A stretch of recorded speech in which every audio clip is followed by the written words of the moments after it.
Alright. Hello? Hello? Hey, Brian.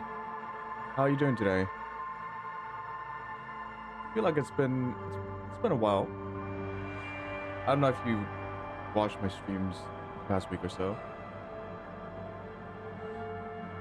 Yeah, good to see you again. How are you doing? I hope everything's going well. I hope you collected more coins and Geometry Dash. Last time I think you said you were up to like 30 coins, I want to say. 30? Still come say hi? Yeah, you did. You know, that Kingdom Come Deliverance 2 playthrough is finally over.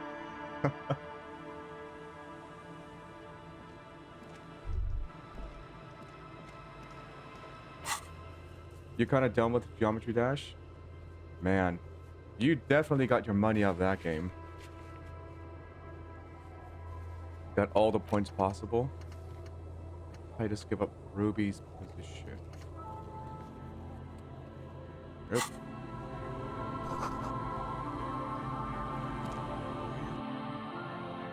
Do you have a next game that you want to dive into?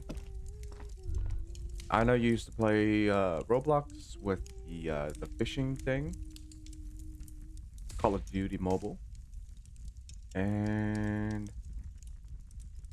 was there another game that you were playing? Not really. Dude, you're kind of open.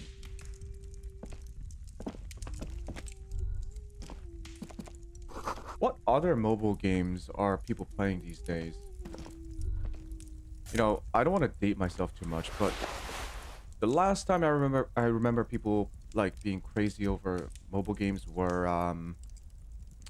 man, when people were playing Farmville through Facebook. That was like 10 years ago. A little more than 10 years ago. Hello, You're still playing the mister. fishing game. Yeah. Yeah, I had to study about Facebook and Facebook games in college for my fucking business degree. No, I am old. No offense taken. Who the fuck are you, kid? Little Lily. A young girl, barely 4 or 5 years old, sits on the sofa. She's looking at you with frank curiosity. She clutches a small stuffed animal. Occasionally, she twirls it around. I heard there was a girl here who has armored gloves. Oh, she might have the armored gloves. Oh, I had gloves. Very big ones. Heavy, too. Yeah, bruh, if you think about it, in about 10 years' time, no one around you is really gonna understand how you, the fact that you used to play Geometry Dash or a fishing game or Call of Duty Mobile, because all of those will be outdated. 10 years goes by in a flash. And then you'll be the boomer. Just like me. Where did you get these gloves? We're all boomers in the end. Found them when Lemmy and I were playing hide and seek. In an empty house. Where no one lives. I think someone hid them there. Mm-hmm. She doesn't want you to think she stole them. Okay, where are the gloves I now? hid them. The twins were gonna take them. They're stupid. Okay, she lifts her stuffed toy up and looks into its one remaining eye as though searching for confirmation. We're going to need those gloves. It's for important police business. Oh. They're in my sandcastle. Behind our house. Under the sand. You can break the castle. It's not very good. Are you Lily Ann's daughter? Yes, I am. Little Lily. You know my mom? Yep, we met. That's nice. My mom is great. I concur. She's never angry or anything.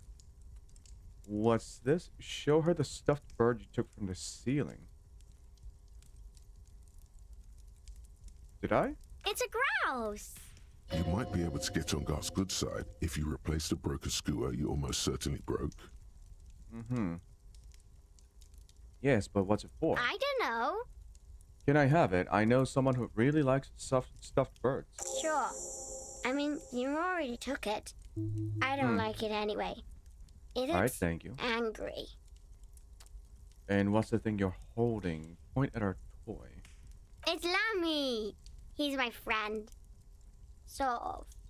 Like, Lambie is a stuffed lamb that, admittedly, has seen better days.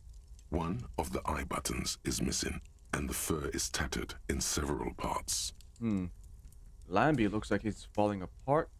He's seen better days. yes. Lammy has lived a long life. Lammy was a A revolutionary. Yes!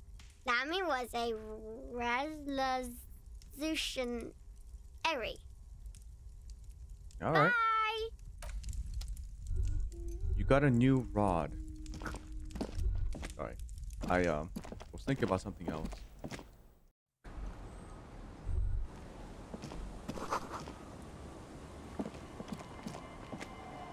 Congrats. It's not something that people just say out of nowhere. The innuendo is too strong. In any context.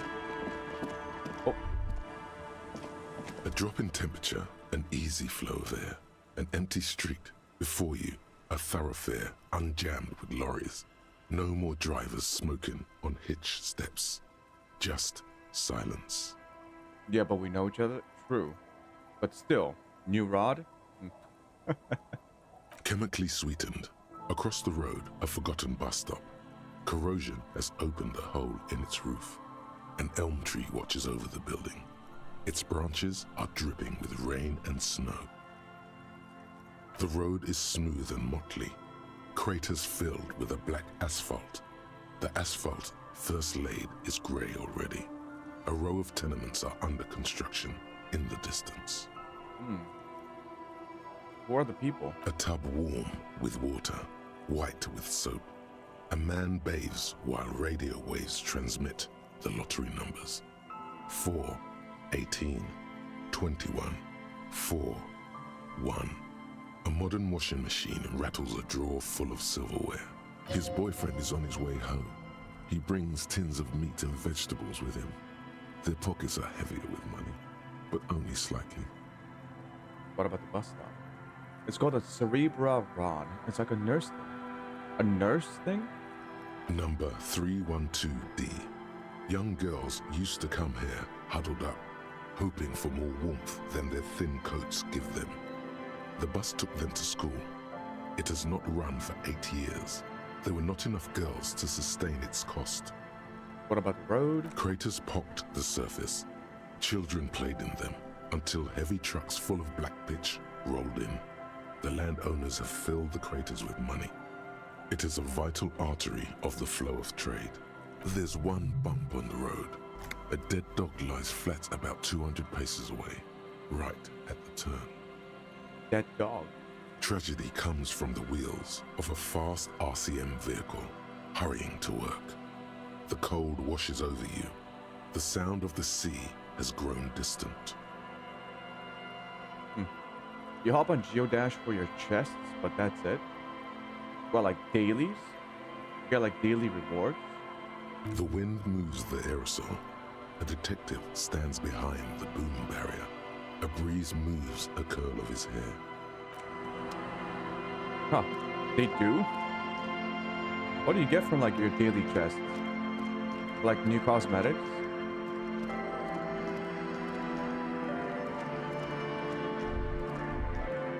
Oh. A little black swallow circles above you. You hear it chirrup.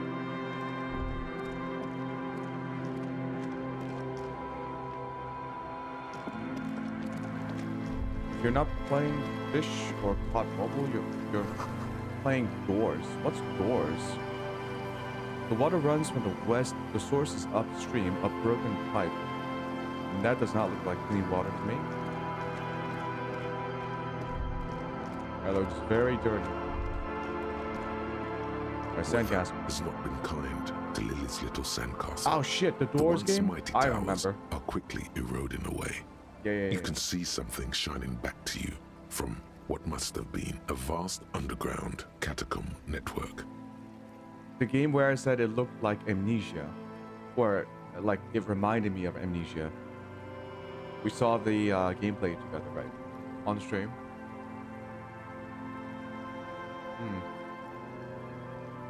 Want to play when I get Roblox? I'll be very honest. I don't think I'll ever play Roblox. It's not really my thing. Broken. Reach in. Reach in? The walls and floors give way to the giant's greed, collapse and present you with a pair of ceramic gauntlets. Congratulations. That's the gauntlets down then. We're doing good on the armor collection front. He showed me how to play. It's not the fact that I don't know how to play. It's more like I prefer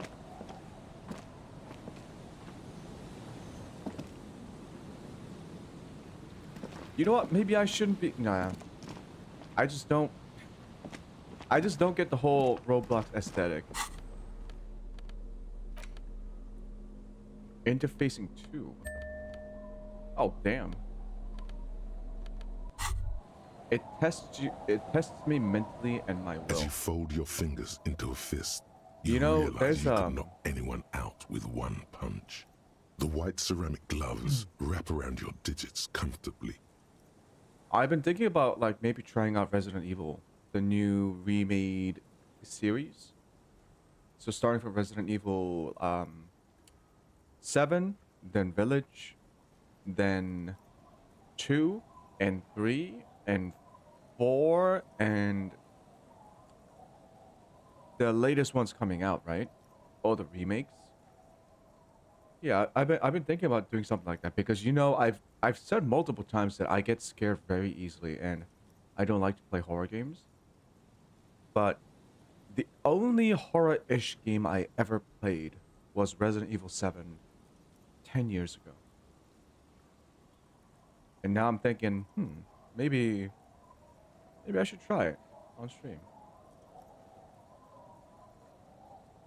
Another like long-term series, you know? Now that I'm done with Kingdom Come Deliverance 2.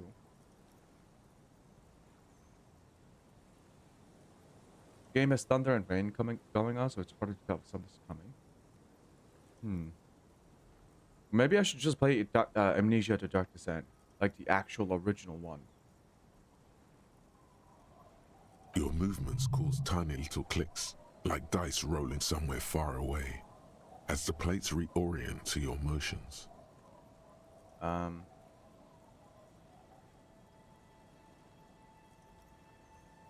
I will be responsible with this. This is just to protect me from harm, not to show up decked out in future armor, like a cop ought to be.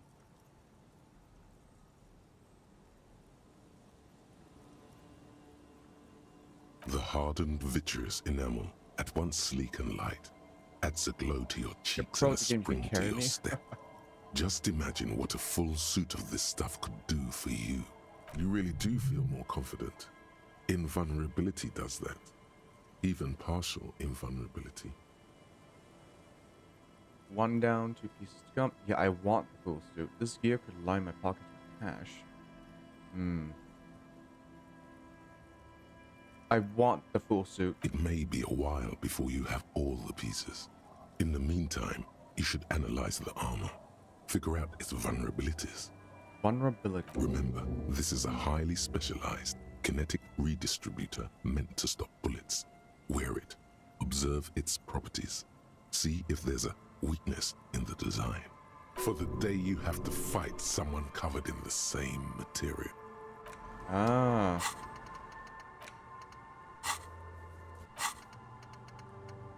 Fairweather T500. It really hurts to punch this armor. A sword wouldn't leave even a scratch. A bullet would bounce right off. Still, there must be some thought in it that would allow you to stand your ground against this dangerous enemy technology. You just have to figure out what it is. Possibly by beating yourself while wearing it. Shooting yourself. Let's see. Okay, don't shoot yourself.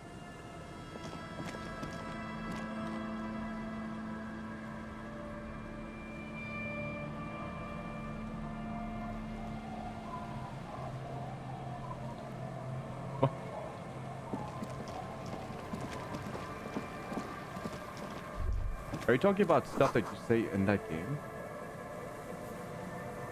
Rust-eaten letters read Mazu. The rear tire of a motor carriage adorns these reeds.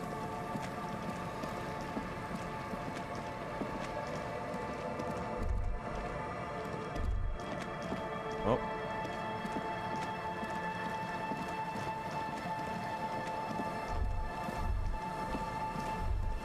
Why is this place so huge?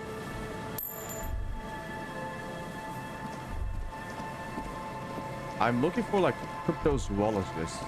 So there's some people over there. Oh, I found them. Tiny cages.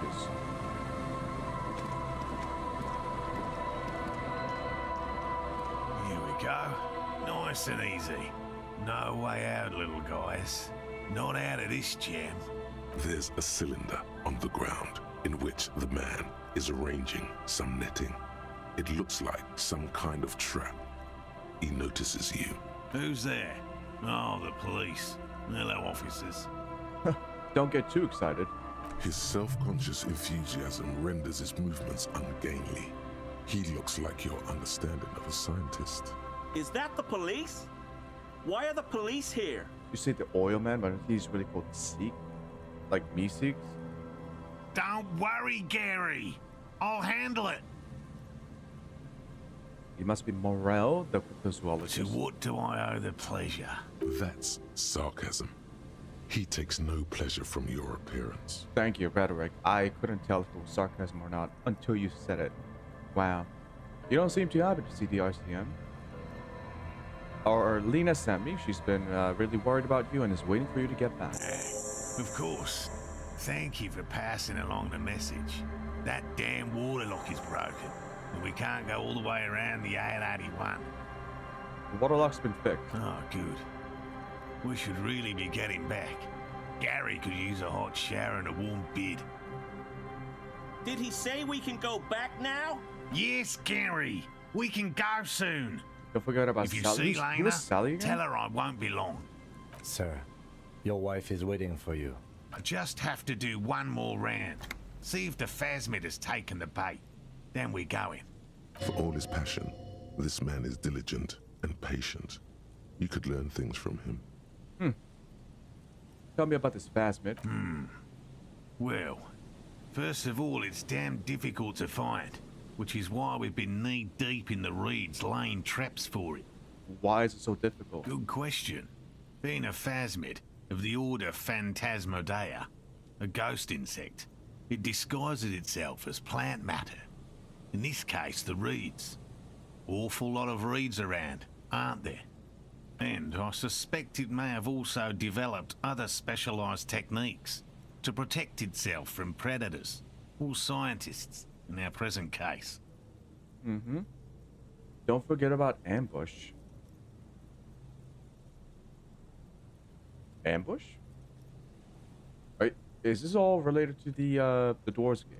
It's my hypothesis that it has evolved certain electrochemical defenses that allow it to interfere with animal perception, impeding pattern recognition, confusing the visual cortex. But I cannot describe how these defenses work, much less how they Does this evolve, guy- does this guy without sound studying Australian? a live specimen.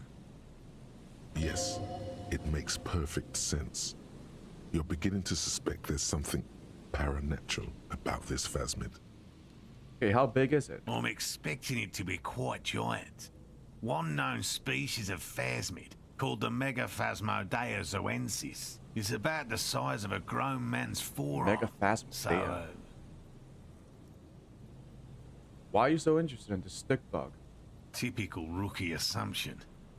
Insects are much more sophisticated creatures than those unversed in zoology give them credit for.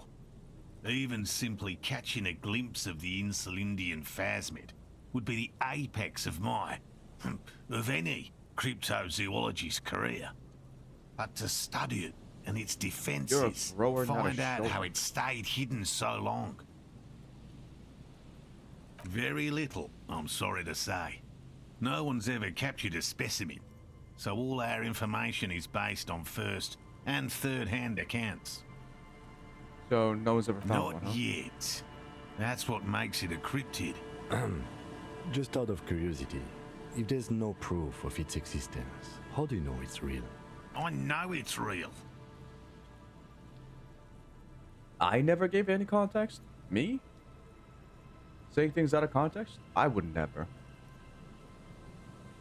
It's clear that his obsession with the phasmid is driven by something more than the pure pursuit of scientific advancement. By which I mean, I've heard enough first-hand accounts to believe quite firmly that the Yeah, I would never say Insulindian things out of phasmid context. is more than mere superstition. What would it be like to grasp and hold onto something you think is next to you, or just behind you, like a trace of vapor you exhaled one spring morning as a child? This is what he's searching for. A spectre. Lena said there has been a sighting of it here in Martinez. Yes, the most recent sighting was by a couple of teenagers along the coast here. That's what brought us to Martinez specifically. It's the first Martinez. credible sighting in several decades. Admittedly, it's an unusual location for this species, but with all the sewage runoff upstream, it probably doesn't matter much anymore. Okay, so maybe they died out. I have to resist the thought. Such an extraordinary creature is doubtlessly highly resilient. After all, it's generally thought to be capable of parthenogenesis. What? Oh shit. Parthenogenesis. Yes, the females don't need males to Oh, reproduce. right. Makes it easier for a species to survive in adverse conditions. Pretty clever. Yes, the Insulindian phasmid is a very clever insect. That's why it's so damn difficult to catch. But as a scientist, I'll try my best to remain dispassionate. Okay, traps. Well, they may not look impressive, but Lena designed them quite cleverly, so I'm sure they'll do the trick. Yeah, I think they're talking about asexual reproduction with the stick bugs. Lena designed traps. Yes, How does it work? simple. Attracted by the locusts, the phasmid crawls down the funnel and, having eaten its fill, can get back out. At least, that's the intention. The net isn't a perfect solution, but we didn't want to use anything that might damage the specimen's delicate exoskeleton. Why are the texts like kind of colliding with each other? Okay, what are you using as bait? Locusts. Locusts. Nearly all known phasmids are herbivores, of course. But we've hypothesized that the Insulindian phasmid might occasionally prey on other insects. Inside the traps, a number of locusts crawl and tumble over one another in a tiny, chittering swarm. A meat-eating stick insect. Does it pretend to be the reeds as part of its ambush behavior? This seems unlikely. Yeah, I was about to say, most carnivores don't focus too much on camouflage, are they? No, oh, maybe not. Now that I think about it, like, chameleons. They kind of hide to, like, lure insects, don't they? Just wait for insects to come by. A carnivorous stick insect seems unlikely. Thank you for your opinion. Oil We've man is also here. included plant material Oh. in the traps to satiate your skepticism. I'm an oil man. Not a big fan of skepticism, this one. Whenever I hear the phrase oil man, I always think about that film, There Will Be Blood. By P.T. Anderson. Was it P.T. Anderson? Was it T.P. Anderson? What will you do if these traps don't? They'll work, I assure you. I The thought it was his predatory best film after hypothesis, Magnolia. using locusts as bait, accounts for the failure of previous efforts Why? by other teams, which use plants. We have given this some thought. Oh, in the in that film, there's a bit of like there's a little monologue sequence from Daniel Day-Lewis as he's portraying this character of an oil tycoon. Well, not necessarily a tycoon, just He's an oil man. He goes around aggressively buying up and building up oil rigs in southern U.S. Fictional southern U.S. I think it's supposed to be like Texas or something. The traps do But yeah, seem but there's to a be speech deftly that and a lot of thoughtfully people know, constructed. It's clear that because people kind of cryptozoologist's reference it wife a knows lot. what she's doing. And he just says, "I'm an oil man," and he was also like, "I'm also a family man." Sounds like America in general. Yeah, it's a film about like unbridled capitalism and like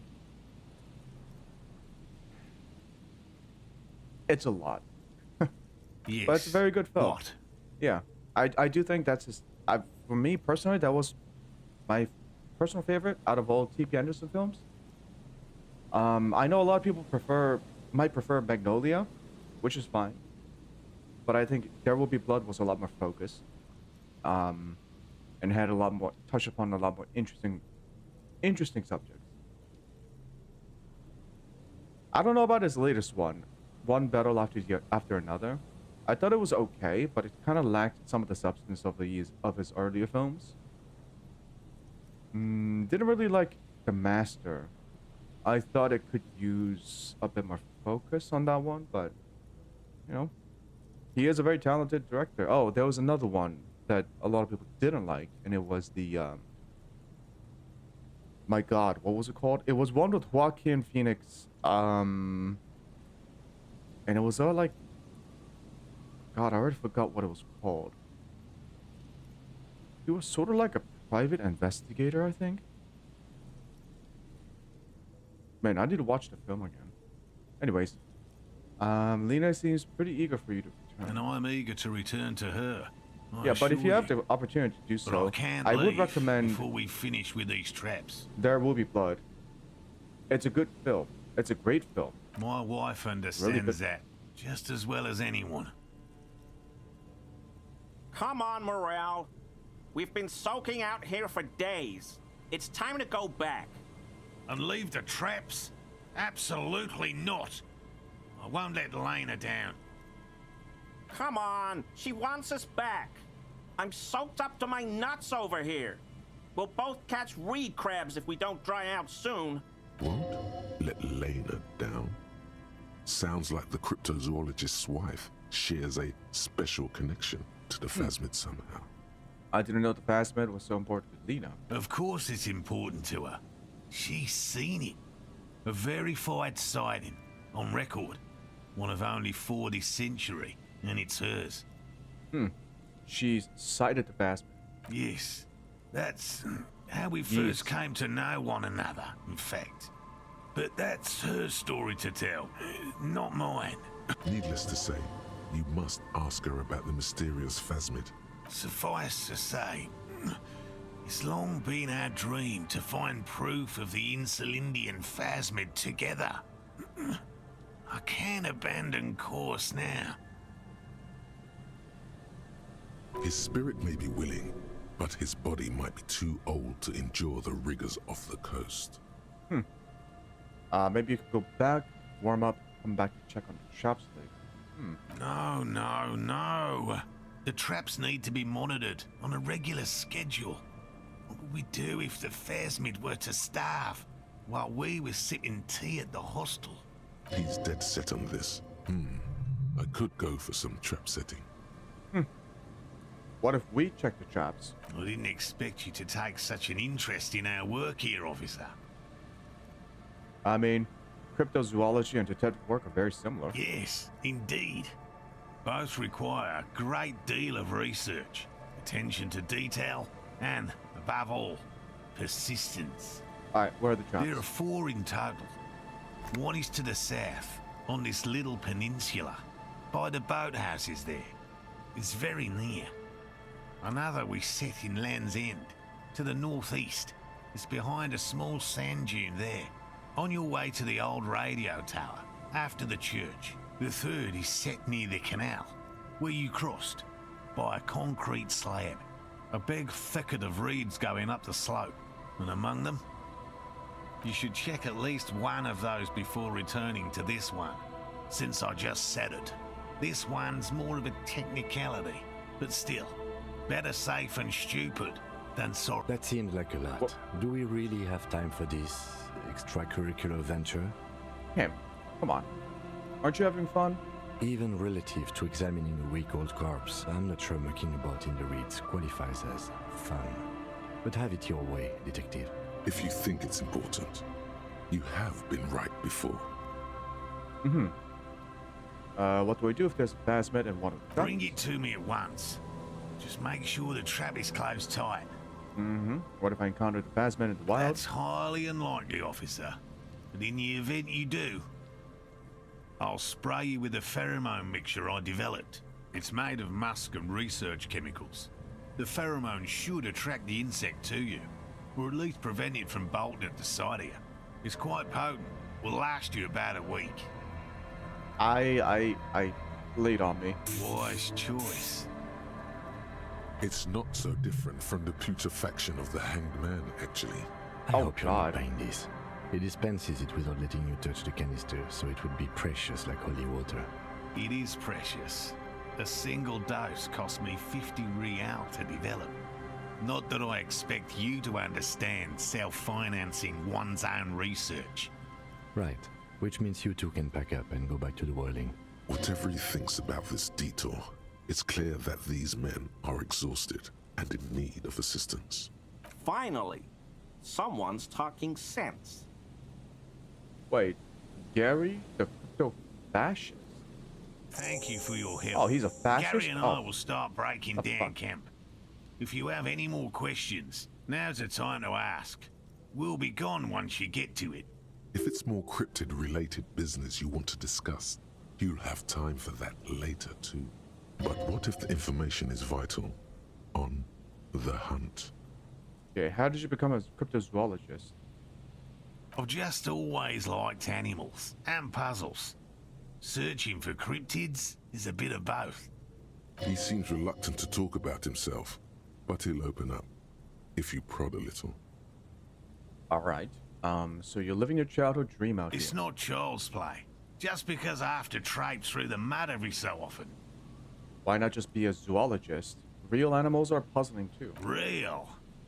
I know you think one is a respectable profession, while the other is superstition. Everyone does. I don't. It's a profession just like any other. Yeah, it's just like accounting. Indeed. My methods do not differ from other scientists. I simply draw upon a wider variety of evidence. And I have more hope that something truly surprising might happen. Yeah. The text is like constantly bugged or something.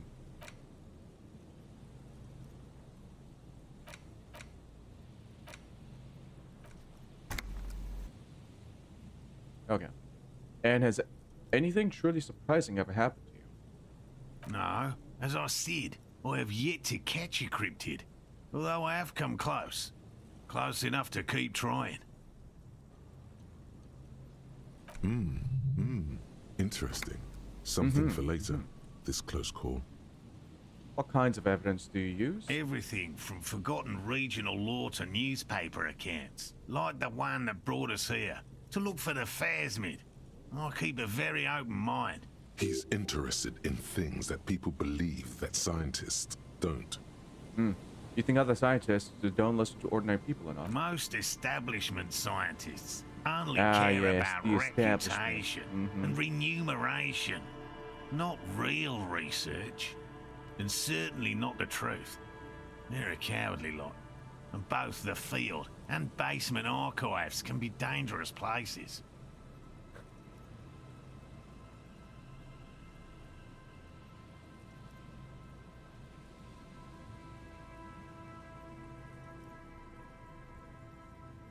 So you have never discovered a cryptid? No. Very few cryptids are ever discovered, and not for a lack of trying. To stay hidden is a cryptid's primary quality. It's even in the name, cryptid.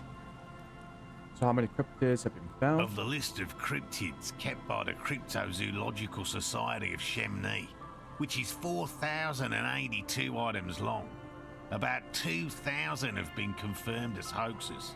2 are categorized as confirmed discoveries. The rest are in differing stages of discovery, refutation, and data collection. Only 2 have proven to be real. Yes, the Chateau Quan forest pygmy, who turned out to be an extinct species of primate, and a cave salamander from Grad, who is, honestly, quite unremarkable. It's in a zoo somewhere. We cryptozoologists are brutally honest with ourselves, more so even than the public. With cryptids, most cryptids are hoaxes or they are never found. That does not mean we should stop searching. Then the Insulindian phasmid will be the 3rd. Indeed. If our expedition is successful, every paper in the world will report on it. From Revachol to Dushantu. It will be a zoological miracle. He has clearly done his math on this. There is no surprising him or swaying his opinion. Well, at least he's honest about his chances, which is really, really low. He just loves doing it. Let him do it. Yes? Let's talk about specific cryptids. All right. What cryptids precisely? I usually discuss these things with specialists, so I don't know what. We would have to discuss. He wants to say, but decides against it. Since you've offered to help, you need to ask him about specific cryptids. Cryptids you've heard about from Lena or his friend Gary. He won't just talk. Ooh. Tell me about the kind green ape. I'm guessing you heard about it from Lena. The kind green ape is one of her favorites. A warm wave passes him. Of course, the kind green ape is her favorite, he thinks. We travelled to South Safra to look for it once. Gary and I got stuck in a rainstorm though, and had to spend most of our time there in a little village.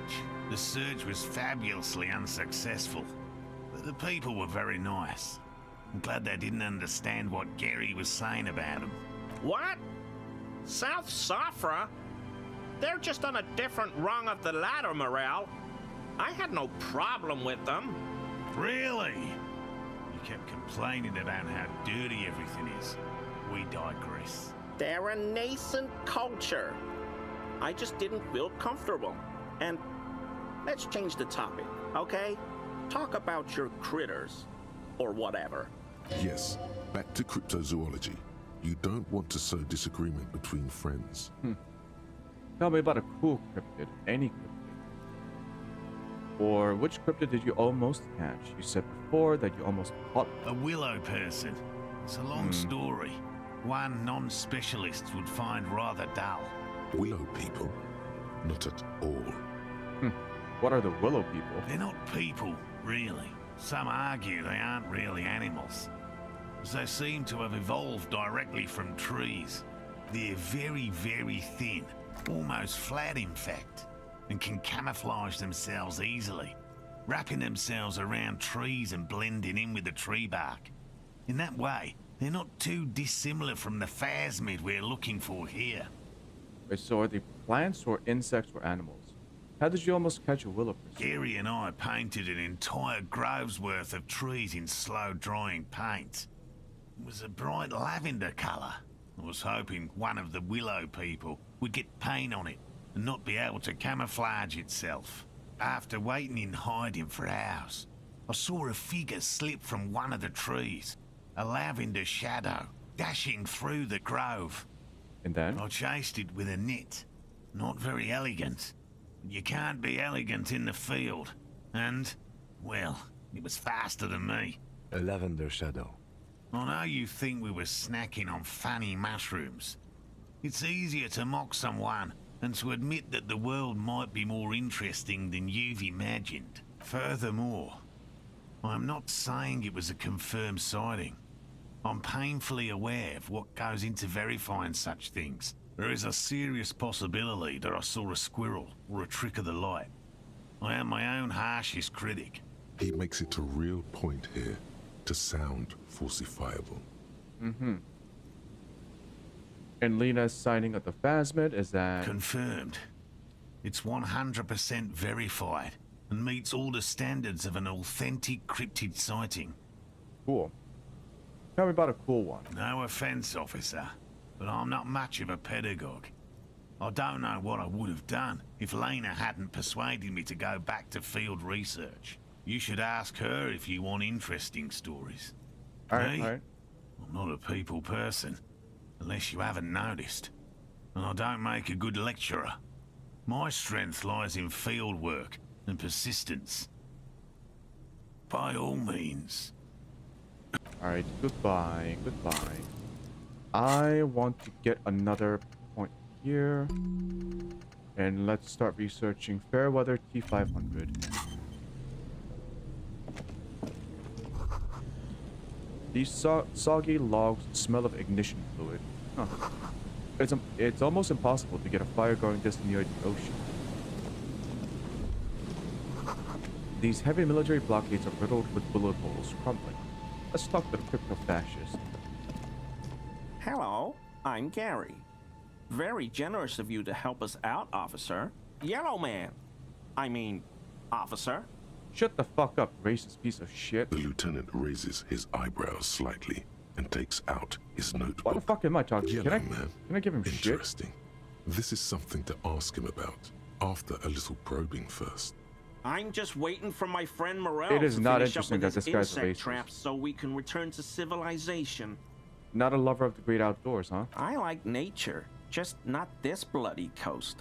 It's mostly drunks and degenerates that come here. Drunks and degenerates, that's my... Dark times will do that to good men. Serious question time. This man is no innocent. No one is. Is this your mug? Hold up the yellow man mug. My mug? Why would you think that? You said yellow man. That's not something many people go around saying. Really? I hear it all the time. All in jest, of course. No offense meant to anyone. Huh. Still seems suspicious. Did I mention the mug was found at the scene of a lynching? Okay, I admit it. I threw the mug away in the trash container behind the hostel. I know I shouldn't have, and I am very sorry, officer. You're not going to find me, are you? I am. 20 real. Okay, I deserve that. And I won't do it again. You have my word. I don't know what got into me. Stuffing my garbage in another man's property, I've been having trouble at work lately. The Koikos are price dumping us out of competition. What did you do, Gary? Nothing. Just answering some questions. Helping out the law. How did you get into the trash container? Right, it was locked under a, Yeah, it was locked. He would have needed a key. I know a guy who works with the trash collection services. Master CS Municipal. He gave me a master key for the trash containers of Martinez. Why would you need to get into everyone's trash? So I can use the Whirling's trash compactor to store my own stuff. Garbage disposal is expensive as hell. The damn Bohemians run it like a mob. I'm sorry, okay? I thought I could cut costs. I shouldn't have. I shouldn't have disgraced myself. Disgraced? No need for the histrionic, sir. It was, after all, just a trash container. He studies his reaction. Gary doesn't answer. Gary, did you put the clothes of a murder victim, the man who was hanged behind the whirling in rags, into that trash container? Officer, please. Let me explain. It's not like that. I was only cleaning up. I live right across the yard from where he was hanged, and I saw him stripped naked. All the clothes lying around in the yard, smelling. People are animals, you know? Alright, then what happened? Then I came out to clean up the rags because no one else would. I put them into the Whirling's trash, along with a broken mug, admittedly. Okay, I was coming to throw the mug away, and, well, I threw the mug there and the clothes too. Right. It was just civic duty. Exactly. That's exactly what it was. Civic duty. As he shifts uncomfortably, a series of clicks, like the clinking of glass beads against one another as they roll across a hardwood floor. You've heard this sound before, but where? What's that strange sound? What sound? Don't mess with me. I think you know what I'm talking about. I haven't the slightest. There's lots of weird stuff out here in the reeds, though. Insects, trash. Could be the wind shifting some garbage nearby. What sound? That clinking I just heard. Really? There's lots of weird stuff out here in the Son of a reeds, bitch. though. You wouldn't know anything about the Insects, victim's trash. missing armor, would you? Armor? No. I mean, yes. Of course. I know he was wearing armor, but I don't know anything about it. There's something going on here. You should observe him more closely after this topic is concluded. I hope I could help your investigation in my small way. Ooh, composure. Do you know anything about the man hanged behind the whirling in rags? I told you everything I know, sir. I'm truly sorry for the mug, but I have nothing to do with that. He's not feeling too comfortable in his own skin. Odd, I'd say. You were surprised to see my colleague, Lieutenant Kitsuragi. Not many Sealites here, or anywhere, other than Sail. I meant no offense, truly. Do you remember how, when we met Measurehead and I said the next racist will be the really good one? Yeah. Well, this is that racist. Yes, our lucky racist. Hey, man, all I meant was there are not many Sealites around here. I'm just stating a fact. Their lieutenant is a native of Revachol. Oh, yes. Of course he is. I was just speaking about his connections. Let's change the subject, okay? Sounds like some conspiracy topic. You might be able to discuss it with him when the lieutenant isn't here. If you can remember it. Your gut feeling tells you it'd be interesting. Would it? Oh. You know, the game kind of thinks that my character's fascist. But I'm not. No. I help Morel with research sometimes. All right, let's do and it. I've learned 42%. some things along the way, but I don't use it. That shirt looks Oh. very uncomfortable on him. Look at the buttons, barely keeping that thing together, as if something is ready to rip out from underneath. Something worn underneath that, huh? Yes, like a piece of ceramic armor, for example. One that makes a clicking sound when the plates meet each other, resembling pearls or marbles, stolen from the corpse in the yard near where he lives. I see you're a connoisseur of high-quality combat gear. I knew you'd figure it out, officer. I'm sorry I didn't tell you at once. I was ashamed of what I did. And I didn't want you to know. Take it off. Give it to me. I'm confiscating it. It's evidence. This shame is surprisingly sincere. Gary, what's going on? Later, Morale. I've got apologizing to do. No, you've got explaining to do. Why did you really put those clothes in the trash? Everyone was picking those pieces off him, and I was watching them do it. And they'd scattered his clothes all over the yard. Everything was smelling. So I went there to take out the trash and started cleaning up. All those rags on the ground, him swinging up there, and I had a lapse of honor, sir. I thought, he's a foreigner. They all say he wasn't from here. Only the cuirass was left. So I stripped it off him. It was early in the morning. No one saw me. I took it with me. It was a mistake. Had I known it'd give you guys trouble, I wouldn't have... Fuck. It's okay. It was a loose end, and you are tying it up now. I'm so fucking sorry I called you Yellow Man. Sealite officers commanded the suzerain's navy. Most of them sided with the king when... They were thoroughly conservative men, he realizes suddenly. It's difficult to say what the lieutenant thinks of this historic apology. His face does not belie emotions. Give me the armor. Now. He sighs again, hangs his head, and unbuttons his shirt fully. A cuirass that matches the dead man's boots comes into view. Soon it is in your hands, smelling of his sweat, but so light to hold, like a bag of cotton. This is it. This will protect your mortal shell. Don it and live. Why did you lie to me, Gary? Because I was weak. I should have told you the moment I saw you. But The hell, Gary? You in trouble? I'll explain later.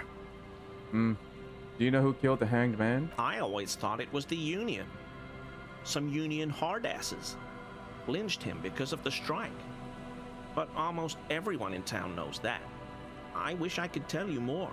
And are we done here? Yes, absolutely. I will never do anything like this again. Thank you for your cooperation. Yo. Pain threshold, volition, empathy. Which goes into the shirt. Okay, it's a shirt. Conceptualization, suggestion.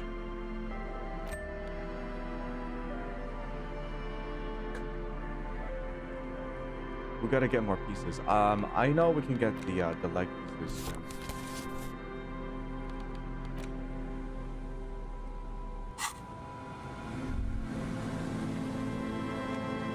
Yes?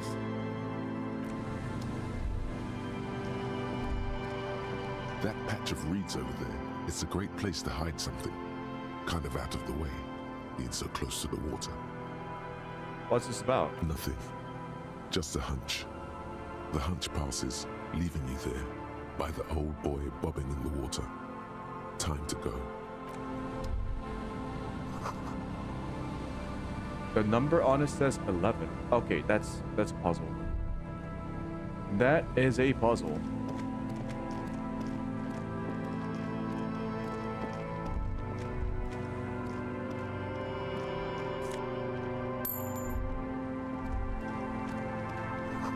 No boat in the boathouse.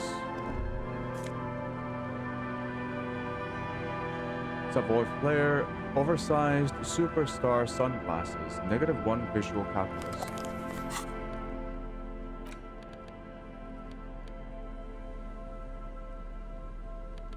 Rama. Savoy flare.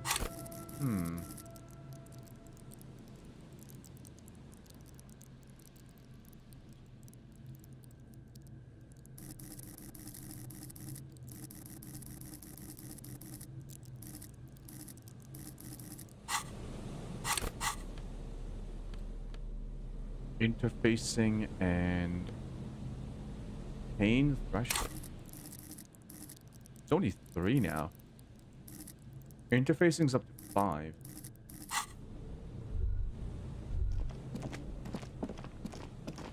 There's a trap in the reeds at your feet. Looks like the same one you saw Morel set before. Same mesh, same wiring. Behind you, the ruins of a residential building loom over the reeds. They whisper amongst themselves, confidentially. Snowflakes cling to their shivering stems. Alright, reach for the trap. Locusts are crawling around in the trap, confused but uneaten.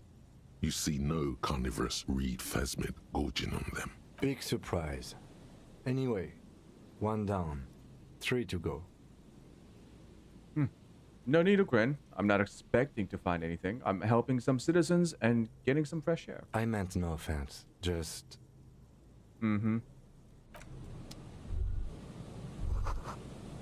boathouse is shoddily constructed.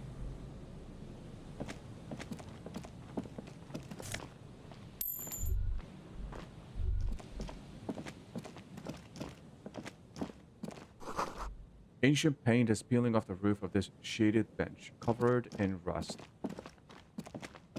A scattering of bullet holes is spread across the cracked wall, reaching from one corner to the other. Look, Kim, even more bullet holes. Something's definitely gone down here. Correct. The density of the bullet holes is unusual. Even in a general average bullet hole frequency in Martinez sense. It's an execution Grim site. affairs. They had people line up and a firing squad on the other side. Meaning, this is a lot of bullet holes. Looks like fully automatic rifle fire. Something you don't see these days. Just nod. The lieutenant also nods. It is quite a scene. The two of you standing next to the broken wall of an abandoned building, nodding along. Nod even more? The lieutenant is nodding so hard it looks like his head is about to snap off his neck. Don't stop nod. What is this? The lieutenant matches your nodding pace. He's a true professional at this. The nodding's reaching critical mass. You can't take this much longer, Captain. Critical mass. Alright, stop nodding. All right. I'm glad we stopped when we did. My neck was starting to hurt.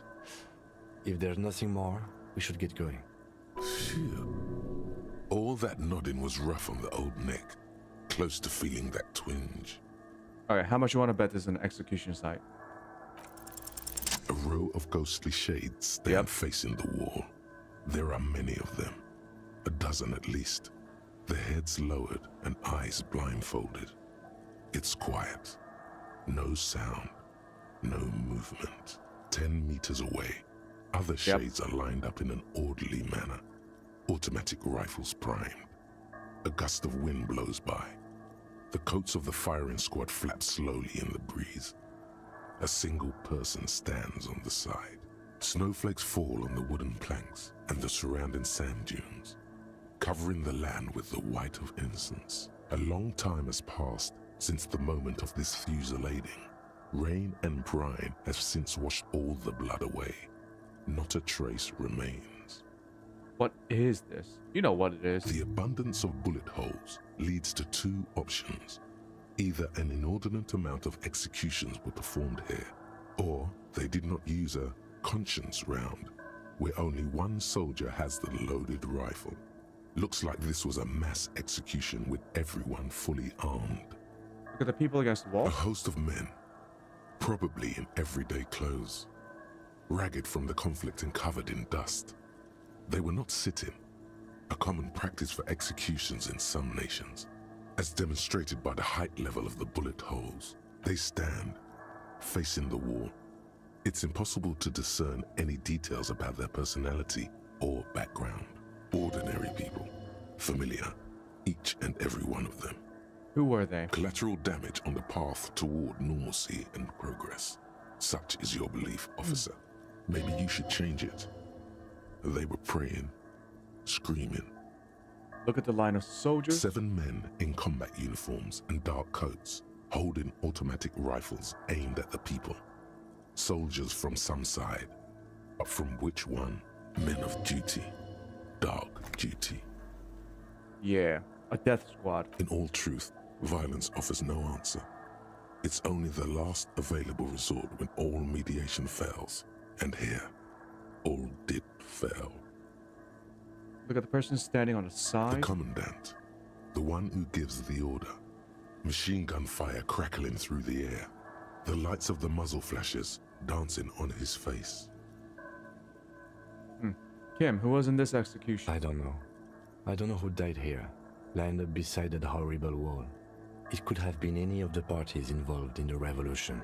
Perhaps the ones executed here were the loyalist conservatives, killed by the communists at the start of the Civil War.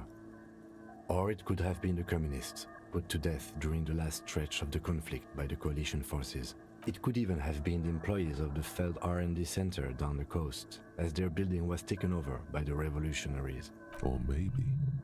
What about people from the coalition, the so-called moralists? Yeah, it's very unlikely the coalition forces were the ones who died here.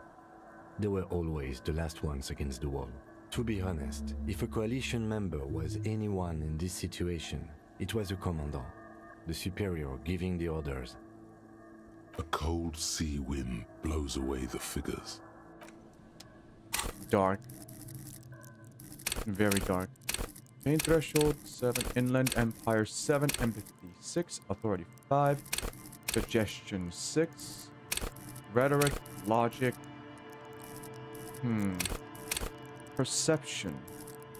I think it's time we put some in perception. We gotta get one of these to 6.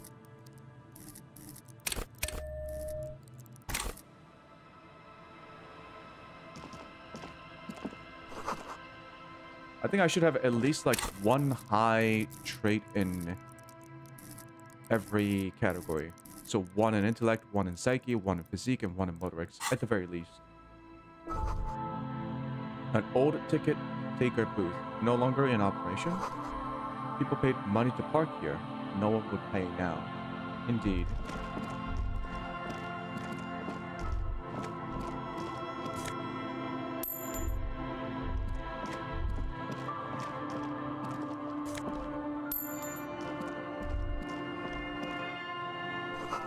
The door is not only barred shut, it's inaccessible.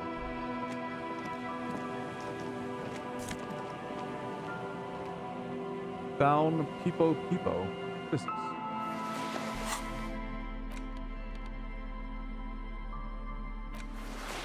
Oh, it's a hat. Oh. No, thank you. Looks terrible.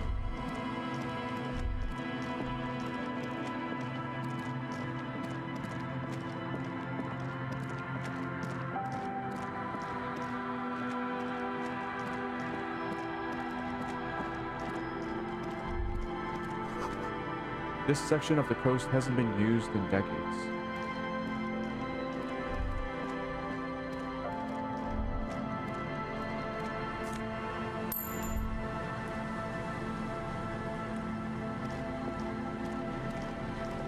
This is the trap Morel just set. Checking it over, he said, is just a technicality. But this trap is also full of panicked locusts. No sign of any cryptozoological beast inside. Another empty trap. How are you enjoying the cardio, Lieutenant? I'm quite enjoying it myself. Always up for a good jog. Otherwise, would I still be on this case with you? The reeds by the abandoned campsite hiss and shake. The later it gets, the colder. Remnants of the camp can still be seen in the sand. The fire that's gone out. You feel strange, somehow. The reeds, the later... Alright, leave.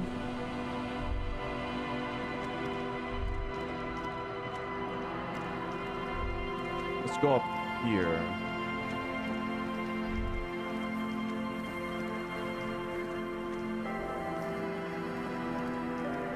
And Mikhail noticed the windows, especially with how there are no windows on the south side. This was to deal with. You officers, come to investigate the historic subtext of West Martinez? I'm Tran Heilostam. You must be Kim Kituragi, right? I was just telling my son about this building. Not a lot of people realize the historic significance here. Very rich in hypertext. How does he know Kim? Nice to meet you. You and Kim know each other, or hypertext? Yes, hypertext. Young Carp and the collection of cultural hyperlinks. What was that about the windows before? Oh yes, so Mikhail. They had to deal with monitor glare, especially in the summer. They still had vector monitors back then. That was 49 years ago. So they didn't have windows on the south wall. Yeah, you and Kim know each other. No, I can't say that we've met before, but I've heard of Kim, of course. Mikhail, say hi to the officers. Mikhail's a little tired today. We spent all night trying to run Orbis on his radio computer. Have you heard of it? It's a programming language used in Grad. Quite tricky, but he wanted to play this Grad-made adventure program. We've been getting really into worms lately. But I assume you're not here for giant worms when there are so many real things to see. Just as I was telling Mikhail before, this is where the Coalition landed in 08. We could be standing on what is the most interesting landmark in Revachol West. This man is your half-brother. You feel it. But why? Half-brother? Was he like a former cop? Well, get a load of this guy. He really enjoys his trivia. The Orbis programming language was named after its inventor, Victor Orbis, a cybernetician from Grad. They run Vox in the Occidental countries. What's so fascinating about an empty old building? Aha! But it's not just any empty old building. What not a lot of people know is this used to be the R&D department of Felt Electrical. And Felt, which now sells ink cartridges mostly, was once a top dog in the turn-of-the-century cybernetics boom. Hold on. What's R&D? Seriously? My character doesn't know what R&D is? Okay. Apologies, it's an acronym for research and development. You're probably more familiar with RTD, research and technological development. And probably also STDs. Mea culpa. You are not familiar with that one either. This man is a bookhead. Look at the building looming over you. It looks old and weathered, with seagulls picking apart its stone and metal carcass. Bushy undergrowth has taken hold of the collapsed rooftop. Some kind of bird has set up a nest on a broken windowsill. I don't think I've ever heard of this failed electrical... That's not surprising. Only a vestigial ink cartridge and ferrotape manufacturer remains. They started out as a midway electronics outfit in Königstein 2 centuries ago. After an aggressive move to Revachol, Feld became a global player in the emerging personal electronics market of the pre-revolutionary era. Still, Tricentennial was beating them in business machines. But Feld had an ace up their sleeve, or should I say they were developing an ace up their sleeve? I'm mixing my metaphors here. What was that ace? It was here in Martinez, possibly in this very building, that they developed prototypes for a tape computer. Tape computer? An elegant folding mechanism of rollers and ferrotape ribbons, portable enough to be a take-it-home solution. Revolutionizing business machines, possibly even bring them to the average consumer, which is a feat of engineering even today's giants, Rehm, ICN and ZAM, haven't achieved yet. He assumes something like a combat stance, facing the wind. What happened? Indeed. What? The revolution! Unfortunately, their moonshot project never made it to the market. Feld's move to Revachol backfired. The revolutionary government liquefied their assets and expropriated those very advanced prototypes. Possibly from this very building, or one of the adjacent ruins. All of this was built by Feld, even the boardwalk. Wild Pines built Martinez proper as a resort for their middle management. Feld built this side of town for R&D. You're saying Felt Electrical built this boardwalk. Yes, they even built a pleasure wheel, but that got destroyed in the war. A pleasure wheel? Perhaps reminded of a childhood memory. It's clear he would prefer there were a big wheel lighting up the coast. Yes, to lure in their star engineers. This part of Martinez was nothing but reeds before Feld arrived. They had to make the prospect of living here attractive. It was supposed to become a global center for innovation in cybernetics. But history had other plans. Oh, hey, Max. Why didn't I post that I went live on Discord? Oh, shit. I forgot. Sorry. I also don't know how many people use Discord to see the announcement. Sorry. But yeah, I did forget. What happened to engineers? How are you doing today, Max? Oh, I'm afraid it didn't end well for the boys. But this story is a bit too dark for little Mikhail here. Now, if you were to ask about tape computers... Well, shit, sorry. I'll try to stay on top of it. But you generally know when I go live anyway. I think. Is he saying that we should just bypass the excesses of the revolution? Excesses of the revolution? He means they all died at the hands of the communists. Officer, I told you this chapter of history wasn't on Mikhail's curriculum yet. Let's keep this kid friendly. The boy looks first at you, then back at his father, confused. What did the revolutionaries do with those advanced tape computers?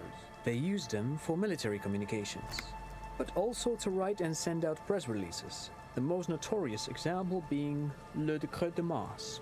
Your clock has been stuck on 12 since you were born. Time for you to get a new clock. What's the Mars Decree?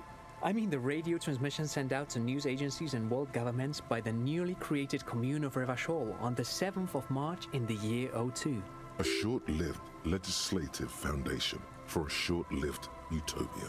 It's a beautiful piece of text, actually. A singer-songwriter I know, Charette, called it a love poem to Revachol on her political concept album, Bon Baiser dans ce Lind. You should read it. Every local library in Revachol stocks a copy of the decree. I tried to get Mikhail to memorize it. Tried to. Someone was much too interested in worms to be paying any attention. The kid takes a peek at the green and silver worm on the cover of the book, already forgetting about this part of the discussion. Did you finish the work that you have to finish? Probably? Actually, no one knows. No one even knows what a computer made entirely of tape would look like. But word has it, they were very elegant, exquisite, alien-looking turn-of-the-century hardware. Buckle up. 10 years ago, I Oh, did a Jesus. little freelancing, I guess you could say. I was a special consultant for an exhibition at the Womty Dumpty Dum Center in Vredefort, Oranje. It raised the same questions, and we If you had know the lengthy answer you want, discussions with Paul Ockerman, then just go who with was that. head curator at the time. This was before the twins Keith and Guy Jews joined the team, trying to... Wait, did he just say Wumpty Dumpty Dum Center? Wait, Wumpty Dumpty Dum He did it.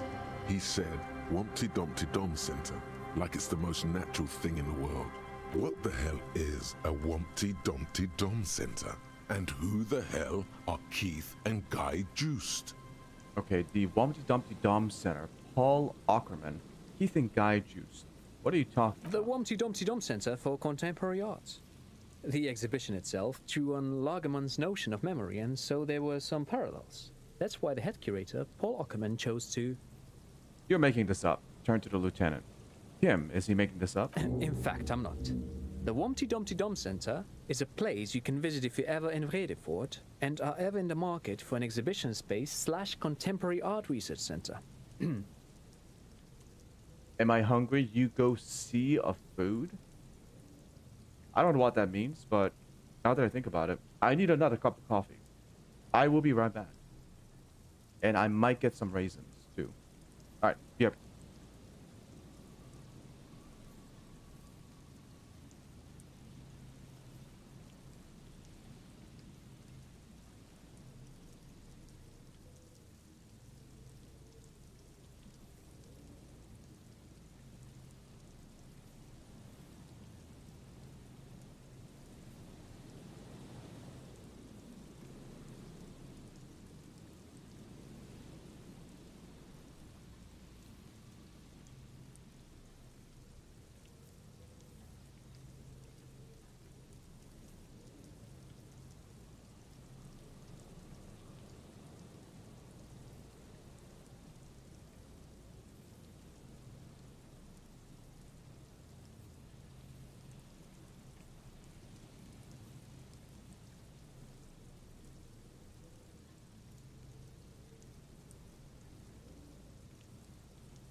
But perhaps I should return to the tape computers.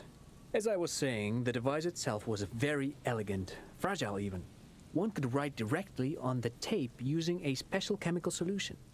The machine would then analyze the handwriting, perform operations, and project output onto a white screen. It was a beautiful, delicate thing. Alright, the temperature in my room is fucked. I have the window open, and it's... So my room is kind of cold. But my back, that touches the support on my chair, it's sweating. So my body is cold, my back is sweating. Feels bad. Ugh. Alright, cool. Very, very cool. Though I understand the socio-economic causes of the revolution, it pains me to imagine I don't know why I the sweat so revolutionary much. setting fire to this precious device.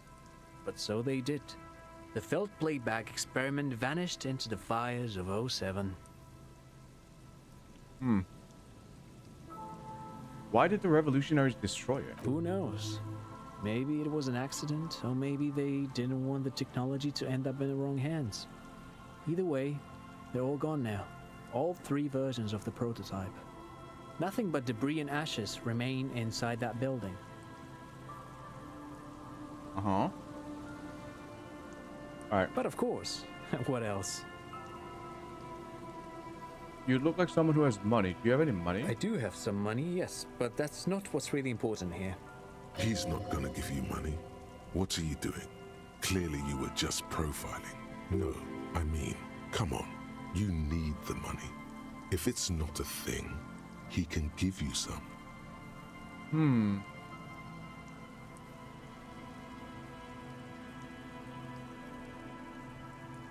I don't want your money. No, I want it. Oh no, I don't have it on me, officer. I was talking in more general terms. I'm just spending time with my kid here, showing him around the lesser-known parts of our hometown. It wouldn't be wise to carry huge amounts of cash on such expeditions. Not that he would have to worry about being robbed. He looks surprisingly buff. Does he work out? By the way, do you even lift, bro? I do some Lomantang stick fighting now and then. Lo Mantang stick fighting is a form of martial arts originating from the island of Lo Mantang. It uses slender wooden sticks for confronting the opponent. A form of martial arts from the Isle of Lo Mantang. Actually, a great many cultures have their own version of stick fighting, such as the sacred Mabolo tradition of the Harley people, a name deriving from the butterfruit tree traditionally used for crafting the long, slender sticks, whereas the sticks used in other cultures... He does off as he paints you a comprehensive picture of the history of stick fighting among mankind, seasoning it with unexpected pop culture references. Man, he's good at speaking. People must love him. But anyway, I'm boring you with details again. You were saying? I'm not really interested in the practice. I just want to know how often you work out. Now and then. That's what, like once a week? Lomantang stick fighting is a little like a Berolidin addiction. I've been practicing it for nearly 20 years now, so you could say that my doses have grown a little peculiar. Wait, what does this man know about Pyrrolidon addiction? What an interesting metaphor. Or perhaps not a metaphor at all. You got me, detective. But my history should hardly come as a surprise. Here's a former junkie. I can recognize one when I see it. Dad's fighting with sticks every night after dinner for 4 hours. He has a special room for that and a special costume. That's right, Mikhail. It also has a meditative quality. Helps to clear my head. But anyway. Alright. No, thanks to you for having me and little Mikhail here to pick your brain. A very interesting conversation indeed. Pick your brain? If anything, this was rather one-sided. He did the talking. Whatever. Weird. You see a once bright mural towering above you. The signage has peeled off over the years, but you can still make out Feld Electrical R&D, a slogan used to intertwine with the loops a long time ago. Now, only a shadow of peeled letters remains. It says, "Tomorrow is just a whisper away." Tomorrow is just a whisper away. Looks like tomorrow never came.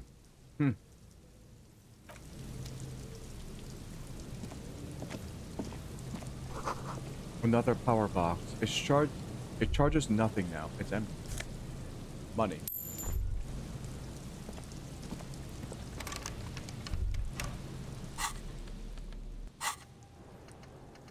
Wumpty Dumpty Dom Center. You don't say that? It's fuck bad memories? What?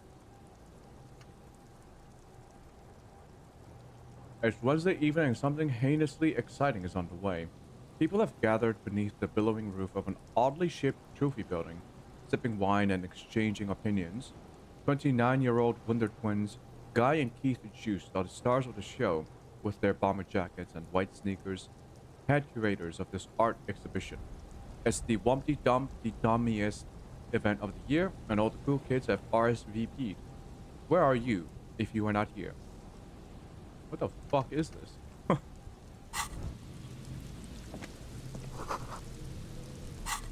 Anyways, pry bar. Money. Health item.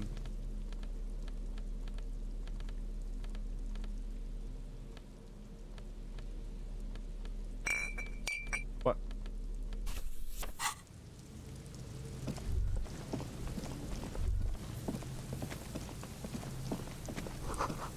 Bars cover these long, dusty windows.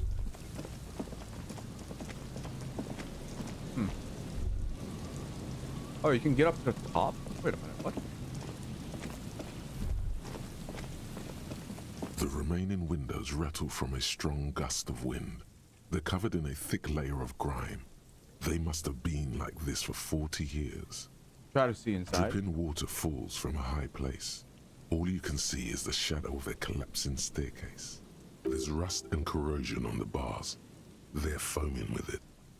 And a small layer of white salt from the sea. Lieutenant, can you make out what's inside? No. I won't even try.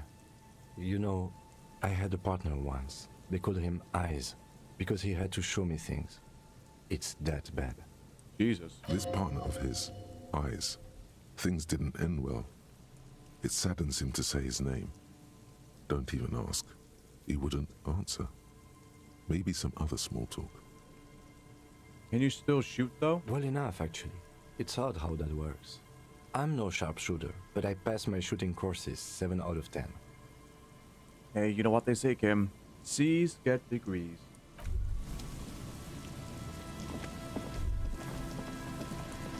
C's get degrees.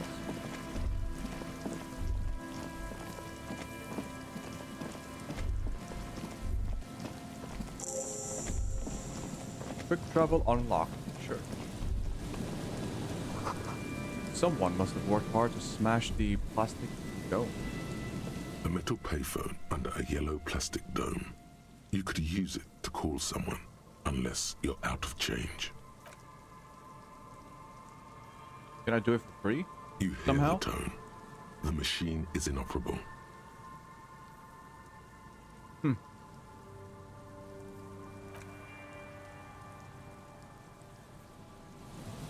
What was that number?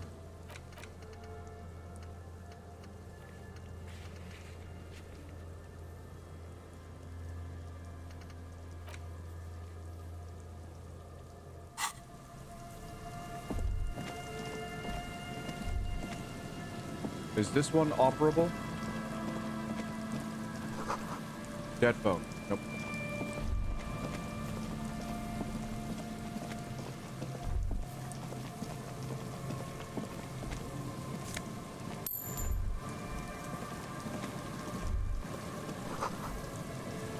Buzz.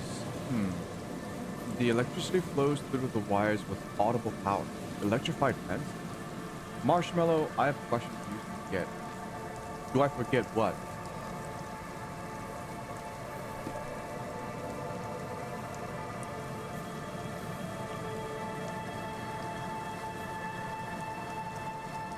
What did I forget? I forgot. Shit.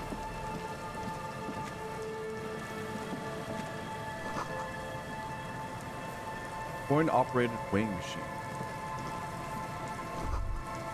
Makeshift roof. That tarp will keep out neither rain nor snow nor wind. What's the point of the tarp?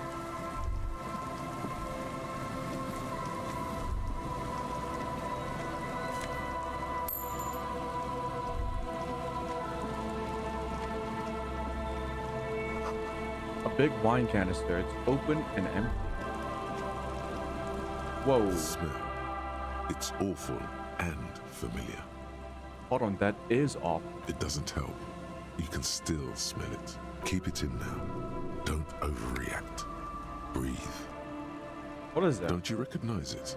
That hideous pungency. That faintly cloying sweetness. Only death smells like that. Something cold wakes in the pit of your stomach. Fear. It is death. It must be. Heads up, Lieutenant. Something's not right here. The lieutenant has already brought a handkerchief to his nose. Careful. These floorboards look rotten and weak. Is that a person or a dead body? A man lies on the boardwalk. His It's a dead limbs body. bent and neck turned at an unnatural angle. Right next to him is an empty bottle of spirits. In his cramped hand, a chewing gum wrapper. The smell is not as bad as a 2-week-old corpse, but it's definitely heading there. Hold on. Lividity is faintly pronounced. Whoever this is has been dead for 2 days. No longer. We need to investigate. Another dead body. This is your job. Steel yourself. Calm now. Carefully. Just another day. Just another dead body. Breathe. Alright. Study the man's clothes. He's wearing mud-caked boots, beige trousers, and an old brown leather jacket with a bright blue lining. There are traces of kebab sauce on his chest. The leather jacket suits him well. It must be custom made. A cool leather jacket with a bolt of blue? Oh no, this sounds terribly familiar. Oh? You find some sunflower seeds and a rain-soaked library card folded into two. His jacket feels sodden and heavy under your hand. Probably not getting the true ending. What's the true ending? Like the most, I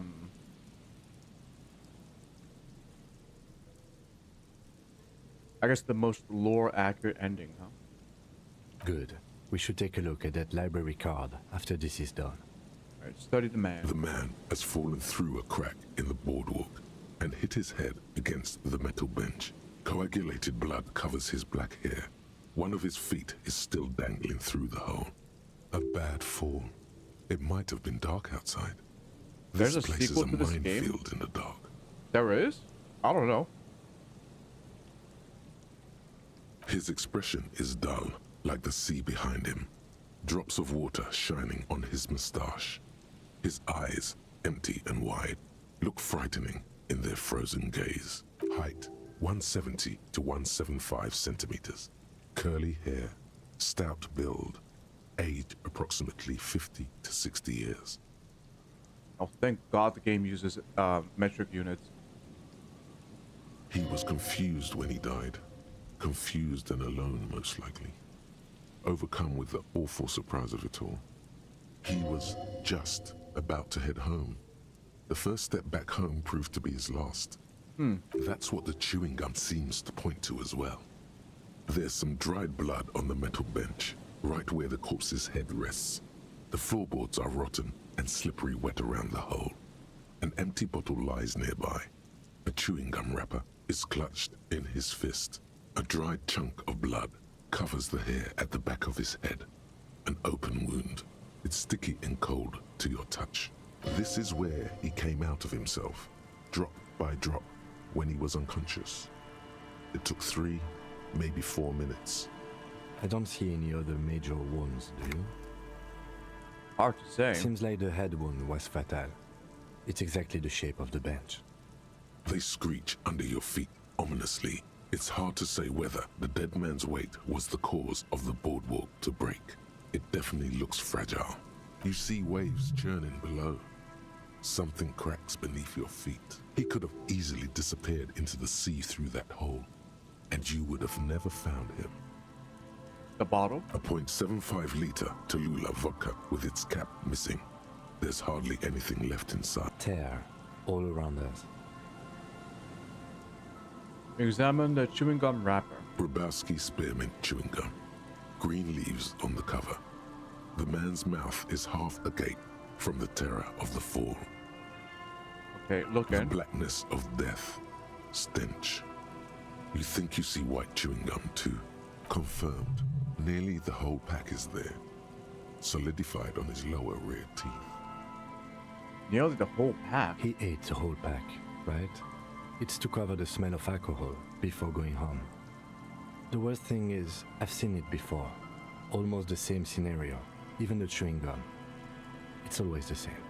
The entire boardwalk creaks in the wind as you take a step back. Who is this man? Looks like one of the locals. He'd have to know this spot to come here. You don't just walk over here. But that's just a lazy assumption. What do you think? A dead working-class man with a bottle in his hand? Don't deceive yourself. You know who this is. It's the working class woman's missing husband, dead on the boardwalk. The woman you met at the book stand? Why do you think it's her husband? Leather jacket. The bright blue lining? Well, he's definitely someone's husband. What do you think happened here? Death by misadventure. He slipped and fell through the boardwalk. A truly unfortunate accident. If it wouldn't have been for that bench, he'd be alive. Do you think it was drunk? Oh, yes. Or about alcohol poisoning and liver failure? Some symptoms of acute alcohol poisoning could have definitely played a role here. severe confusion, respiratory depression, unpredictable behavior. But I think that death arrives through head trauma, not liver failure. What about the kebab? What about it? The deceased ate some kebab. It's probably from a nearby place, maybe in the box.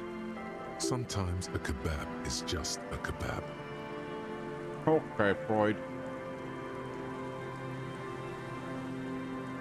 Someone should be held responsible for this broken boardwalk. Well, at this point, anyone who's walking on the boardwalk is just asking for it. Look at this place. They'll seal this place off after the news reaches the coalition officials. I doubt that they have enough resources to actually repair the boardwalk.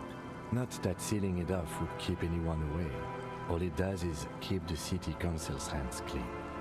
Right. It does seem to be a pretty straightforward misadventure, although there's still a question of identifying the body. What should we do with him? From where I stand, I can see two options. We either take the case and follow the leads to identify the body on our own, or we report back to the station and leave this for our colleagues to handle. We found him. Alright, we should first examine the library card you found. Then we can call the station from my kinema. Let them know we are taking the case.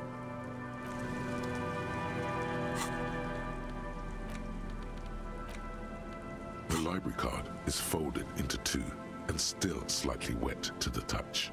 The front side reads, Central Jamrock Public Library Card, issued to Billy Mejean, expires July 53. Billy is a unisex name. Could be the deceased, or his family member. Look inside. Whoever owns this card is an avid reader. You find a list of books written in blue pencil. Radio thriller. Stand a little less between me and the sun. The last one in the list is The Glinton Curve by M. Theobald. A library stamp indicates that the book has been returned. Most of these titles seem to be in the sci-fi genre. Some thrillers too. If lost, please return the card to the library. Dial 005 02 55211 or visit us at Moreau Street, 78, Jamrock. Business hours, 900 to 1800. Good.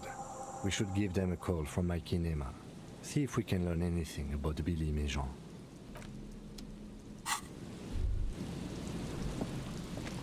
There's some tear, an empty cigarette package, and a crumpled kebab wrapper in the trash bin. 2 empty bottles of Tallulah vodka and a can of black potent porter is all you find. No, there's more in there. Livis strawberry liquor, plus some Pilsner bottles too.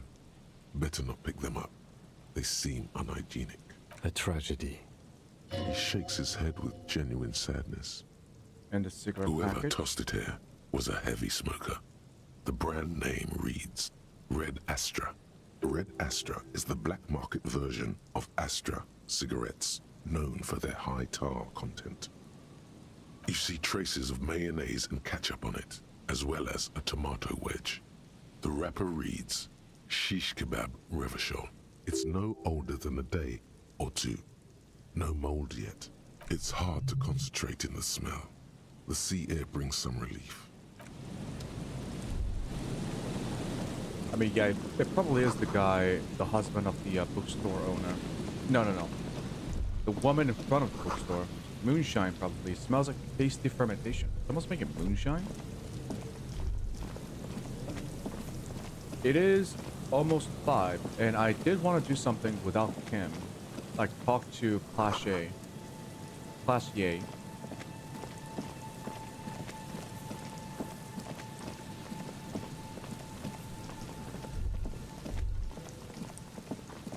I know I can call using the, a kick drum pulse. The music is coming from somewhere on the ice. You feel the shadow of a very large building fall on you. St. Brune, 1147. Dusty pews in the shadows. Many seem to be missing. An altar shrouded in dark, or something like that. It's too dark to count.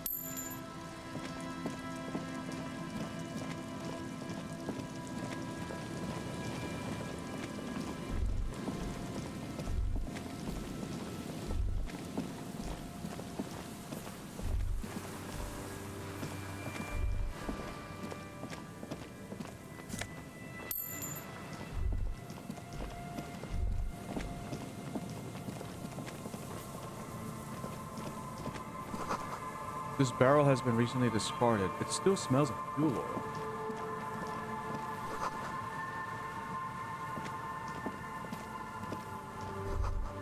Rusty gears used to turn the whole machine.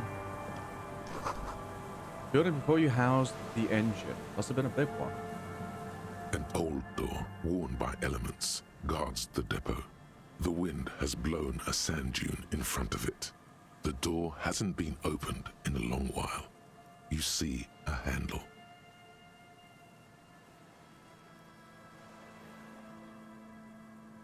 Whoa.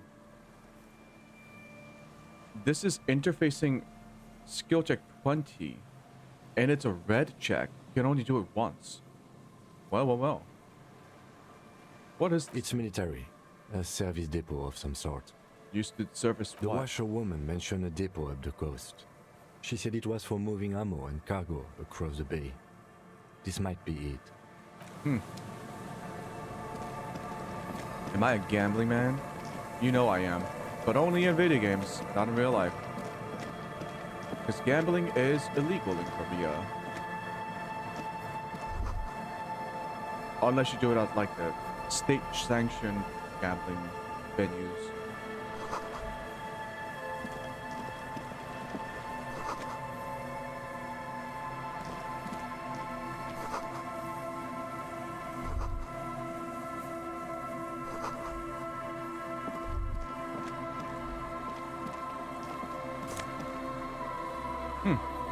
Scented scarf. +1 shivers, negative to physical instrument. Tiny inlet here, off in far distance, where the posts trail toward.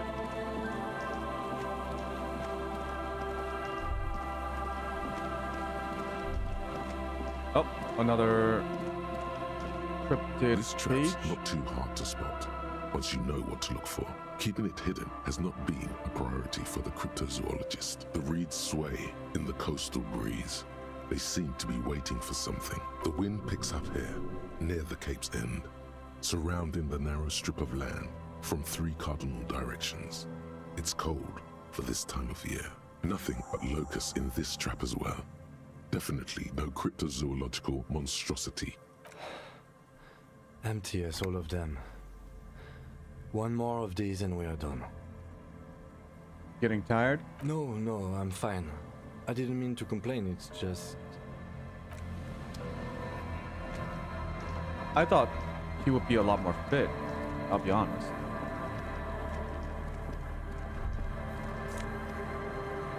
Rhetoric, empathy.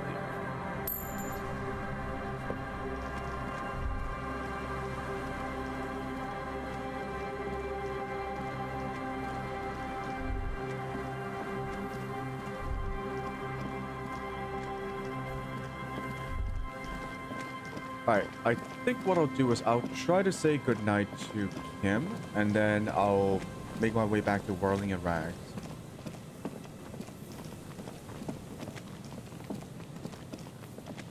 There's a couple things we need to do. +2 encyclopedia, -1 perception. Perception.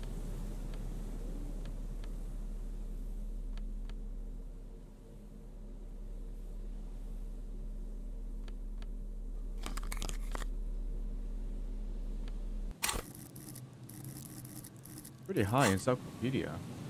Now my perception is what, 5? It's not too bad.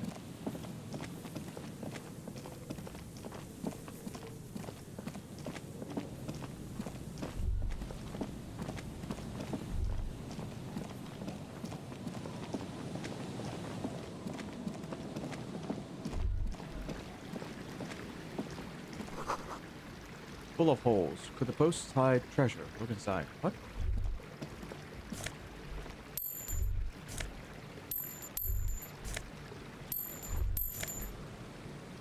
Oh shit, alcohol. Magnesium. Oh shit.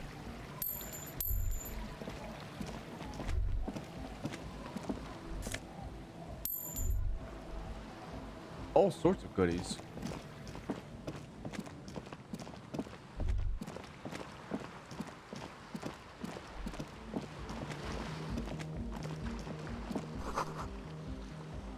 Must have taken a lot of patience to do this. Someone stacked rocks on a post. Painted with pastels. Someone is trying to bring cheer into the world. It's like an artist of some kind. Trash. Hole screwed into the ice. More tribalistic markings. This post is covered in little humanoids. The tent is just tarpaulin fabric covering a pile of stuff. The flap is open. Inside, 3 young men are listening to some new form of music. It's like nothing you've ever heard.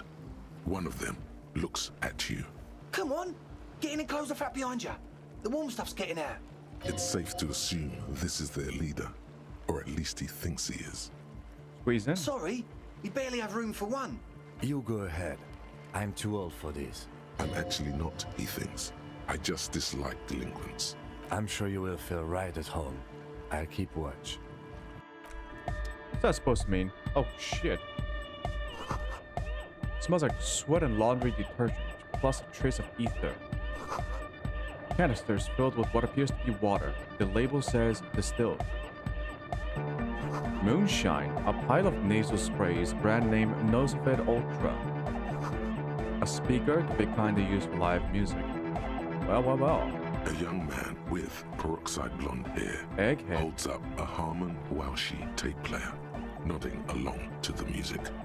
He looks at you with a knowing smile and says, as though you're supposed to be sharing some tremendous evangelical secret. Hardcore! Is it? It's hardcore! You're just gonna keep saying it's hardcore, aren't you? Skibberdy, skibber danger. I am the rearranger. Your cop training did not prepare you for this. What to do?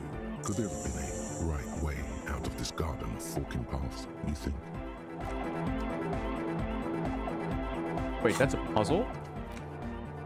There has to be some way to talk to this person, you just haven't found it yet. What if you just try again, find your way out of this maze of things to say? The young man with the tape recorder acknowledges What was that? I your have no return. idea. When he looks, This is hardcore.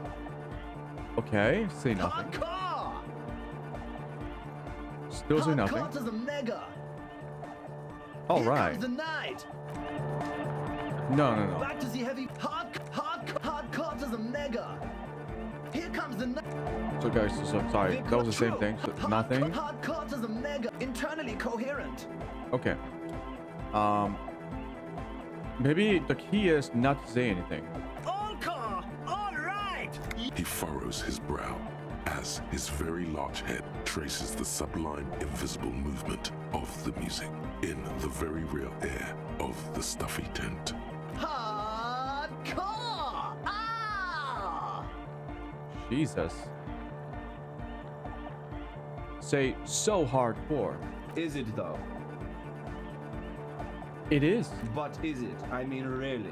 Feels like you should reply with the very pinnacle of idiocy here, so that things get totally transcendent. But you haven't gotten there yet, so you don't know what to say. I was thinking that too. I am the mic enforcer. I am the chick's checker. Yeah! Jesus Christ, that was not it. I feel we got pretty. Yeah, we got pretty far. Nothing. Nothing. Nothing. He Nothing. furrows his Okay, so hardcore. It is. But is feels like you should reply with a very I don't know pinnacle what of to idiocy. say exactly. under the radar, over the top. No, that wasn't it. This piece of shit. The club true, hard, internally coherent. Say nothing. He furrows. Hardcore! Ah! No, but seriously, I'm a little worried it isn't. Okay, let's try this one. The question is, what is the question? That would have been good if I had asked you a question, but I didn't. That was just idiotic. But there was a question? Son of a bitch, that The wasn't it too. close, true, hardcore to the internally coherent. Encore! He furrows. Okay. Hardcore! But what The it question isn't? is, what is the question? Just answer the question? But there was no... Son of a bitch. The true, hardcore, internally coherent. Encore! He furrows. Hardcore! The question is, what is... But there was a question. Oh, god damn it. Hardcore, internally coherent. Encore! He furrows. Hardcore! so Is it, hardcore. though? I was just thinking that a moment ago. One mind, one spirit. There's no other world. There's no other life. What the fuck? Talk to someone You else. see a youngish man bleaching the tips of his hair with a toothbrush. He puts the toothbrush down and extends his hand in greeting. Hello, I'm Andre. It's a pleasure to meet you. Alright, shake his His hand. grip is strong, sweaty, and warm. He's trying to project and inspire confidence. This is my posse, Noid, The young man with earrings looks at you suspiciously. and Egghead. Egg! Together with a Settle Burger, who's Egg. out there right now doing some seriously progressive sonic experimentation, we like to think of ourselves as music venue organisers. Uh-huh. Why are you here? You see, we've been all over Jamrock North, prospecting for real estate to establish a new venue in. Also for talent. Yeah, thank you, Egghead. And while there is no shortage of raw, unfettered talent spinning tapes in Jamrock, we've had rotten luck with the real estate part. Place is a shithole. I apologise for my friend Noid's potty mouth. I realise this is not how you speak to a police officer. He has authority issues. There's no need. The place is pretty bad. Which brings me to the problem of occupied ecclesiastical property. I bet you've noticed the derelict hive of narcomania on the coast. An attempt to pander to your perceived conservative sensibilities. No person his age would ever use a word like narcomania with a straight face. Don't fall for it. Enough histrionics. What are you talking about? I'm talking about a church, and I'm not exaggerating. Even a place of spiritual refuge can become a magnet for all sorts of dopeheads and burnouts if left unattended. Dopeheads. Burnouts. Well, I'm sad to say, that's exactly what happened. Sad because we were just about to put Martinez on the map with one of the maddest dance clubs in Jamrock. Nah, strike that, in Revachol. Strike that. The world. And sadder yet, because the dopeheads and burnouts holed up in there are the worst kind. He leans back a little, watching you with a steady, serious gaze, letting you imagine just how bad those dopeheads and burnouts really are. Good. This calls for an opinion. You're an expert in those. I feel like you may be laying this on a bit thick. What's really so bad about these dope heads and burnouts? They're spooky. What do you mean by that? I was hoping you would be the judge of that, officer. All I can say is, their spookiness is the kind that keeps us from restoring this church into a community centre and a place of spiritual refuge. Also, they don't eat or clean the building.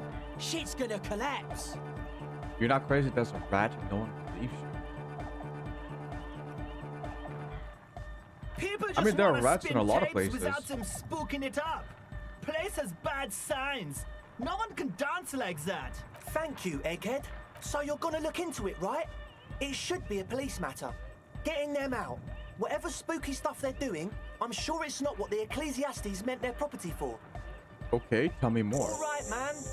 Andre's obviously very happy you took him seriously. The whole tent is. The boys exchanged giddy looks. Okay, what's the status of the church? I haven't gone inside the building yet. I asked Noid to install a measure against more drifters wandering in. A padlock. It's a temporary fix. Just something to contain the situation. I had to do it in an hurry. Not my best work, but it should hold for a while. What about the key? Of course. Noid, give the officer the key. All right.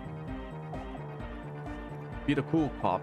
Catch the key as it flies towards you. It's as if time is frozen I'm not cool. somehow. You think you can sense the key moving in the air. Yeah, this is going to be way cool.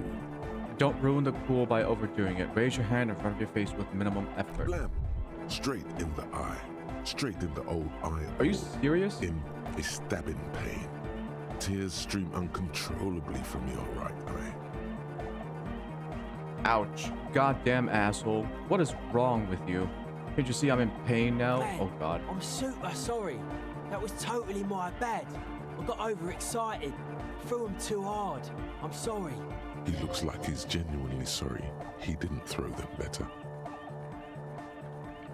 I'm sorry, I'm sorry. Banged your face in mockery of his useless contrition. You almost murdered me, a cop. That's use of lethal force. I really am sorry, man. Just take this, okay? Well, looks like there's quite a lot there. That's the least you could do. I Take hope the that money. settles it. Or wait, the key? Yo, he gave me 25 real. He is shifting in his spot, uncomfortably, still feeling sorry for the mishap. Yo, it's a good thing we got hit in the eye with the key. We were talking about That was a lot the of money. padlock, I think. Okay, how long have those people been locked in there? Also, if I find anyone dead inside, I'm arresting you for like involuntary manslaughter. Not long, like a week maybe. You fucking idiots. Oh my god. How can you be sure they haven't starved to death? I'm super sure they're alive. I mean, come on. I'm at least 90%, maybe 85% sure they're still alive. Somewhere in the ruinous past that led you here, there was something called... Yeah, that's what I said. exams. Involuntary You manslaughter. may have learned the term involuntary manslaughter there. Hey, Andre, do you know what involuntary manslaughter means? Yes, I do. I listen to Channel 8 all the time. I know about crime stuff, and I assure you, officer, this is not what's happening here. I'm at least 80% sure they're alive. I mean, come on. Most people aren't ever that alive in their entire lives. What the fuck does that even I mean? don't know. What does anything mean, really? Oh, yeah. Alright, I catch you. I knew you'd get it. You're one smart cop. It feels good to be the smart cop, doesn't it? That's a good cop to be. Has a nice ring to it. Smart cop.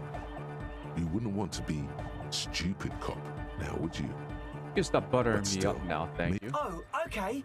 I won't do that anymore. It's a social political comment on the way how people are actually wasting their lives playing video games instead of going outside, in your opinion? What, these three chuckle fucks? Really?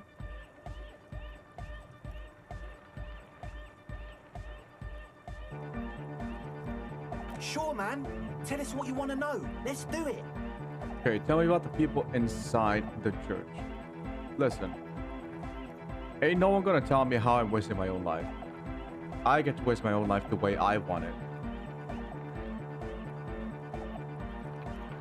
Truth is, I don't really know. None of us do.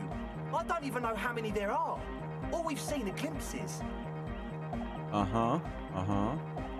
You haven't even seen them and you want the police involved. Well, there's also the machinery.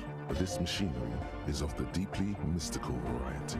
When I first scouted the place, back in February, it was abandoned, empty. Took some time getting the crew together. So about 2 weeks ago, we came here hoping to set the stuff up. Suddenly, there are all these strange machines lying around in there. One of them has wires running into bowls of water. Wires into water. Never seen anything like it. Andre, tell him about the feeling. Oh, and it felt like there was something in there with us, watching us from the dark. No, the other one. Which other one? I'm not as in tune with my emotions as you are, Egg. Felt like silence. Awful silence. For this man, even regular silence is awful enough. But that was something greater. But you haven't physically seen anyone. Not exactly. We've just seen someone who we think is a woman go in and out of the church. A couple of times. And we felt someone or something eyeing us inside. But that's kinda it. So what was that about something Like watching you? You aren't alone, you know? It wasn't quite human, if you know what I mean. Not human, as in a ghost. Do you know what he means? Nope. It was this dark shape climbing upside down along the ceiling, like some kind of crab man. A crab man. Yeah, you know, the way it was climbing up and around the ceiling, like a crab. It was stalking a cell, exhibiting ambush behaviour. Odd. Crabs are usually marine creatures and not known for climbing walls. Are you sure there was crab man? Yeah, totally. I mean, I didn't personally see it. Estelle was alone that time, but I believe her. If she comes out running and says there's a crab in there, there's a crab in there. You should ask her about it, but be nice. Don't tell her you don't believe in the crab. The implications of this are too numerous to consider. Proceed with caution. Learn all you can before entering that dark building. There probably is no crab man. Don't let them draw you in with this nonsense. Bro, can you tell me more about the You machinery? should talk to Noid about that. I just got a distinct burnout and dopehead sign from them. Probably jacked up to some snuff station too. Probably, very likely. So how can you be sure they're burnouts and dope heads if you haven't even seen them? Well, honestly, I can't. But I am. This is a below feeble attempt at avoidance. Basically, he is attempting to weaponize idiocy. Wow, you can't, but you do. I should add weaponized idiocy to my own repertoire. Hey now, I'm 70% sure they're substance abusers. Don't let all that technology fool you. Where do you think the drugs come from? All right. Sure. What? What's the deal with Egghead? He's a quiet man, mostly communicates through music, and by being a master of ceremonies. Master of ceremony. You know, a host, a declaimer of slogans. He's a performer, gets the people going. So how do I communicate with him? Well, he's just kind of here. I don't really know how to communicate with him. Have you ever really talked to Yeah, him? sometimes. When I stumble and find my way into his center, you have to hear a lot of hardcore to the mega first though. The man smiles mysteriously, choosing to let the beat speak for itself. I get it. He's a puzzle. Mm-hmm. You mentioned some kind of Ecclesiastes owned the church. Who are these Ecclesiastes? Jesus. Oh yeah, that's a meteor name for the founding party. Thought it'd be cool to use it. If you don't know what the founding party is, there might be a way to mask it with minor demagoguery. Now humor me, Andre. What is the founding party? Come to think of it, I've never really looked them up, you know. I can't give you a precise definition, but they're a very powerful religious organization. And they have roots in ancient mass society. And they're the custodians of the Pericanassian church. Plus, they anoint the innocents. They, made the innocentic system, no? Mm-hmm. Now, Andre, in your opinion, would this ancient religious organization who anoints the innocents want a dance club in one of their churches? Totally. The Pericanassian church is about love. And Nordic music is about love. I got love for my Pericanassian posse. Love is the relay out of death. We dance. Love is hardcore. Unity. Unity. Make some noise for my Insulindian posse. You feel it. The anodes and the cathodes coursing through you. Your big toe starts tapping along to the base, as if testing the waters. Enjoy the beat. Feels good. I guess love can be pretty hardcore. Oh yeah, it can. He's coming around. You're getting it. I now understand it was lame of me to suggest otherwise. And Nordic music is about love, and so is the Pericanassian church. Yeah! Yakokata! The place to be! He seems ecstatic that you share his vision of Pericarnassianism. Do it for the masses. Do it for the crew. I didn't want to say it, but it was pretty lame of you to imply otherwise. Anyway, you got more questions? The one with the large head is still looking at you, nodding his head, waiting for your body to start moving. Yeah! Let it out! Let the disco happen! Bring the disco into this world! Get this church shit on, and then dance there, motherfucker! You feel like What the you can fuck, go for necktie? a disco when, or if they get this club going. You've got it in you. I wanted to ask you about this tent full of equipment. Yes. What? I see you brought your own water. Yeah. Good to have, bitch to carry. When I first scouted the place, I did some reconnaissance. I'm not sure the church even has running water. And it's distilled too. Oh, it's the one they sell at the fuel station. Hate to tell you, but it reeks of sweat in here. It does, doesn't it? Told you we have a smell problem. I also smell ether. Why? Ether? I don't smell ether. Do you, Noid? No. It's mixed with a peculiar chemical scent, like laundry detergent. He sniffs the air, then shrugs. It doesn't take a forensic scientist to guess it's drug-related. They look and act like the kind of guys who've done their fair share. However, their breathing is regular, their jaws stay put, and their pupils aren't dilated. So, not under the influence right now. At least, not under the influence of stimulants. That doesn't rule out hallucinogens, benzos, some depressants. How do you know all this? What's with all the Nosafed? The what now? Point at the bottles of nasal spray in the corner. The Nosafed Ultra. You have a lot of it lying around. Oh, the old Ultra. I have a major sinus infection. Stuffy nose. We all do. Shit's all blasted up. Winter. Can't even breathe. You sound fine to me. Yes, that's all Nosafed's doing. Without the Noser, I'd be drowning in shit right now. Nosafed is the shit. Can I have some? I have some nose problems too. Sure. Here you go, officer. The Hey. Noser. Blast away. He nods enthusiastically, no doubt a little relieved. Logic. Logic. I only have 4 logic. Go for it. It's a white check. Okay, so the speed freaks want to start a club for dance music. That much checks out. Youths like music. You feel as though you might have liked music more when you were young, too. But you digress. The gist of it is, they want to turn the church into a club, but a suspicious element has overtaken the building. It's very important to understand what the gist of things is.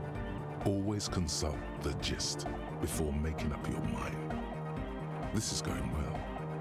Having 4 logic is not only accurate in game, but in real life it can do. Yeah. Plus, and That it is has very to be true. considered, you can't invent the future of dance music in this smelly old tent. Imagine if you had the church. That settles it. Analysis complete. Their story checks out. It still Apparently their feels story as if checks this out. didn't quite go as it should have. As always, we'll be right here. You know, that's why waiting also I'm patiently not for a the news. detective or a police Yeah. officer in real life.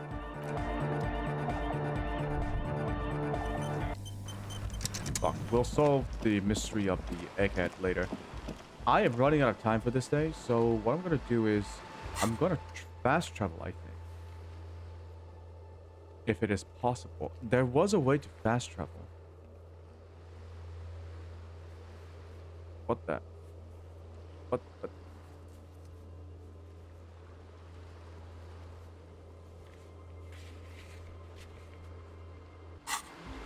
How do you fast travel?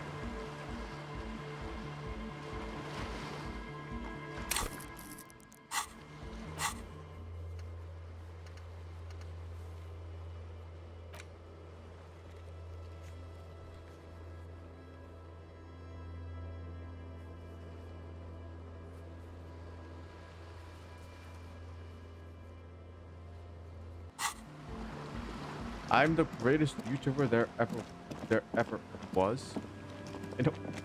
You know, I haven't made a single video.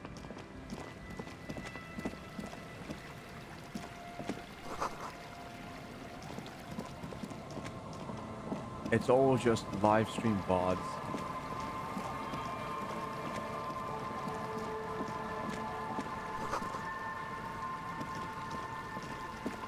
And there are also other indicators that I'm not.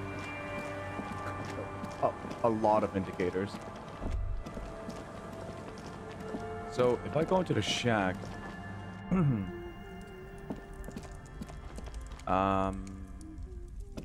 where's my? I was under the impression that The door has seen better days. The layer of paint has started to peel off due to the salt and wind from the sea. Even the lock looks slightly rusted. live streams are your favorite because you can tell me to go fuck myself. You could do that in comments too. I'll wait outside to give you some time and privacy to check out your new living arrangement. But just so you know, after we are done with the day, I'll still be staying in the whirling in rags for the night. We'll meet in front of the shack in the morning. The key turns with a satisfying click. You can enter the shack now.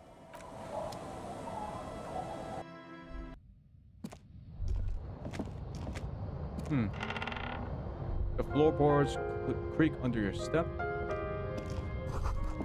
This intricate heat engine hums quietly, giving off pleasant warmth. using a thermodynamic expander condenser cycle. Nice. Okay. Fancy heater, I guess. Old science fiction magazines, books about bird watching, an almanac from 39. You see the waves, the sea, a church. An old mirror hangs on the wall. You see Oh shit, there's a mirror here too. And a jacket that gives me logic. On the table, you see a bowl of water, a rough soap, and next to it, a small hand mirror. A straight razor soaks inside the wash basin. Wash the smell of death off yourself. Scrubbing all the necrotic tissue off your hands takes a while. The fingernails are especially hard. Death has made its way into every nook and cranny. Should have used gloves. Detectives use gloves when they go rummaging around in someone's dead brain. But man persists. And finally, your bruised hands look clean and presentable. Sort of. The sudden absence of the morbid dead tissue smell is uplifting. Is shaving the right call? The water reflects back a vague image of your face. Nose bulbous and red. Hair unkempt. Wrinkles lining the eyes and forehead. The stash is gigantic. Gigantic stash. A fresh start looms ahead. Clean yourself up and be born anew. Let's be born anew. Like an artist with a brush or a master swordsman, you use the small mirror and the straight razor with some soap to remove all that unkempt hair from below the nose line. The sharp blade chafes against your skin, producing a scratching sound. The surface underneath the beard feels tender, the air brushing against it chilly. Feel your clean-shaven cheeks. They feel so smooth, surprisingly so. A feeling of freshness overcomes you, as if you just came from a cold bath. Nice. Starting to look a little bit cleaner now. I'm not going to go to sleep.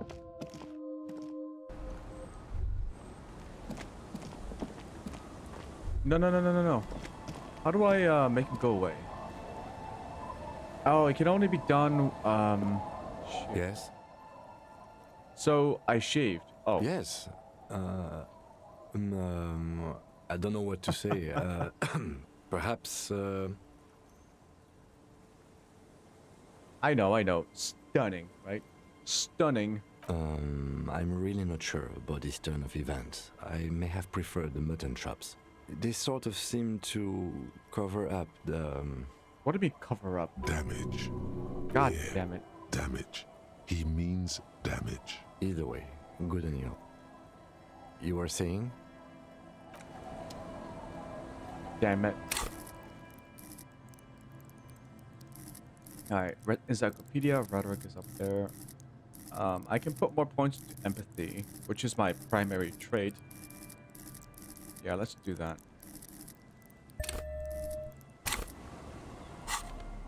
I don't want it to fall behind. So, I want you to, like, not follow me, if that is possible. Ah, shit. No, it has to be after like 21. What was it, like 2200? Underside of the boat has been tarred.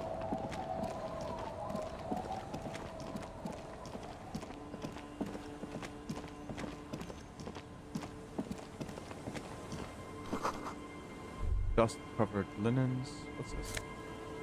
Hands. +1 to Kingdom of Conscience. Wait, what? What is +1 to Kingdom of Conscience?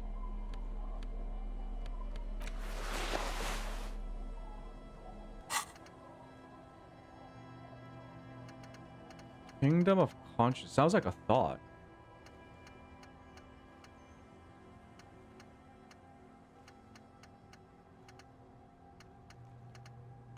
Wait. Kingdom of Conscience. Moralist, the dialogue options heal +1 morale. What does it mean +1 to this? Okay, so it's 5 and 5 and 1. What if I take off the pants? Back in. 5, 5 to 1. It's... It doesn't change anything here. Okay, I'm gonna have to go and use the radio at the squad patrol vehicle. What was it called? The Kinnaman? Wait, what the fuck? The ice just off the coast crackles and shifts. A bottle, drained of all its booze, is frozen to the ice. This is it. The scene of the party. The fire pit. Cigarettes and empty bottles all evidence it. Don't you mean the scene of the crime? Not as such. I'm talking about what came after the party scene. Sure does look like a lot of folks partying Looks here. like they were here a while, judging from all the bottles.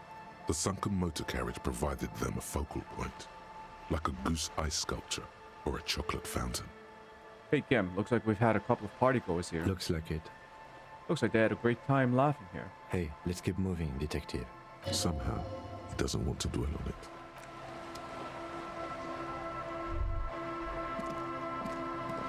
A banged-up motor carriage lies half submerged in the icy water, slowly sinking into the Insulindian Ocean. Only the cabin top, rear wheels, and the engine remain visible. It must be cold and lonely down there, in the icy water. The seawater has already started to corrode the metalworks. Remember the tire tracks in Martinez? This is where they were leading. Right, this is where the tracks from the plaza were leading to. It appears to be so. Let's I investigate. agree. We should definitely investigate. You get a sudden, sinking feeling. Stomach acid comes up as you look at the motor carriage in the deep, dark, cold water. Why? Why the doom and gloom? It's just a sunken motor carriage. Some motor carriages are bound to end up in the sea. Run your hand over the cold metal. The motor carriage is properly stuck in the ice. Getting it out would require a team of specialists. A single day in the salty seawater would ruin most vehicles, but this one looks worn even in places the salt water hasn't touched it. Rust, moss, and sea life have already claimed it for themselves and initiated a slow decomposition process. What is the make of this MC? Can I see a The logo? logo is too deep in the murky water. You can't make it out, but you do see a monkfish float by. How long has it been here? The ice hasn't closed around the vehicle yet. My guess is it's been here since last Saturday or Sunday. Looks like Jacob Irv's journey came to an abrupt end here. Who is Jacob Irv? Your mocking tone finds no response, but the motion of the waves. Yet another case of the engine displacement triumphing over the driver's IQ. Yes, yes. Clearly, this is a triumph. I'd say the vehicle has been here since last Saturday or Sunday. What should we do? Let's wait for the low tide and see what's inside. Great idea. Then we can get the things inside. Low The tide? joyrider must have left something good inside. Guns, papers, maybe a cool jacket. A joyrider jacket. A joyrider jacket. You feel a strange connection to this joyrider. Maybe he's from some kind of joyriders district and likes blue and white racing livery, like a cop would. How long will it take for the low tide to come in? I don't know. An hour or two, tops? Sit on the swing and wait for the tide to recede. As you sit down in the old rusty playground, the world around you becomes very silent. The hinges creak under your weight, dangerously so. We have a thought unlocked, and that is Kingdom of Fairweather. Breakthrough imminent. Shit.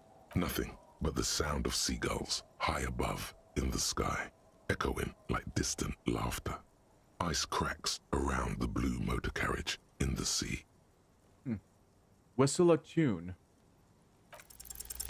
The tune on your lips forms a strange yet undeniably beautiful contrast with the surrounding bleakness. The lieutenant gives you a quick glance. Then, still looking straight ahead, he joins you with a higher pitched and slightly more melodic trill. The clouds pass in the sky, and the shadow of the swing moves like the hour hand on a timepiece. 30 minutes have passed. Looks like this might take a while. Time to present a good topic for discussion. The tide is sure taking its sweet time.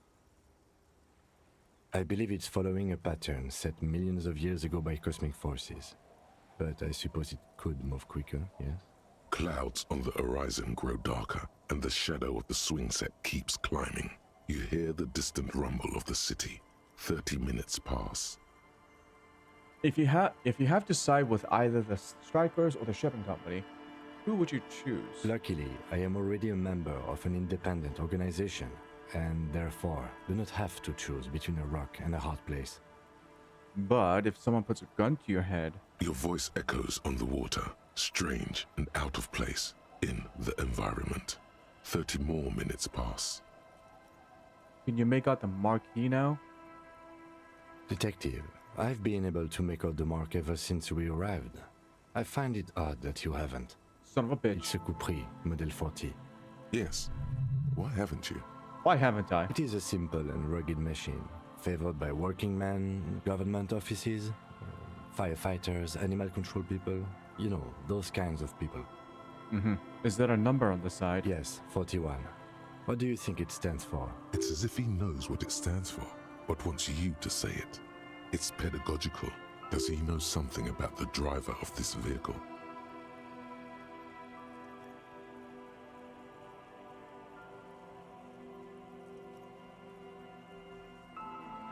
Uh-oh. Uh-oh. Is this my car? Oh, shit. I'm sorry, Harry. I'm so sorry. 41. Precinct 41. Uh-oh. A massive pit opens up in your stomach. I made it. I made the comes crash. over you. You feel like you're about to faint and fall off the swing. Your hands get clammy and the air tastes sour to breathe. No. Just no. Say no to this, Harry. Oh my god, it's mine. I drove my car into the sea. I'm afraid so, yes. It looks like you started in front of the whirling, jumped over the canal, and then drove your vehicle in the sea right here.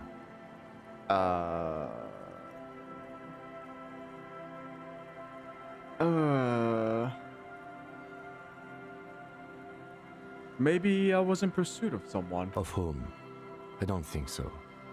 If anything, you were probably drunk. Oh, maybe I can still fix it. You know, maybe it'll buff out. That is very unlikely. All the electrics are toast. That goes for the electromagnetic steering and brake systems as well. You'd be lucky to find one undamaged component in there. In a few months, there will be nothing but rust left of this vehicle. It'll be cheaper to buy a new one. Well, not cheaper. This motor carriage costs 40,000 real. 40,000? But in the long run, it still makes more sense to buy a new machine than try to refurbish this. People are gonna be angry at me, aren't they? In Precinct 41? Let's face it, this is a substantial loss to your district's budget. I mean, my station only has 4 other vehicles in addition to my kinema. This was 20% of the station's vehicular budget. 20%. The badge, the gun, and now this. The lieutenant adjusts his glasses and doesn't say anything. There is also a 4th thing you've lost. A 4th? More precious than the gun, the badge, and the motor carriage combined. Lost forever into the deepest of seas. What, like my wedding ring or something? Or my... Is it talking about my memories? Well, things were going so well. You can still whistle. Besides, the night is always darkest before the dawn. True. Well, at least I can see what's in there now. Yes. Let's go take a look. Fairweather T500. Remember that weakness you were looking for in the ceramic armor? Like, maybe it can only stop small, fast projectiles, but a large, slow-moving pry bar would shatter it? Or, if I run an electrical current through it, maybe it will melt. Or, personal favorite, frequency something something radio weapon? None of that would work. You need to shoot the part of the enemy that doesn't have Fairweather T500 on it, because the armor itself is invulnerable. Good news is, so are the armor pieces on you. Wow. +2 hand-eye coordination against enemies and FT500 armor. Interesting.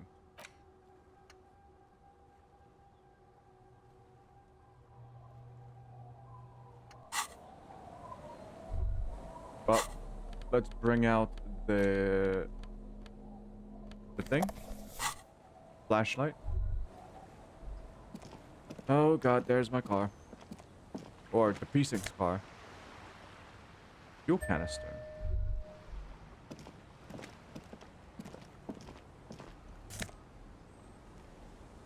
I got my badge. I got my jacket. Oh hell yes. Oh hell yes. So I can replace the RCM patrol. Wait.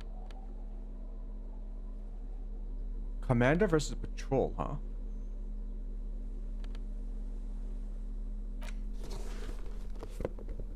Damn.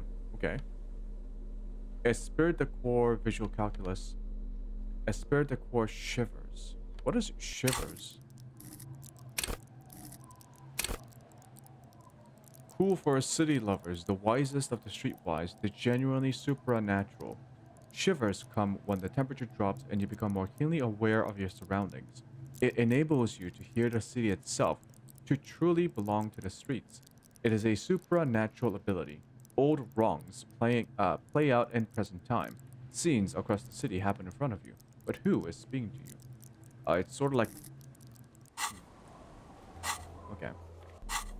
I don't know if I want shivers. I'll just keep this one. Esprit de Corps and visual calculus. That way, we can bring up the visual calculus to a whole whopping 4. Yeah. Perception's good. Interfacing's good. Alright, well. Fuck my life. How the fuck am I gonna explain this to the captain? Fucking disaster. So it's 21. Oh. A cracking head, a broken axle grinding. Oh. It's the final trap. It takes you a moment, but finally you spot the last of Morel's traps. This one's partially obscured by the reeds. The reeds bend forlornly toward the water. Some tufts have been crushed. The broken stalks sickly pale against the darkness. In the east, the city center hums to you, the constant, distant song, louder on this part of the coast, nearer somehow. And there's that cold again, always the cold. The trap feels light and silent as you pick it up. Something is different here. Wait. No locust. Oh? No phasmid either, but still. Look closer. Well, the bait worked on something. This doesn't mean it was a reed monster, though. Unless you see one in there. I just see an empty trap. The netting is a little untidy, messier than the others. Like someone or something picked up the trap and shook it before dropping it back down on the ground. I do get the feeling that someone or something may have messed with the trap. Perhaps our cryptozoologists have competition in the form of an actual entomologist, or someone else is sabotaging them. I could present more theories, but then I would be taking this on as a case, which I'm not. You're right, but I still need to tell the cryptozoologists about this. Okay. But after that, we get back to our own assignments. There really is no explanation for this detour right now. None. None whatsoever.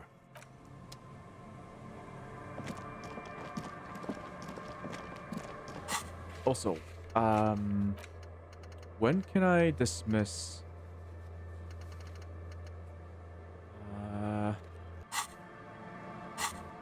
when can I dismiss Kim? It had to be at a certain point at night. I don't know if it was 2100 or 2200. So I gotta do a couple of things with Kim gone. One is I need to take the boots off of the body, off of the victim. I believe his name was Ellis something. And two, I need to go talk to Clache on my own.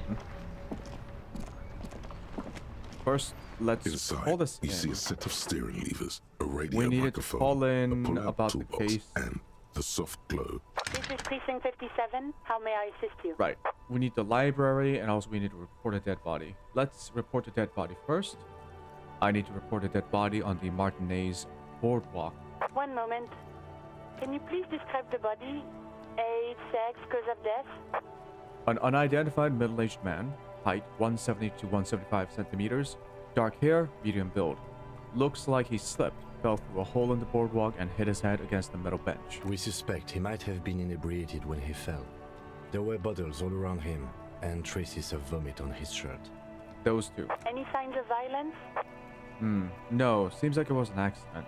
No field autopsy necessary. You can hear her quickly typing in the background. What about his belongings? Did you examine his clothes? He was wearing boots, trousers, and an old leather jacket with a bright blue lining. I found a library card from his pockets. Any information on the library card? It's from Central Jamrock Public Library. It belongs to someone named Billy Magine. Good. You have a lead. Do you and Lieutenant Kitsuragi want to take the case, or should I assign it to someone else? We're taking the case. I have assigned the case to Lieutenant Kitsuragi. Please follow up on this library lead to identify the man. We'll send someone to take the body to the morgue. That's all for now. Thank you for reporting in. Is there anything else I can do for you? Connect me to Jamrock Public Library. I'm afraid they're closed. It says here Son that of the a bitch. library is open from 10 a.m. to 6 p.m. 10 a.m. to 6 We should try again during business hours. Anything else, detective? Connect me to the 41st. Just a moment, officer. 10-4, come in, officer. Over. I'm happy to report that I have found my badge. 10-4, sir, glad to hear that. I'll write down that there is no need to issue a new one to you then. Over. Roger that, 10-10, over and out. Yep, over and out. Right, I also need to inspect A my police badge. badge on which you see the photo of a man. You. Some seaweed is stuck to the back. I found my badge. At least something good came out of all this. Study. Encased between two durable plastic sheets is a bluish card with lines what's my of name? information and a watermark in the shape of the street grid of Revachol West. You see a photo, a name, a rank, a document number, the date of issue, and in the lower right corner, your precinct. The Photo? man keeps winking at you with his green-grey eyes. The photo is old, no doubt about that, but the badge is new. You used an old photo for a new badge. Good choice. A newer photo would look different. How old? 8, maybe 10 years. The guy in the picture is rather good looking. He's got a nice haircut and is distinctly lacking in massive sideburns. And he's winking. Why? What do you think? His face is already contorted by the expression, although it looks less grotesque on him than it does on you now. The badge in your hand shines as you rotate it, catching light. Name. You see light. Harrier. That's long for Harry. Harrier. So you are Harry. Evrard was half right. Probably not a lot of people know your full name. Whoever told him you're Harry Dubois didn't. What kind of a name is Harrier? It's a wartime name. Revolutionary. The kind mothers give their sons during troubled times. Like Undying or Boxer or Ironhide. Isn't Harrier like the name of a fighter jet? Yeah, the Harrier jet. The British one. It's meant to keep you safe from bullets, hunger, shrapnel, kidnappings, and worse. Harrier Dubois it is then. Pleased to make your acquaintance, Harrier Dubois. He's not going to call you Harrier. He'll keep calling you officer when he's angry with you, and detective when he's not. The badge in your hands shines as you rotate it, catching light. You see lines of information. Lieutenant, second junior officer? Lieutenant W. Freighter. W. Freight? What is W. Freight? The lieutenant is a rank above sergeant and below captain. It's the highest rank in the RCM that still does field work. I am a lieutenant. And the double Euphrator? The title of Euphrator is added to your rank when you decline a promotion to a higher rank. In your case, Captain. You have declined twice, thus you're double Euphrator. Declined? There are many reasons one would do this. The rank above you in your precinct's decomptage might be taken, or sometimes promoted officers do not want to replace their superiors, out of respect. And sometimes they just prefer the type of police work available to their current rank, in your case, Lieutenant. Heavy-duty case-solving machine. What's a decomptage? Decomptage is the hierarchical system employed by the Revachol Citizens Militia. It means counting down to twos. The countdown is modeled after the dual leadership system employed by the left during the revolution, which in turn was developed by last-century experimental psychologists in the University of Königstein. The lowest rank is junior officer, usually teenagers. Then there are the patrol officers, then sergeants, lieutenants, and then a captain. That's basically it, except for a few kings. What kings? Kings like satellite officers and the additional Euphrator rank I already explained. The long and short of it is, you're his superior. So you've been putting up with me because we're of the same rank. No, I'm not going to say that. Satellite officer. You are given the title of satellite officer if your partner is quickly promoted through the ranks and you rise with him. You don't seem to be a satellite. Well, thanks for explaining all this. Don't mention. My pleasure. I thought my rank was wrong. Yes, apparently you've had a rather successful career in the past, and this leads me to believe maybe your current situation is only temporary. Well, that gives me hope. Good. Such a small yet precious thing. Expensive paper caught between thick plastic, like a fly in amber. It reads... Serial. Revachol 126205 Jamrock 41. That's just the serial number. Revachol, Jamrock, Precinct 41, with some numbers thrown in there for good measure. Date of issue 7th of November 50. 4 months ago. I'm guessing that's when you were promoted to the rank of Lieutenant W. Freighter. A new badge usually comes with a new rank. You seem to have been doing well then. So my current slump seems to be a recent thing. The pain in your chest tells you you were working yourself to death to earn that rank. You're pretty sure you weren't doing well, but better? Probably yes. Okay. A lot can happen in 4 months, especially in winter. The winters are never easy on you. Of that you are sure. I remember that time! That was a good time. We had a good work-drink balance going. What happened, man? Pump it up! Alright, necktie. PC 41. Yes, it's the designation of your precinct. 41. Like mine says 57. The 57th is mostly industrial harbor. A lot of asphalt. The 41st is... What? It's a tough station to work in. You have all of Jamrock to cover. That district should have 3 precincts, but money is what it is. It's no wonder you are like you are, he thinks. But then again, it's a legendary district, and a hell of a station too. It must be an honor and a curse to work with people like Price, McCoy, Berdiaeva. Roberts, Feuerbach, Dimitri. Suddenly, names from your decomptage flash in your forebrain. And you? Is it an honor to work with you? Don't ask him, ask yourself. The badge in your hand shines as you rotate it, catching light. Alright.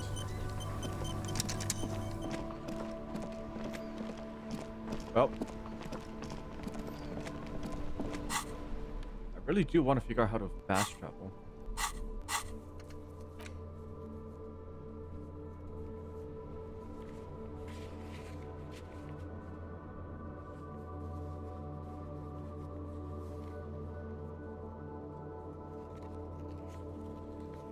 Maybe I need to buy the maps. Oh shit, wait. Travel here. Oh, okay.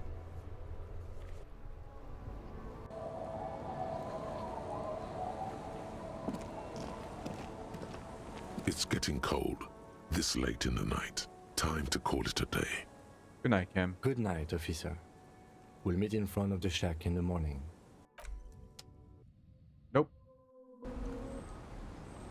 Now we travel.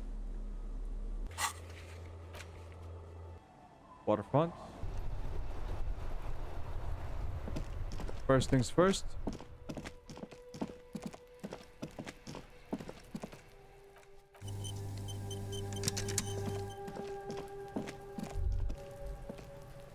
We're gonna take the boots. The man is decomposing visibly now. The body is reluctant to let go of the boots, as though it were its last bit of dignity. Whoa! Kuno's little sneak pig's back for the booty. Kuno, don't you ever go to sleep? Yeah, fuck it to pieces for us, liar cop. Pull on the right boot. It's not completely useless. You're able to reveal a little more of the putrid polymer sock beneath the boot. Pull on the left boot. It feels like the leg is going to come off along with the boot, but you're able to get the boot to move a centimeter or two. Just relax. This is easy. This is happening. See? The corpse doesn't care if you try to take his boots. He doesn't need them. He's probably glad to get rid of them. Try to twist the boots off one by one. This is the right method. It takes some time, but eventually the boots come off, with nasty slices of polymer sock stuck to even bigger pieces of skin and rotting flesh. Look, he's skinning the fucker up good. Pulko style. Hell, keep at it, pig. Take stock of the damage. The legs look like they've been clawed at by wild animals. As for the boots, you can't possibly do anything with them until you've cleaned and disinfected them thoroughly. Yes, these absolutely need to be washed before. The stink is incredible. Didn't the Whirling have a kitchen?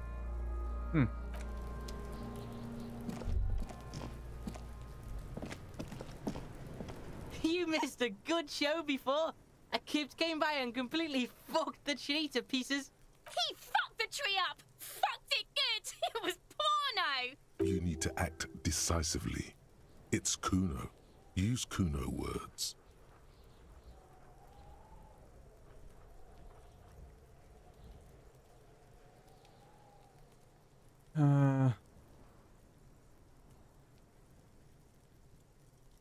No. Watch out, Kuno. He's trying to crawl up your ass. Kuno knows which Kipt Kuno meant.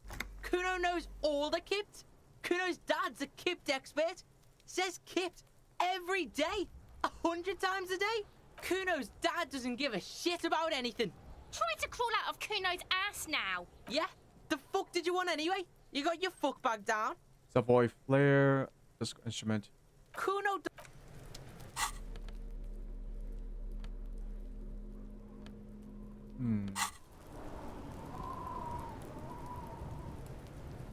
It is pretty good. I get one composure, Savoy flare, and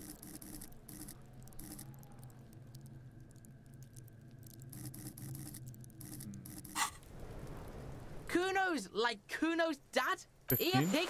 Kuno can already see you soaring through the air like a fucking eagle. Pig's in Kuno's debt now. Money debt? Money debt doesn't mean anything. He's just saying words. You're not in his debt. Kuno does... yeah, because I paid you.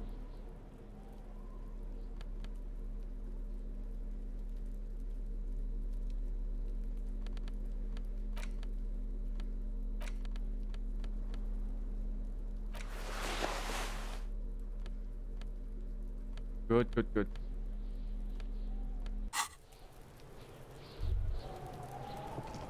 Alright, let's continue. Man, I really hope Kim doesn't get pissed off by this.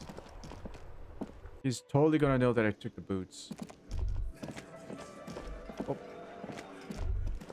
The theme on that pinball machine is a standard royalist theme, used on everything from pinball cabinets to full flavor cigarettes. What are its hallmarks? Clinging to a picture book version of the past century, waiting for the king to come back and cast out all the profiteers and homosexuals. Basically, imagine a yellow plastic crown with a liquor brand emblazoned on it. The idea of a king and a century gone is pretty fascinating. The sentiment is called anti-centennial nostalgia. pining for a time before the turn of the century.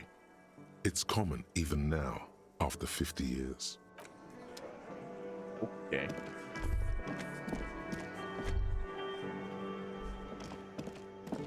This industrial gas-powered stove has been used to prepare food for many hungry hostel guests. There are several pots and pans on hand. Getting the corpse residue out of these boots is going to require patience, and also a huge pot full of boiling water, soap, and white vinegar. Check out the cookware. A commercial pot draws your attention. It's very large, gigantic even. It could be used to make enough stew to feed an entire city, and also to boil a putrid pair of death boots. Check out the cleaning supplies. There is a variety of soaps and bleaches in the cabinet to the left of the stove. There is also a bottle of white vinegar in the cabinet next to the fridge. This is gonna take the hard stuff too. Use as much as you can. It's bad with those boots. Don't be stingy now. Mm-hmm. The boots are really disgusting. The delicious smells of cheap soap and vinegar waft up from the pot. All right now, chef. Light up the stove and boil them. Add water and the boots to the pot. Bring it all to a nice boil. The strong smell of vinegar forces you to step away from the pot. The water slowly comes to a boil. Strips of polymer fabric and human tissue separate from the lining of the boots. They float to the bubbling surface. The boots look cleaner and cleaner. Those bits of human flesh are beginning to look cooked. You can smell it too, just like beef stew. That's it, chef. The boots are as clean as they're going to get. Steam dense with the smell of strange meat disappears into the vent above the stove.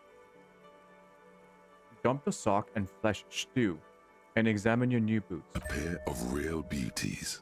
The boots are shiny, hot, and reek of vinegar. Just perfect. Master Chef out. Yo, let's go.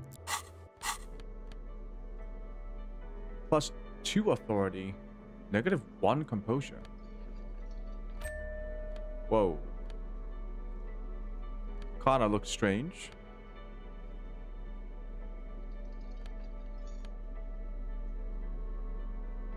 And now we are 2 composure, 5 Savoy Flair, 7 authority.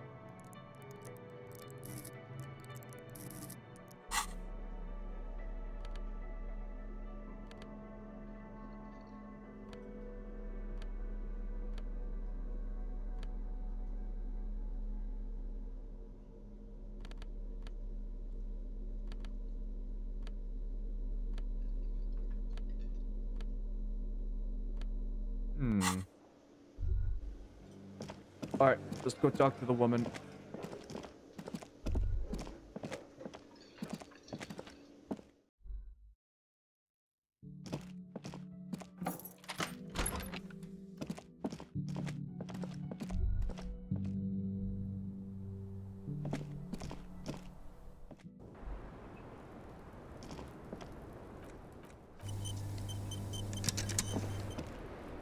I was just thinking, what a nice evening it is for taking part in a murder investigation.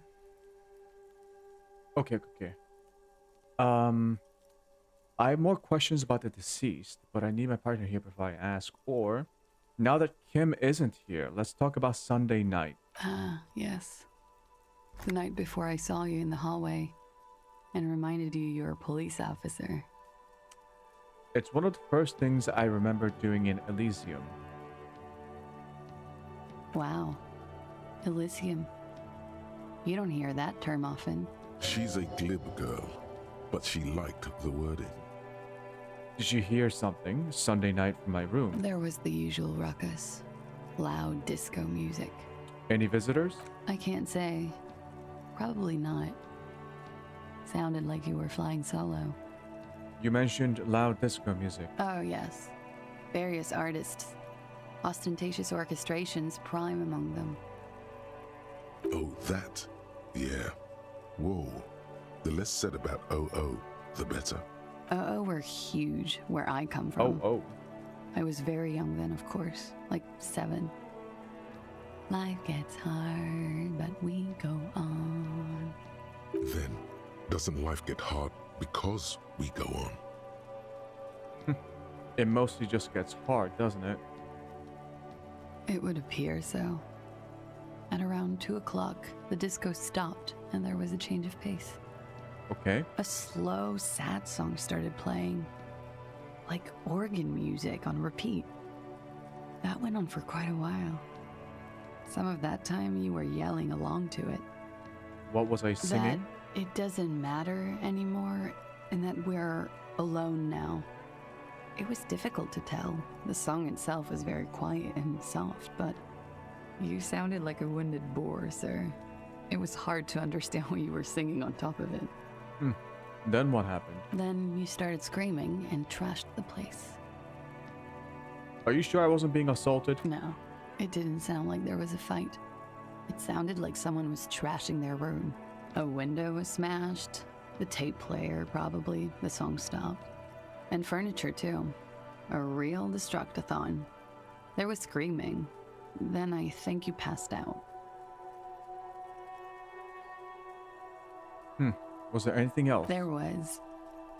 I think you screamed that you didn't want to be this type of animal anymore. I may have misheard, but it was sort of memorable. I went out afterwards. Everything was quiet by then. Around 4 or 5. And that was it. Thanks. No problem, sir.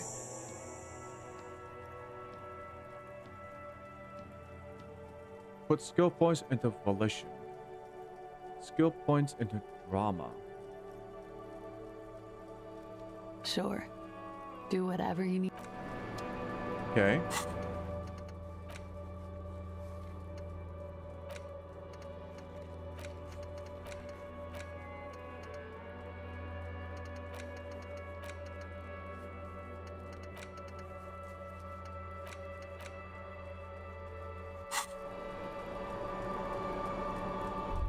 Well, I guess that's it.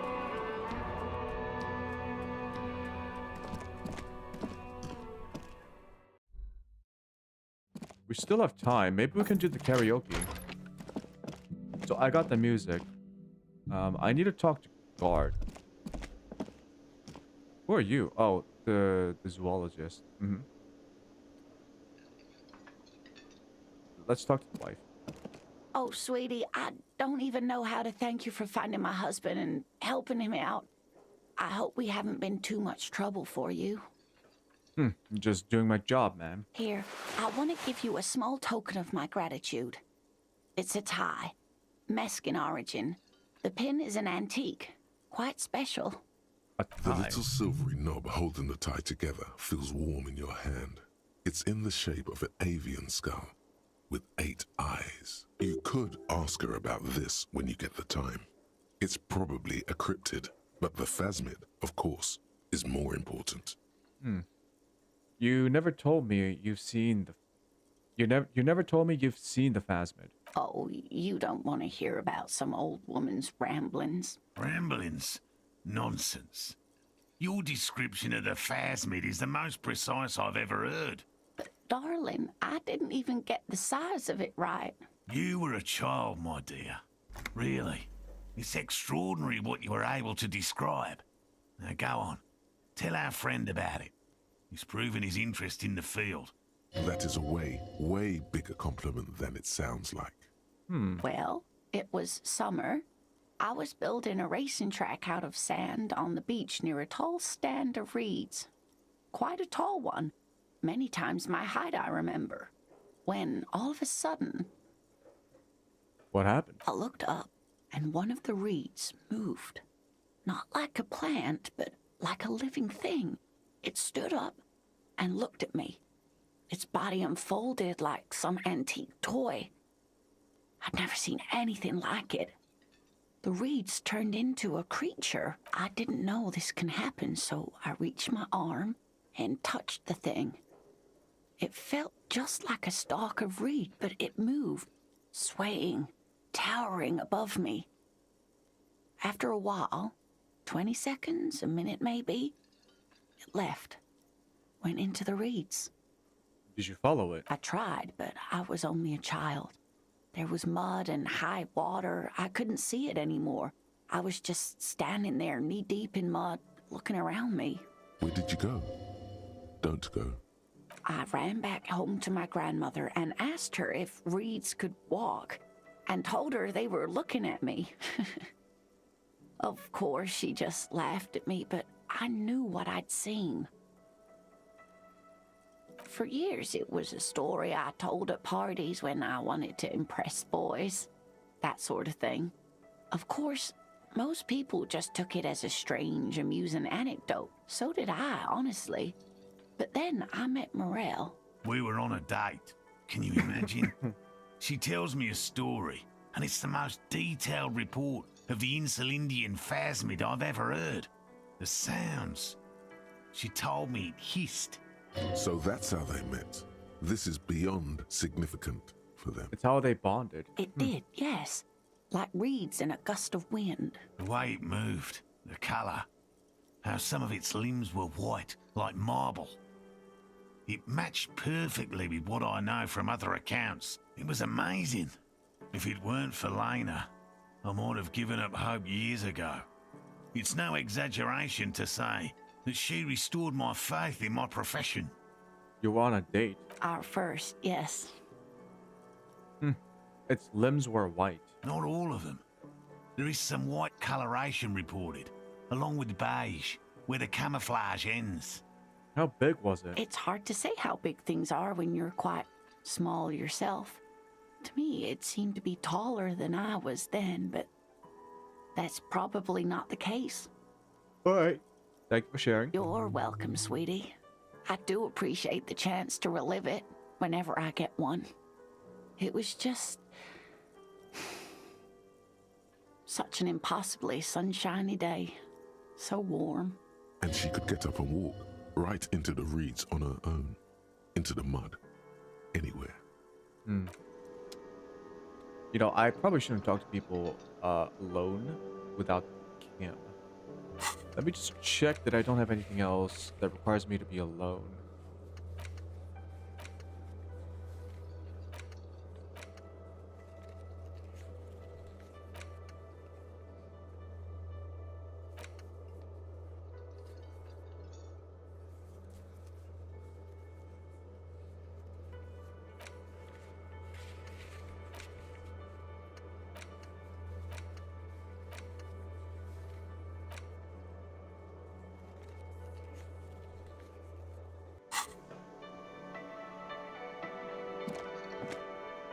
Can I help you?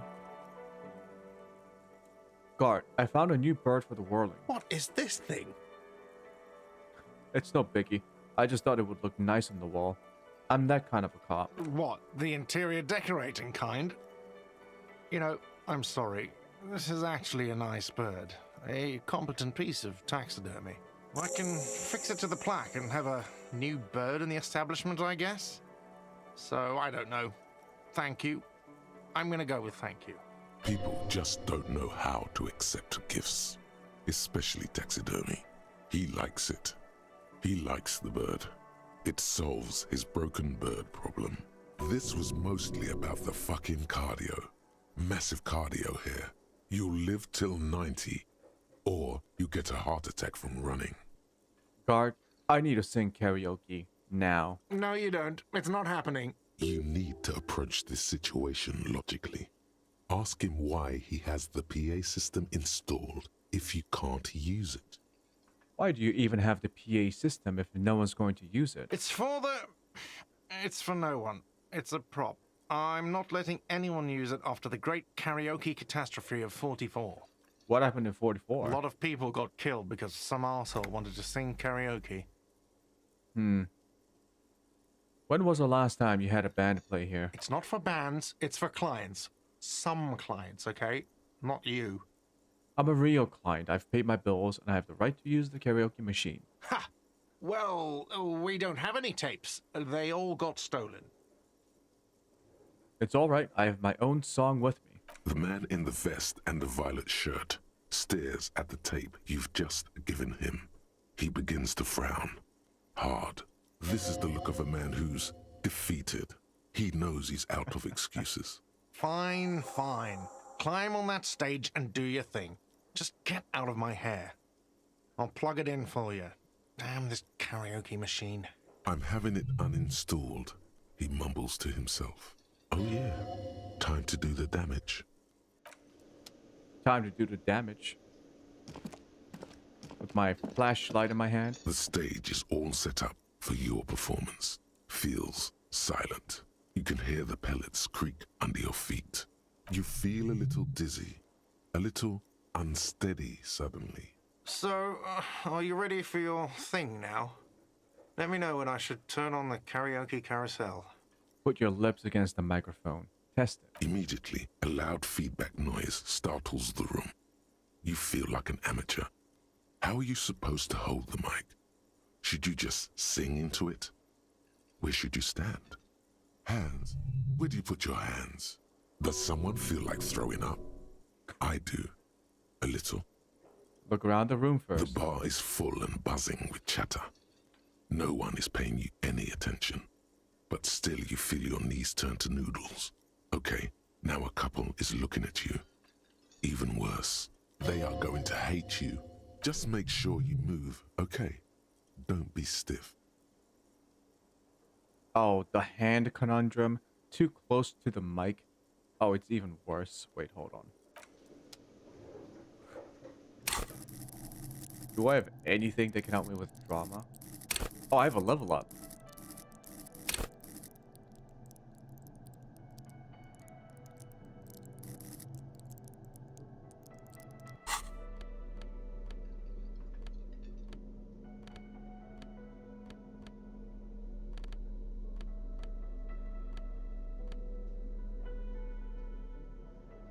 Inland Empire and Volition. Oh shit, that's a much better necktie. Goodbye, necktie.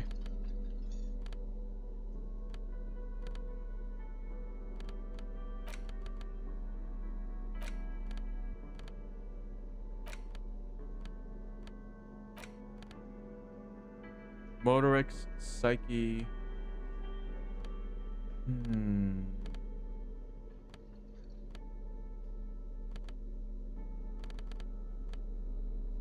I need like intelligence for this. The stage is all you feel a little. So, are you ready for your thing now? Let me know when I should turn on the karaoke carousel.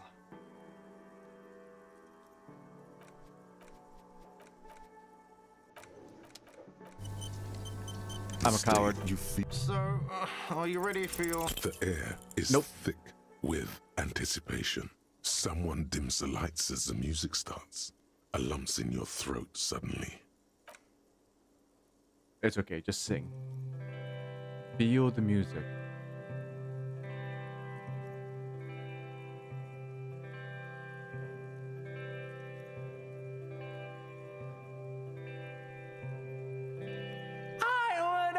Oh my god. To the tiny church there. Why is he so high The pitched? smallest church in Sanson. Now it once was larger. How the real may rest there. Down through the mist there. Someone shoot me. Towards the seven sisters. Towards those pale cliffs there. I would often stay there. In the tiny yard there. I have been so glad here. Looking forward to the past here. But now you're all alone.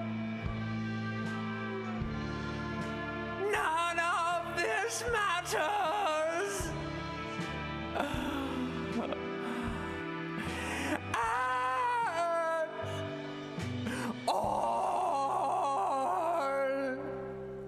What was that? Oh my. You know, why do I get the feeling that the person who just sang that is actually a good singer who's pretending to be terrible at singing? You know what I mean? It feels like they're pretending. Like underneath it, it feels like they really know how to sing. The limbic system. Do you hear that? It's the most pathetic applause in the world, Harry. Made of pity. No one liked you. You didn't like it, huh? Your words echo in the karaoke mic. People talk in the distance. A couple tries not to look at you. Quit yelling into the mic.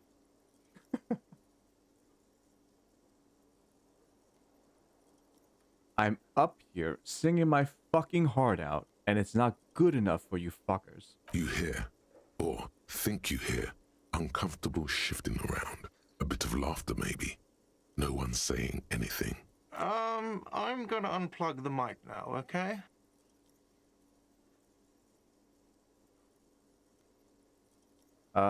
Shit. You don't know what good singing is. This is real singing. I sing about real stuff. That's it. I'm unplugging it. That's it. You're unpowered. Alright. I wonder if you can do it again.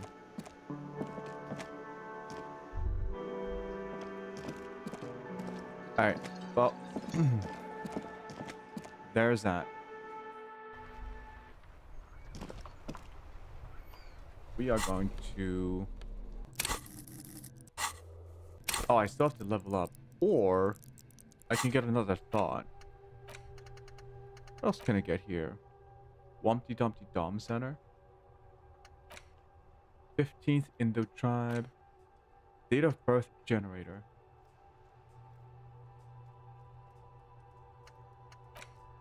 Murderway South. Magnesium-based life form.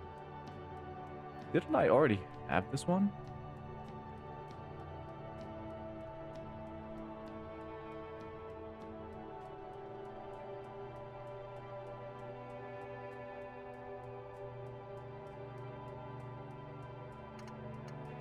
I thought I had that one.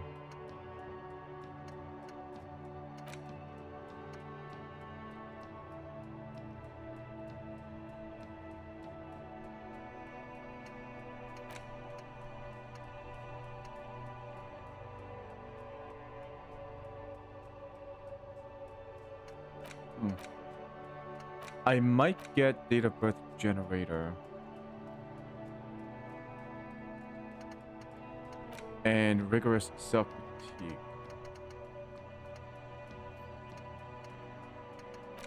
Yeah, let me unlock this one. And start working on...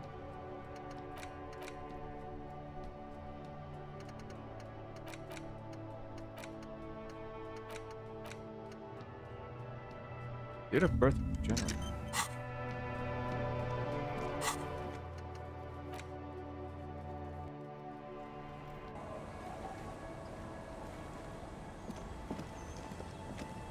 It's getting late and...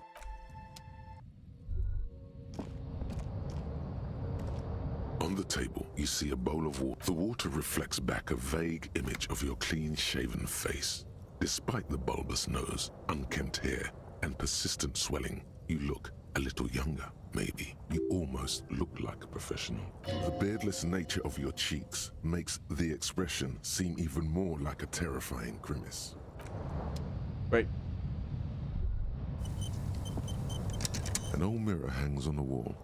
You see your reflection in it. The expression fixed to your clean-shaven face. You're still not accustomed to it. Encyclopedia. Formidable 13. Dig deep into your mind to locate the source of the expression. Heard about the band OO. It belongs in the new, the third decade of the current century. Enough time had passed from the failure of the revolution that, for a fleeting moment, free market economy seemed like the ultimate, uncontested way of life for our species. Okay. Things were good. It was smooth sailing.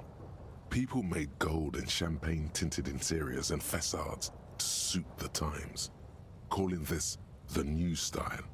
But more importantly, disco happened. Forget about ostentatious orchestrations. For Revachol, your city, that meant only one thing. Guillaume Lamillion, out of the dazzling swirl of disco music, in an open-air boîte de nuit somewhere in Revachol West, Guillaume's blonde mane appeared on the screen. He sang some bullshit. Then he made the expression. So I adopted it. Why? Everyone loved it. Maybe you thought some of the stardust would rub off on you. Maybe it did. Either way, it's all gone now. Only the grimace remains. I feel the need to add a clicking sound when I make it. Click, click. The click is used to spur on a horse. It also features heavily in Guillaume Lamillion's regional mega hit, Don't Worry, Your Pretty Little Head. Sometimes you like to add finger pistols to the mix. Oh, finger because, pistols. Oh, unlike God. Guillaume Lamillion, you are a police officer. It's your nifty little way to say, I'm armed and dangerous. How long ago was the news? There is a vast ocean of time between right now and the expression. Looking good on you, or anyone. 2 decades, if the calendar is to be trusted. Humanity has run aground in that time. It's a different world now. The expression is a relic. Anything else? Like who I am? Why did I become a cop? Why did I drink myself into oblivion? You have some understanding of the near history of disco, plus the trivia you've picked up along the way. Episodic memory, however, remains in the dark. It may never return. You should prepare yourself for that. Does this have anything to do with ostentatious orchestrations? Not really. OO must have just stirred your mind. They're more like a disco rock band anyway. I guess that's it. It doesn't have to be. You can swoon over Guillaume and his champagne cork smile whenever you want to. Maybe some of the stardust will return. Some of the stardust. Electrochemistry.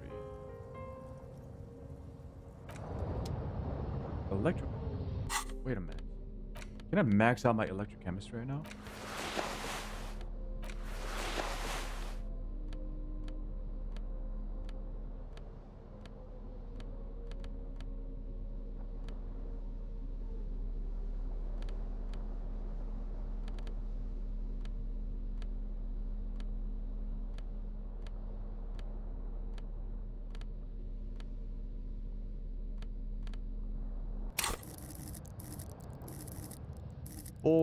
And if I take a drug,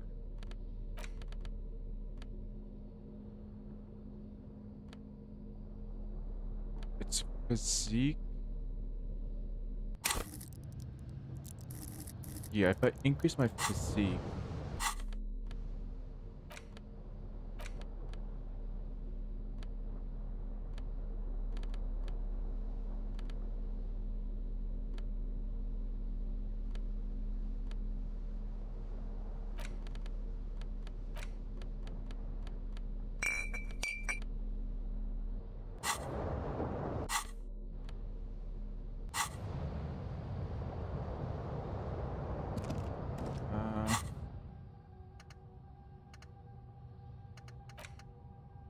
L'homme de le million.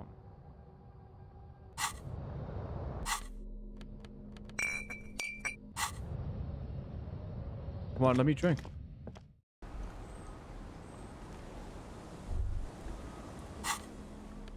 Alcohol, please. I would like to drink it.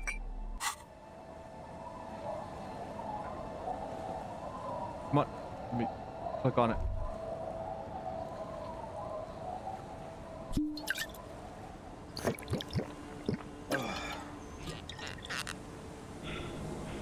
It's getting late.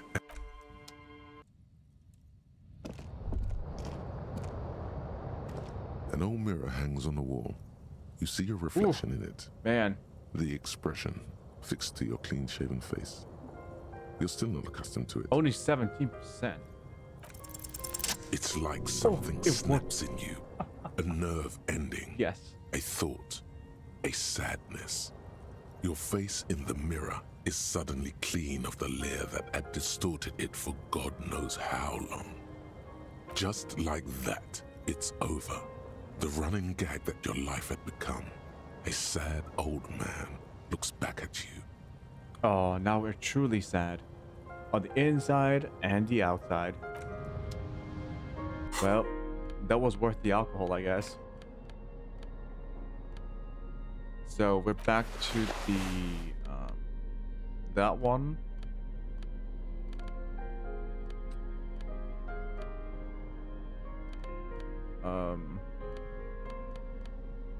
Commander's jacket.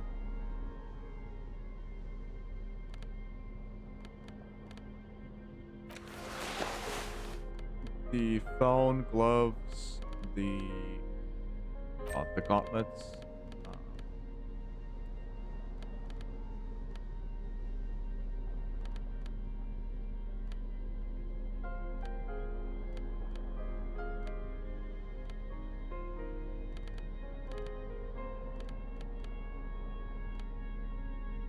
Oh, that's it.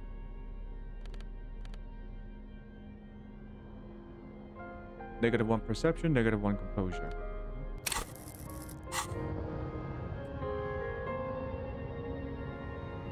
An old mirror hangs on the bed is comforting, if a bit run down. Still, you've earned a rest. Go to sleep. Across the room, the heating system hums its soft lullaby. The mattress feels soft and sheets warm. It only takes you moments for the world to fall away. Thoughts, baby. A million little lights in the dark. You're one fine instrument, brother. All those faces and all those names. All that laughter and screaming and scheming around. Every corner and every street. Recorded in you forever on Faraday. Spinning in eternity. On and on it goes for untold hours. At the disco where you first asked her to dance. Rising, rising above the dark curvature, the great wingspan of sleep, studded with stars. Behold, there are millions of them down there. The first time, the last time, the smoke in her mouth, the plotted flowers, the faces turning, changing. It's the world, Harry boy, and you're made of it. Every day you're out there, you make more of yourself from it. I'm afraid you can't be unmade now. You can never forget this shit. The colors, the voice. All stuck on loop. Whirling, spitting out words and images. You're the son of the world again. AriTo, a ceaseless agent. Picking up litter and old newspapers. Collecting your little bubblegum wrappers and idiotic picture postcards. Meaningless, meaningless keepsakes. Reading your awful letters and recalling things, aren't you? The endless names of the world. An address book you are. The map of a city. I am an agent of the world. You'll go insane if you keep going like this. One more day, and you'll be in the loony bin. I just know you will. And for what, brother man? For the greater good. Solving your little crossword puzzles. doing your tasks, crossing names off lists, trying to become some sort of world detector. It won't make it okay. It won't put smoke back in her mouth. We're making progress. Measured, steady progress. This must be my moralist ideology. There he goes again. He's a real political animal, our Harry. He still doesn't see that it's the world changing around him. He's got no idea what he's in for. Why? 'Cause only love can break your heart. Beep, beep, beep. The alarm is ringing, Harry. The disco circus goes on and on. You barely slept 3 hours last night. You can do it. It's nothing. Do it for the city. Go. Do it for the picture puzzle. Put it all together. Solve the world. One conversation at a time.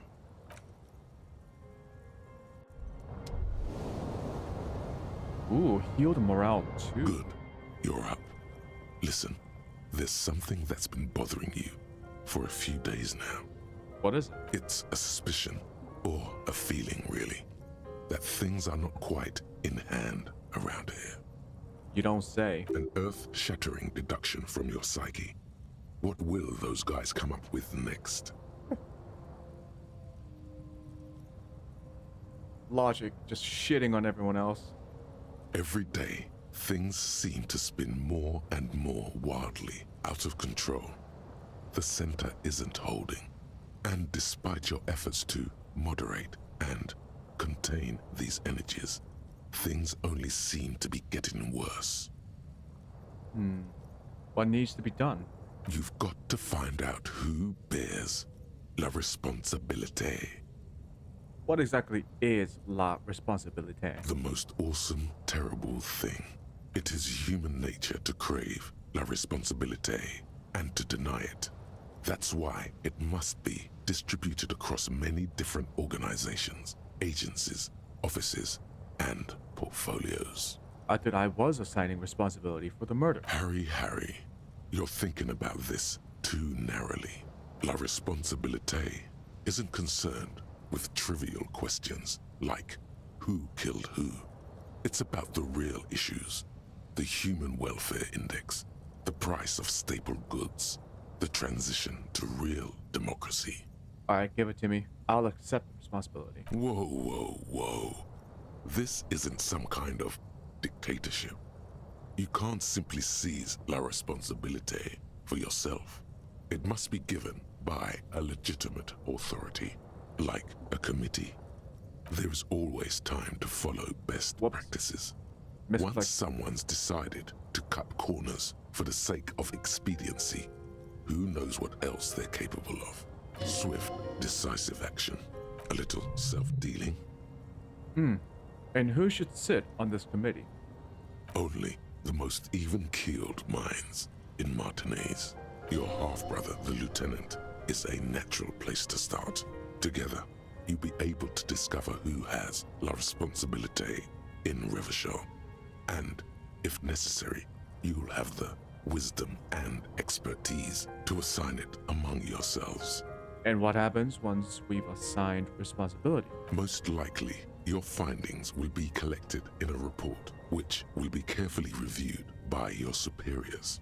Once they've reviewed it, those same superiors will produce a set of recommendations to be taken up at the next meeting of the Standing Committee. Rest assured, no matter what happens, it will be done through the proper channels. I'm prepared. Good luck. Your report is eagerly anticipated. So I'm assuming this is one of the possible major choices that you can have on the ending.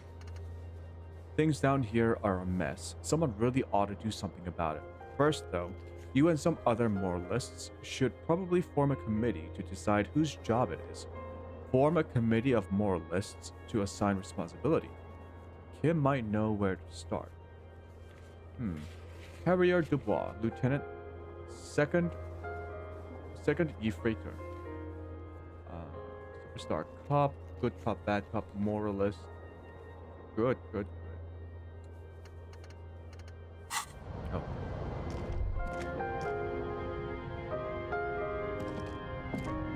On the table. I wonder if Kim is going to recognize the fact that I have shoes on now. Morning. Yes? Are we going to talk about the boots I'm wearing? Okay, let's talk about it. You stole the boots. Uh-huh. Congratulations. That must have taken an enormous concerted effort, considerable ingenuity and timing. Now, I'm going to report you and you are going to go to jail. You are? It was a joke, sadly. There's nothing I can do about your delinquency. What's done is done. Let's get back to police work. I don't care about your insane theft, the lieutenant thinks, and looks away from the boots. Just know, if anyone asks me, I will snitch on you.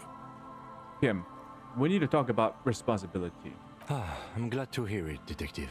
I was wondering when we'd get to this very subject. Good, we're on the same page then. If you ask me, it's high time for you to put the bottle away. Sober up, get back to basics. That would be my advice. And I hope we don't even need to discuss the street drugs you've been abusing. No. I meant like la responsibility. You know, the kind that gets assigned. Why are you pronouncing it like you are a coalition bureaucrat? You know what? Forget it. What specifically are you trying to assign responsibility for? For this whole situation. Now I understand. Next, I suppose you're going to tell me you need to form a committee to assign this responsibility? Exactly. Fascinating. And here I believed your recent turn toward moralism was just an act. In any event, I am just a humble law official. I may work under the moral intern's umbrella, but I'm certainly not qualified to serve on any committee. It's an ad hoc committee. You know who might be though? That Mr. Hiddleston, the gentleman near the Fell building with the distinctive way of speaking. Now, was there anything else? Interesting. That actually gave me a clue. Speak to Trent. Okay, so let me look at what I need to do. Yeah, we got the whole like church thing. What about? Now we still have to talk to this guy.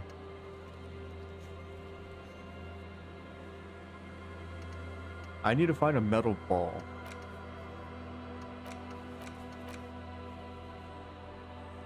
Everard asked you to open the basement door. Okay, I know where that is, I think.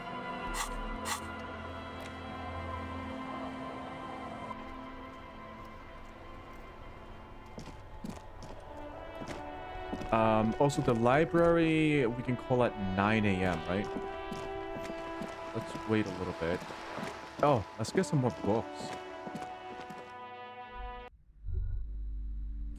And, Shelves we already had... to the... Yeah, we already had one Shelves. book in here. Shelves of crime fiction. These books, furthermore, they have no idea how hard it is. What's more, they complete not a single mention of all the stress this work creates. You see, a killing is declared. Yes, tragedy. After all this, you still haven't found the answer to the one question that crime fiction. These books, furthermore, what's more, not a single mention. You see, a killing is declared. Shelves filled. What were the books about here? Shelves full of biographies of famous people, whoever they are. The Greatest Innocence. Forgot what that one was about. Fascism? This bookstore is not strictly about crime, romance, and biographies of famous people. There's also a wide range of literature. Right. Paranatural maps. Several maps. The maps look old and faded. Your eye catch. And one downstairs. Board games and... The display rack is brimming with worn paperbacks featuring an extremely muscular, sword-wielding Hyamdalaman, the on man the from cover. Hyamdal. Nearly all the titles contain the word Hyamdal. somewhere. Do any of the books call out to me? A twinge at the back of your head makes you flinch. Your eye starts twitching. Oh, what is it? Your hand reaches toward a book with glossy cover art of the very muscular man from Heimdall in chains, kneeling in front of a staircase leading to a throne. A woman sits on the throne, leering at the man. She's laughing at him, belittling him. Between the throne and the Heimdall man lies a bonfire, casting shadows on the wall. The shadow of the woman's headdress looks like a pair of devil horns. The title reads, Man from Heimdall and the Devil Woman. Interesting. The display rack before you is burdened under piles of Man from Heimdall novels. I want to buy Man from Heimdall and the Devil Woman. It is a bestseller for a reason. And I also want to buy the Heimdall man's book. Oh yes, certainly. Another good sale. Hey, we got 2 books. Man from Heimdall. The cover of this tattered paperback features the man from Heimdall standing atop a pile of bloody corpses. His 2 Zweihanders are crossed over his massive chest in a dramatic X, their blades dripping with gore. He's wielding 2 Zweihanders. Kinda oxymoronic. Okay. Hell yeah. Behind him rise the harsh, snow-capped peaks of his native Northlands. In bold red letters, the title, Heimdall Man, the man from Heimdall, unfurls like a banner. In the foreground, a nearly nude woman lies spread in supplication, her privates strategically covered by her flowing black hair. Hello, Max, welcome back. What's up? I'm reading a book. Look at the back cover. The back blurb reads, his latest adventure serves as the perfect introduction to the savage Heimdall saga. Meet Man from Heimdall, his faithful blood brother Tyribald, the noble Lord Hrothgar, and some of their most fearsome foes yet for the Northlands. For Heimdall. Below, in smaller font, you see the parenthetical, adapted from Man from Heimdall and the Necromancer's Treasure. Man from Heimdall, Lord of Hrothgar, and Man from Heimdall, the Curse of Nacht Hera. A brazen attempt to bilk fans for more money by splicing Franchise, together old milking stories under a new They're title. just milking the franchise. No. We've seen it happen too many times. The publishers must have a dim view of their readership. Their main concern is the continuation of the franchise, not making They're literary milking history. Read the first couple of pages. The story opens in media res. The man from Heimdall and his band of northern reavers are in the bowels of an ancient temple, surrounded by an army of gibbering whites, led by the deathless necromancer. One by one, the brave Northmen fall to the relentless crush of undead, only to join their number as reanimated corpses. By nightfall, only the man from Heimdall and his blood brother, noble Tyribald, are left standing against the dead horde. It is an honor to die by your side, brother, Tyribald cries, as his battle axe beheads one of their reanimated comrades. Wow. They're in trouble now. 9, Tyribald. The 9. man from Heimdall bellows over the army of flesh and bone. Have courage for the Northlands. For Heimdall. He leaps to the mezzanine to face the black-eyed figure, and like a mad ice bear, whirling twin Zweihanders, Sturm and Drang, he plows through the ranks of the deathless surrounding the necromancer. Is this supposed to be based on Scandinavian culture or German? Because all the names are like German except for Heimdall, which is like Scandinavian. The writer has never held a sword in their life, let alone 2 two-handed swords at the same time. Yeah, the whole point of a two-hander, Zweihander, is to use 2 hands. It is physically impossible for a human being to effectively dual-wield Zweihander swords in any kind of real-life combat situation. 2-hand. And with deadly Or finesse, 2 hands. his twin blades scissor the necromancer's head from its body. The undead legions collapse like ragdolls as the dark magic leaves them, and the two Northmen stand alone in their cursed temple, where the bodies of their lost brothers litter the floors. Skip ahead to the end. A few chapters later, the man from Heimdall and Tyribald are in a completely different setting, high above an arid desert, riding a pair of griffins that always seem to appear at narratively convenient moments. The Northmen find themselves in the court of a powerful southern king, Lord Hrothgar. The old king beseeches the man from Heimdall to rid his kingdom of the Naktera, a subterranean clan of blind wizards who traded their souls for demonic powers. The man from Heimdall extracts a high price from the desperate king. He asks land for the homeless desert pygmies living exiled in the kingdom's borderlands. Hrothgar offers the hand of his eldest daughter instead, but the son of winter does not budge. All aboard for slaughter and glory. Keep reading. You skip past a section detailing an elaborate banquet with many toasts, as well as the long and perilous journey from Hrothgar's keep to the ancient forest of Yesdor, where our heroes infiltrate the Naktera's dire hall. In the center of the great hall stands a blood altar on which a pair of Naktera are disemboweling a shrieking peasant, an unholy rite that empowers the Naktera forbidden magic. As the vile ceremony ends, the sound of steel unsheathing draws the Naktera's attention to a pair of cloaked figures standing in the doorway. Swiftly, the visitors toss off their cloaks and unsheathe glimmering northern steel. It's the man from Heimdall and his valiant blood brother, Tyribald. Well, yeah, who else would it be? In an instant, the Naktera summon a horde of gibbering orcanoids who rush our heroes. The hall fills with the clang of blades and the screams of the dying as the floor goes slick with steaming orcanoid viscera. When the din of battle settles, only the man from Heimdall and Tyribald remain standing. Exhausted and dripping with the entrails of their foes, the two Northmen confront the foul Naktera. The man from Heimdall's soda-like blue eyes fill with indescribable fury. For the Northlands, he cries, rushing headlong into a desperate melee. Cut him up, Heimdall man. He probably is, but you can't be sure, because this one ends in a cliffhanger and a footnote saying, to be continued in Piece of shit. Heimdall man at the gates of tomorrow. Coming soon to your local bookstore. Considering the sheer amount of different Heimdallaman books out there, it's very unlikely you're ever gonna find the sequel. The man from Heimdall stares at you on the cover.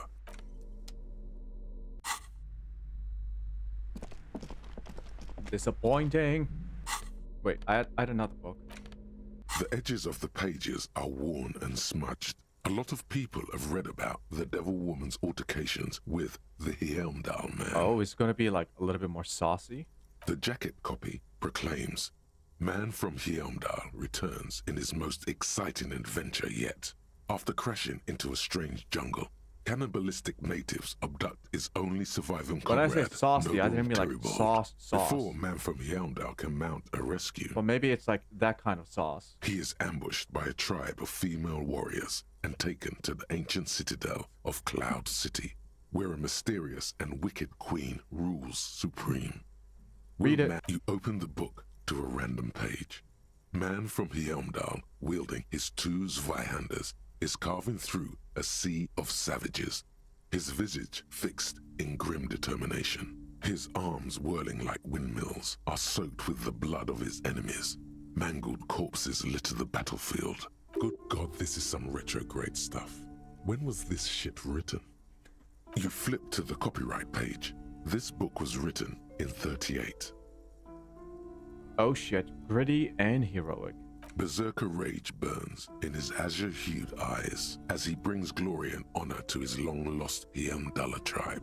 From the village of Heimdall, the ivory giant roars like an ice bear, and the winds of Gatla howl out his name. More? Man from Heimdall rides on a gilded griffin, his golden mane billowing in the breeze. both Zweihanders sheathed on his back. He is off to war. Will he conquer his enemies? Will he conquer himself? Onward. The steel muscles of man from Yeomdal gleam in the humid jungle air. Yet the man does not sweat. In meditation, his soul drifts in the frigid northlands he calls home. Holy shit, this is so me. A passage reads, "The man from Yeomdal looks up, his eyes blue as the mountain lakes of his homeland. He rarely speaks, but now his voice booms in the darkened throne room. Do not try to sap my masculine essence, wicked temptress. Son of Yeomdal will never succumb to your seductive wiles. Thine spells are no match for purity and strength of will. Brothers of Yeomdal, stand above the vices of flesh, for it is weak and corruptible, yet mine is forged in gore and strife."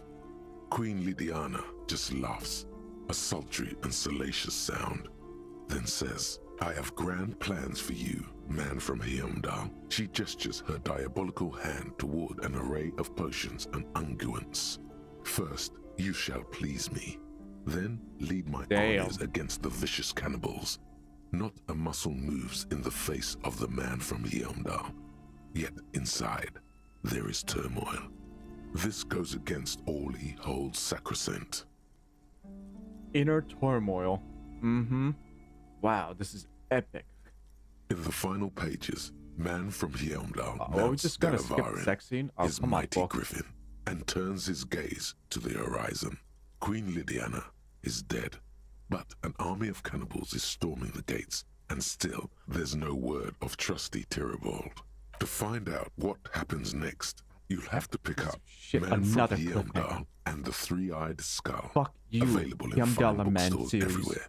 Fuck Spring you. 39. There's no goddamn conclusion to any of these books. Fuck.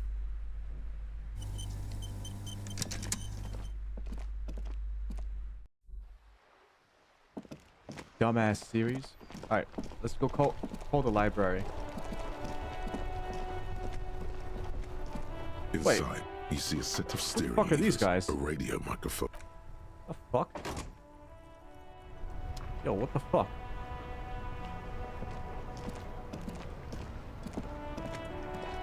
That's one brutal motor carriage. If I were a real skull now, I'd jack it, paint it in palm tree livery, then bottom light it, neon style. A snazzy shit-ripped skullmobile like this would make a fine trophy. We could, like, hang fucking shrunken heads from the side mirrors. Cops' heads. Scary tribal shit. Yeah, tribal shit. A cop carriage like this would have proper skull value. While I appreciate the interest you take in my brutal motor carriage, I have to stop you right there. The RCM takes threats directed at its property seriously. It's just theoretical work, Copper. No basis in reality. Man, if we were certified skulls right now... Was it a good idea on the lieutenant's part to get into this? Don't even answer that. Just leave. You can always come back later, on your own terms.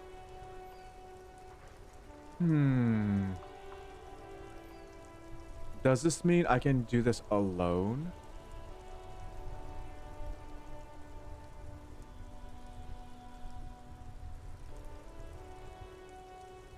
Huh. Who are you? I can tell you who we're not, cop.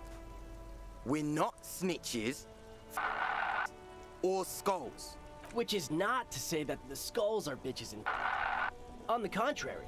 The part of this presentation you want to take home with you, cop man, is we're not part of the skulls yet. Okay then, let's indulge in some intellectual exchange. These young men seem eager to share their beliefs. Sure. These skull people are more than an authority. They're deities.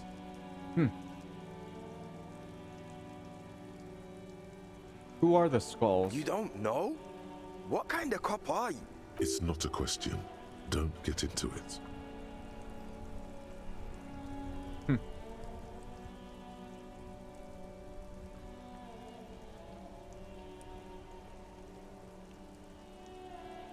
No, I really don't. The Skulls are the most vicious gang of the Besmertne.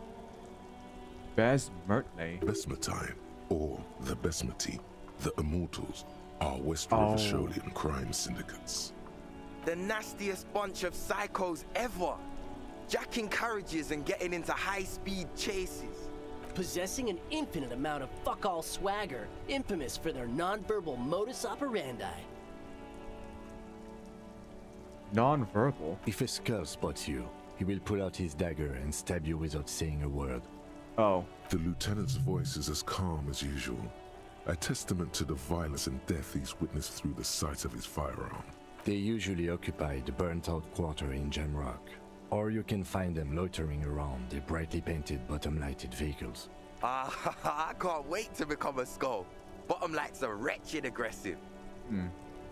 Do you know anything about the murder that took place here? Murder?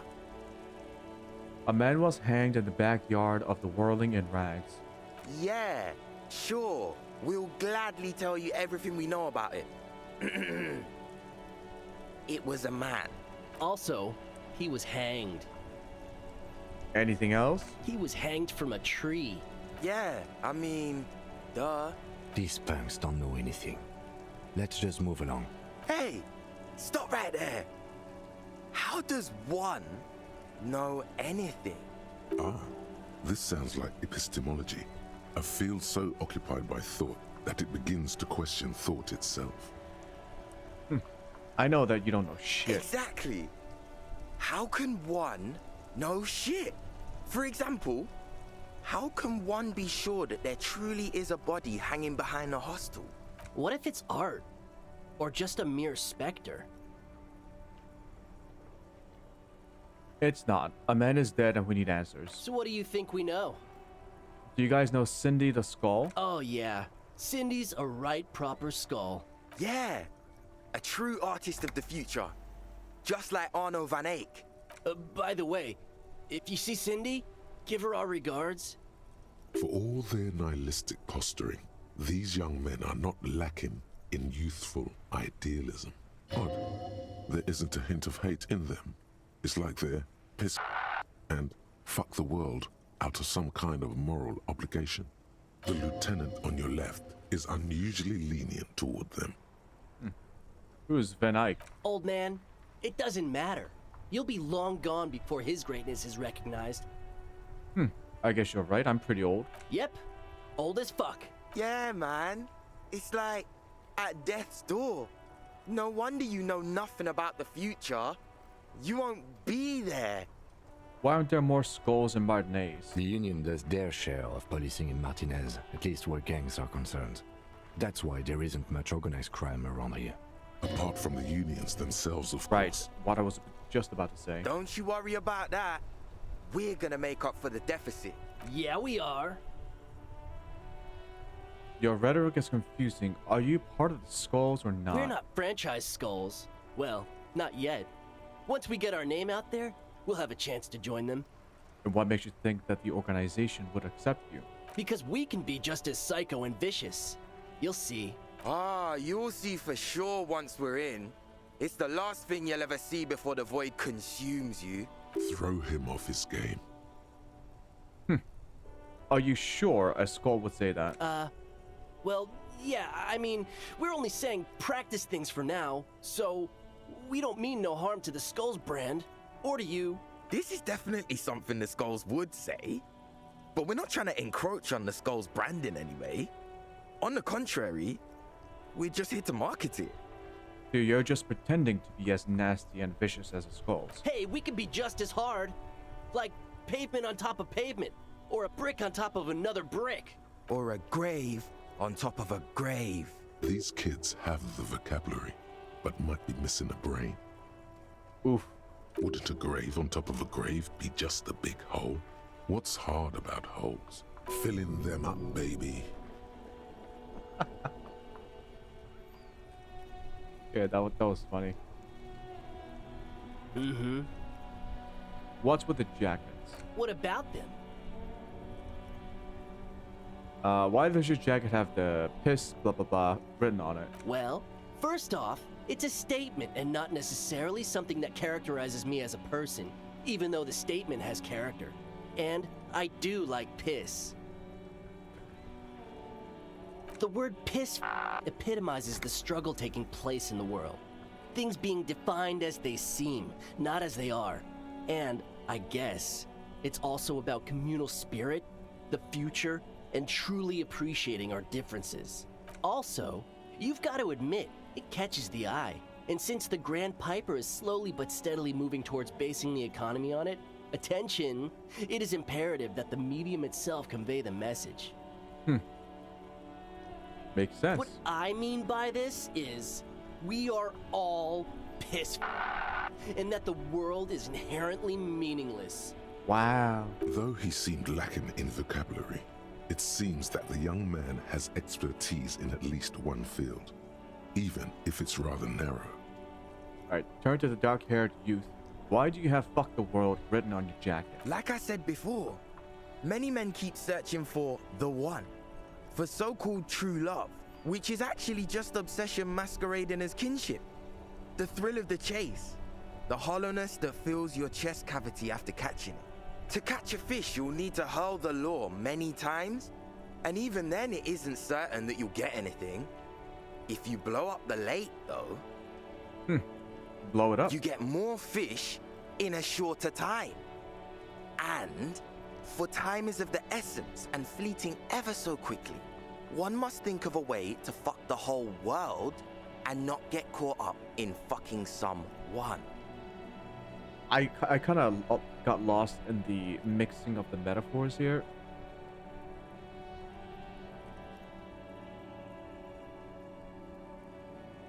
How does... Huh? Because when one fucks everything, he fucks nothing. And that, to me, feels glorious. Sticking your dick into the void. Hate to admit it, but in a weird way, he's got a point. Is it a coincidence that here we have 2 badass jackets and 2 badass cops? Wait, what's going on? Hey, Kim. Yes? Oh, we can take their jackets? That's funny. Do you think it's a coincidence? What is?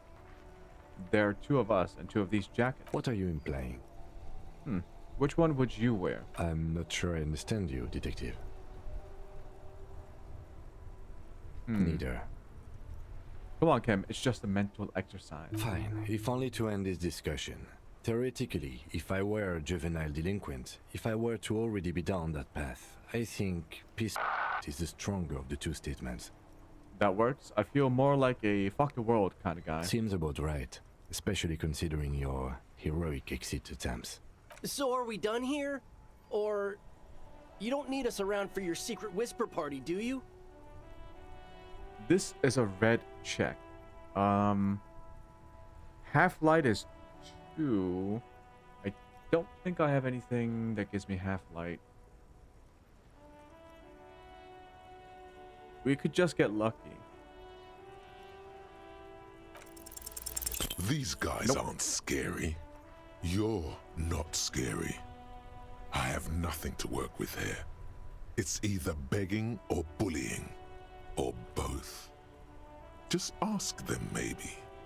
Gentlemen, I need your jacket. Why?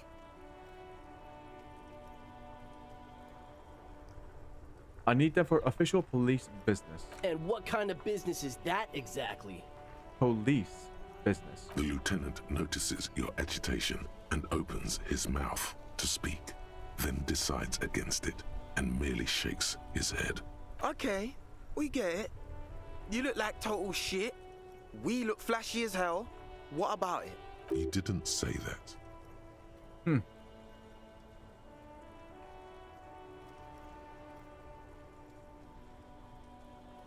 Leather would be such a cool look on me. The lieutenant looks down at his bomber jacket and shrugs, obviously content with his uniform. I'm not gonna fucking beg. Fuck it. I don't deserve a good jacket. I suck, or please. I'm not gonna fucking beg. Fine. Fuck it. Wait, he Here. gave it to me. Take it then. I can't handle this sad shit. It's true. He simply can't. It's called empathy. Wow, I did not see that coming. You Me better neither. wear that jacket with pride. Fuck that! You're not getting mine. My dad's a lawyer in La Delta. That's a He'll have your lawyer. badge. No, he won't. The lieutenant is lightly amused by the situation. Wait, world fucker. You got a rich dad?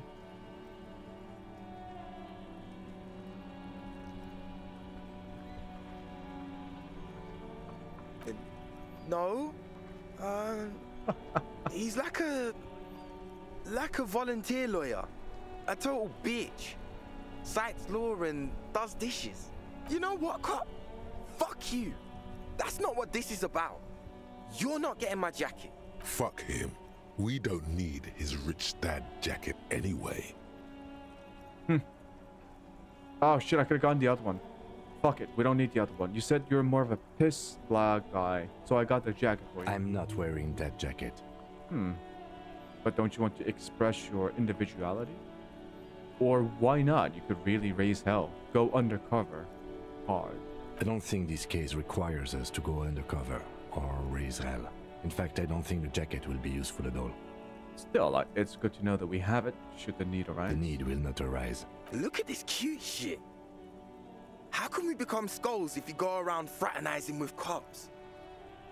Let's get the fuck out of here before anyone sees us. Fuck. I'm sorry, man. I just don't like confrontations, that's all. Well, we only got one jacket. Plus one drama.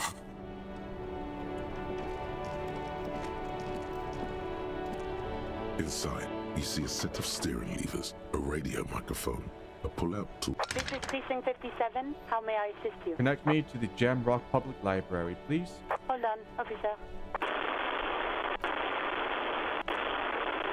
I've got Central Jamrock Public Library on the line, and I've already introduced you to their librarian.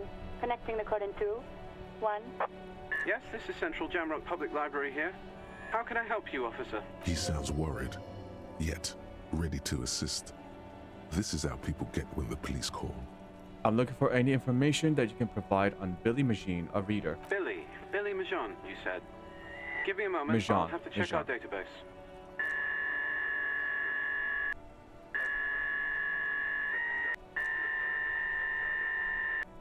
Yes, hello, are you still there? I found Billy Majon's home address, is that alright? No phone number, unfortunately. That's fine. They're too poor to have a phone line. Home address is fine. Here we go, sir. Rue de Saint-Ghislain, 33B, apartment number 20. It's in Martinez, I believe. Cape Side Apartments, it says. That's all.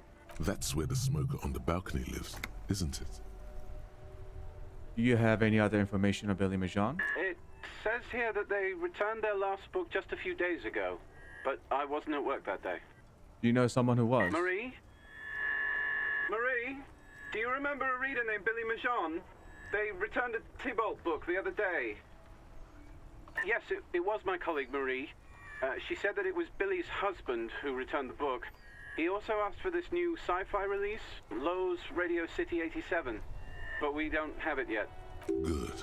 You have a name now. So, Billy Majon is a woman, not a man. How did your colleague know that it was her husband? Marie knows Billy. She's been working here longer than me. Sometimes her husband returns some books for her. And then goes for a little drink later. On the lookout. Do you know the husband's name? Sorry, no. Marie only knows him by sight. Can Marie describe to me what the husband looked like? Marie! She said it was an older man, and that she's pretty sure he'd had a drink or two the last time she saw him. What was he wearing? 1 second. Sorry, Marie wasn't really paying any attention to that. Alright, thank you, that's all. Happy we could help. Goodbye, officer. Anything else you need from me? 57. In the cabin, you All right, see over and a out. Hey, Dandy. Just a dose of nightmare fuel before sleep. You know, our guy, we actually know our name now. Harrier Dubois is looking a little bit better. We actually shaved a little bit. We got rid of that psychotic smile. We got some combat armor. You can also ask for an old call box with a matrix of push buttons lists all the companies in the East Was it not Delta Commerce Center. Alright. Never mind then. Let's keep investigating this.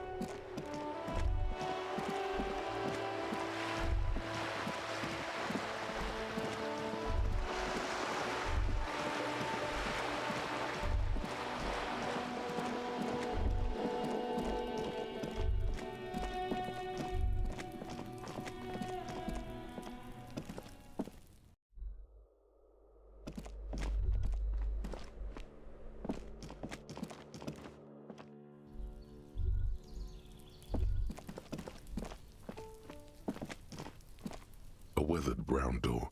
The number reads 20. Something smells good. Soup allongio. The lieutenant motions to you to go ahead and knock. This is the door. You already know it's the right door. This is going to be so hard. Get yourself together. It's just police work. Hold on, Kim. We should discuss this before we move on. What should we expect? You're right. Let's talk this through. You hear some light footsteps and what appears to be a daily weather forecast playing on the radio. We have our first preliminary identification. In all likelihood, the deceased is the husband of Billy Méjean. We need to confirm this, as well as deliver the death notification to Billy herself. Now, delivering a death notification is never an easy task. There's a reason why it's often called the most stressful part of our job. This is why it's usually done in pairs.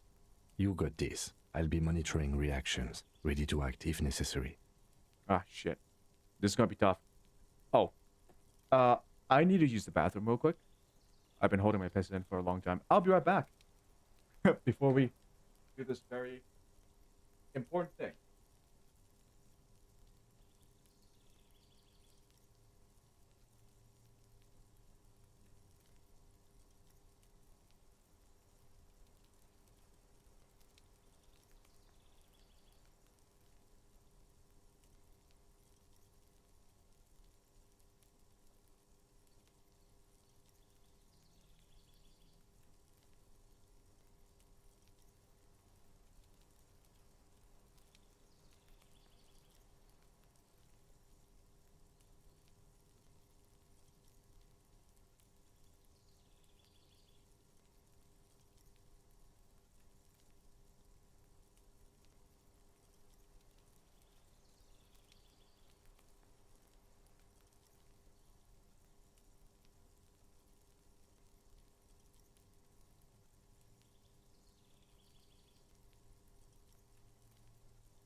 Alright.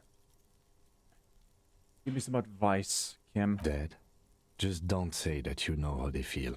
You don't. Good advice. What if I don't want to do this? That's stupid. Proceed. I'm ready. The lieutenant motions towards the door. Hello? Who is it?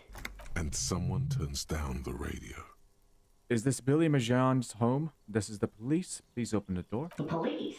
A moment, please give us a moment. Tidying up. Nervously. There's fear in her voice. Come in, the door is open.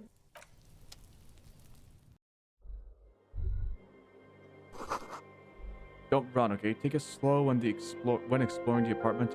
Be careful. Don't run. A chalk-drawn height chart for children's growth over the years. Windows covered in old newspaper clippings. Can't they afford curtains? True. Pages of humanitarian aid macaronis. Some leftovers kept warm on a stovetop. Smells like buckwheat and onions here. Don't run, don't run. You're drinking hot milk with honey. I have never tried that.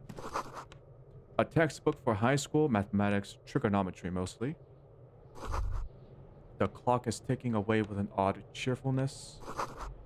Its ticking makes you anxious, rings hollow in the room. Posters of contemporary pop stars adorn the rooms, adorn the walls. Alright, time for the serious conversation. It's you from the book stand.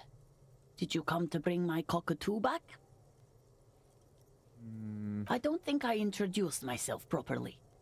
I'm Billy. Would you like something to drink?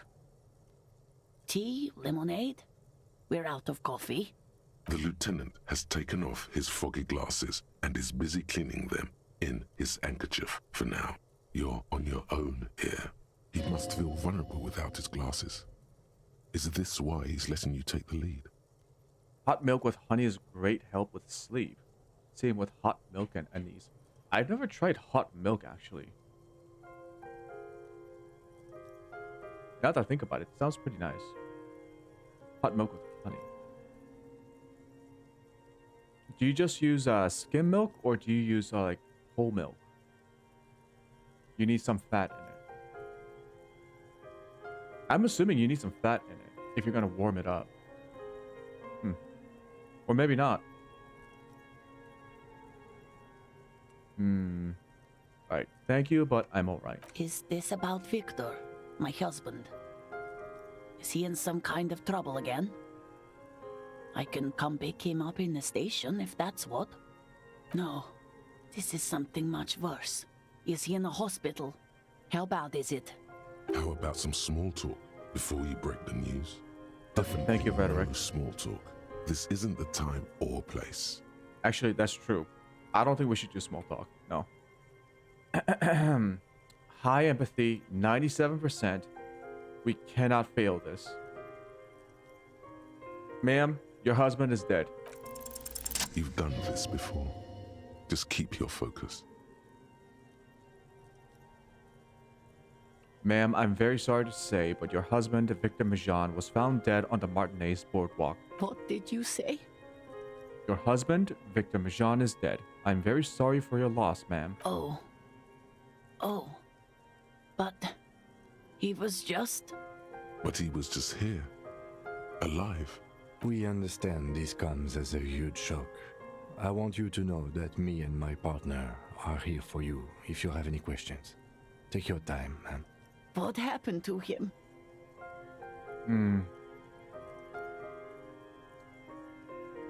It's still early to say, or is it early to say? No. It was an accident. He fell through a hole in the boardwalk and hit his head. Was he drunk? Alcohol may have played a role, yes. I see.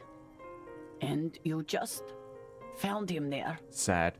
Lying in the cold. How long had he been there? If you say 2 days maybe, it will be etched in her mind forever. It could have been, it couldn't have been long. She blinks, eyes welling up with tears, as her hand starts searching for something from the pockets of her dress. Here. Is there anyone we could call for you? A friend, a family member? Someone who could be here for you? No. I just need to tell my girls. God. Should I call them? Should I tell them to come home? No. A day. No. Take a day to recover. You'll be better prepared. When they come home tomorrow. Yep. Good. That's probably the right thing. Thank you. She can't take much more. Her stomach is churning. Soon she will have to go to the bathroom and scream. Just tell me, what do I need to do next? Where is he? Can I see him? We've taken him to the city morgue. The local coroner will be contacting you shortly to arrange the funeral. Here's his number in case you want to contact him earlier. Is there anything else that the RCM could do for you? No, I'll call you if something comes up. I'm still... Thank you. Thank you for telling me. I'll call if... Again, I'm very sorry, ma'am. We should step outside and talk. Mm-hmm.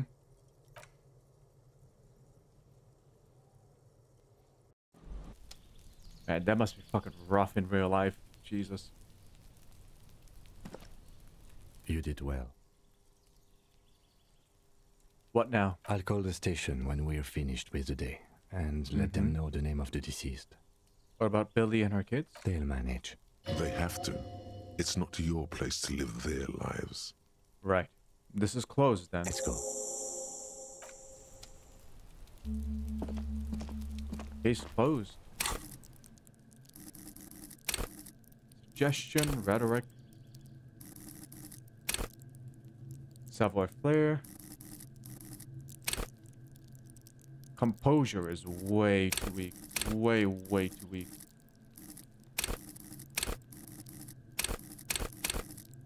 I would say we should get something like logic back up.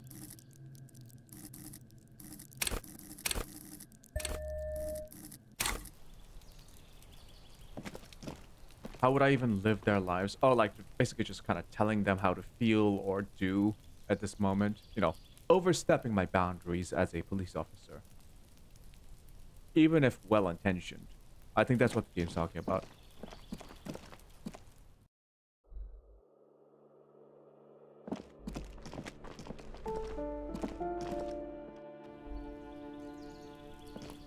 Okay. And what about my life? Oh, my life is fucked. It is fucked. This guy is not living past this case.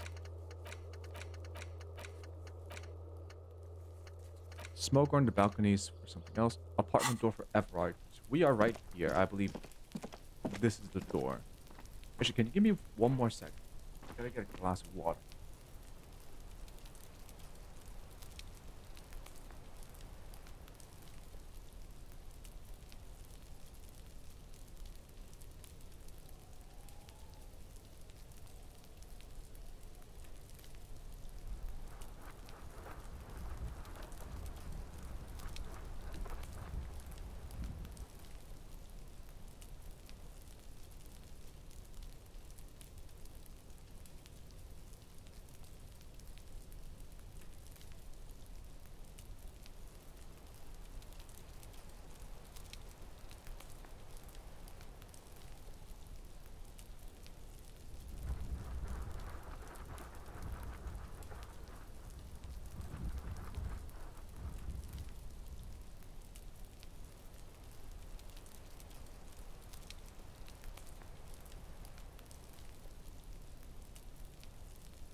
Alright, so this door, we just have to open the door.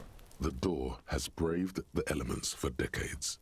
The copper nails holding the upholstery in place have turned green from sea air, and so is the knocker, shaped like a lion's head. The royal lion, Guillaume's kitten. This knocker will last a lifetime and then some.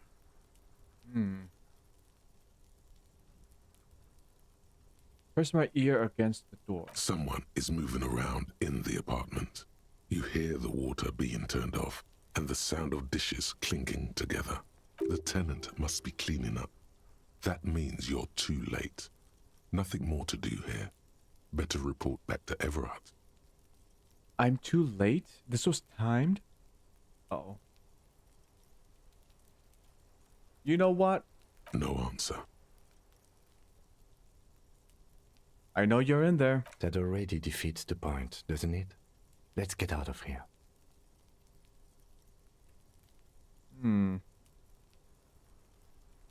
No, I want to talk to him. The key stops midway in the lock. Something's blocking its path. Not a sound is coming from the apartment. The tenant's key is in the lock. The lieutenant looks first at the door, then back at you, then signals you to back off from the door. As you turn to leave, you hear footsteps on the other side. Yes, someone's definitely home. We should leave and go talk with Everard. Tell him what happened, that we couldn't open the door. Maybe there's a workaround. Oh. Okay, let's go to Everard.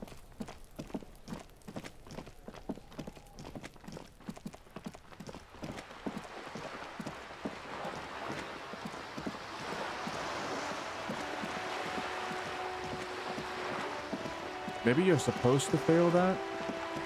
Like that person is always home?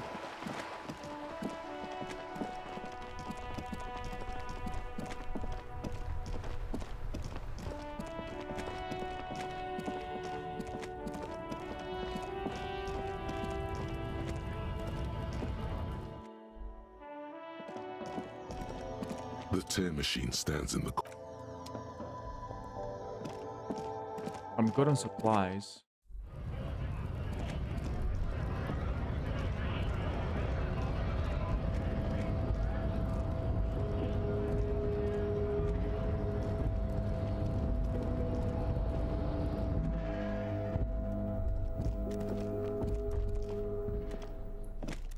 The file cabinet stands steady as ever. Remember, Leo, Everard's shoes, all items on the list have been crossed out. Hundreds of, and the same material you already went through the drawers. So the payphone hangs mutely.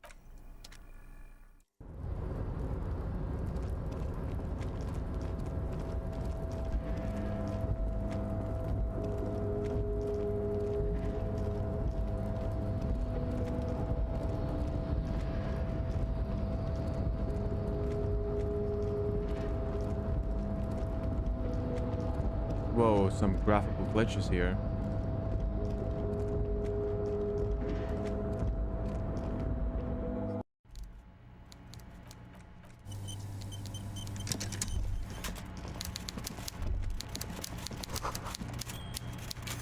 This is not a fishing rod, is it?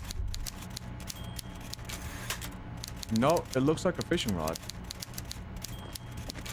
Mr. Dubois, every worker...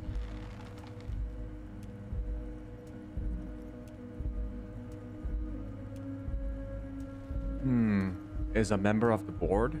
That's right, Mr. Dubois. I see the socialist democratic fervor now burns in your heart, too. How can I help you today? About the weasel. You fucked up. You waited too long, the weasel came back, and now you can't open the door I asked you to open. Everard forgives, Harry. Don't cry, my boy. It's gonna be all right. I'm still gonna tell you about the murder. That's just the way I am. Benevolent. Fucking weasel. Now let's get down to brass tacks. It's time for men like me and you to figure out who's killed who and why. Real police work is gonna start happening now. I promise you, Harry, this is gonna be good. I've heard about a connection between the lynching and the strike. I'd like to hear what you know about it. By now, I'm sure you've figured out who the dead man was working for. The bad guys. Wild Pines. Sent to scare us. Another violent measure of the top hats against us flatcaps. I'm listening. Harry, this strike is the culmination of many, many mistakes made by the Wild Pines group.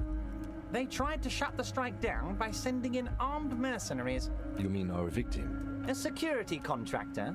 Can you imagine that? Workers standing in peaceful protest, united in the spirit of fellowship, and they send hired killers to mow us down with machine gun fire. I'm talking beasts. Hardened killers from proxy wars in Yisut, Semenine, Saramaritsa, you name it, they've done it.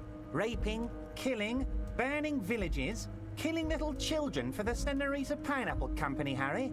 Everything they did there, they brought over here. They want to turn Revachol into a third world slum. Honestly, the only thing they didn't do is kill the village elephant. Go on. Now, I haven't personally witnessed the brutalities out there. I have the luxury of staying in my container, you see. If I need to go somewhere, they just move my container. They moved the container? Yes, I'm an old man, Harry. My legs aren't what they used to be. They lift my office with that big crane. It's actually very fun. You should try it. But enough about me and my fun container. The killers the company hired, I think there were 3 of them, all hardened commando types. One of them got downright suicidal, getting drunk, violent, a little rapey. Even their own negotiator couldn't control him. That's your boy, the one who likes hanging out and trees. By negotiator, you mean Joyce? Harry, what you need to realize is, we dock workers are not pushovers. We got grit, Harry. This whole neighborhood does. Push us hard enough and we push back. And when we do, we push to kill. Who is the inner voice narrator? Is it the same person as the character you're playing? So there is a narrator separate.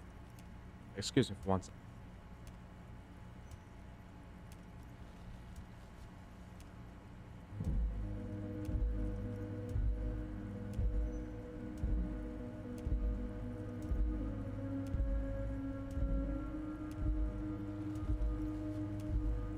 Sorry. Got a little bit distracted by someone else. Yeah, there is a narrator who narrates like the basic stuff about the world and what's going on. And then you have all these inner voices. Each one of them kind of has their own, like, I want to say personalities. Something that kind of like typifies, you know, like logic, encyclopedia, rhetoric, drama. Some of them have their own voices. Some of them don't. But yeah. But my own character doesn't have a voice. I give him voice. Alright. Wait, the whole neighborhood is in on it? Potentially, Harry, potentially. We got arm wrestling champions, rowing club people, ex-coal miners, tough guys, all ready to spring into action for their home base. Who exactly did the pushing? There's a militant wing inside the Union. A group of people whose duties don't involve manual labor, but peacekeeping in the neighborhood, making sure everything runs smoothly. The Hardy Boys. That sounds a bit like organized crime.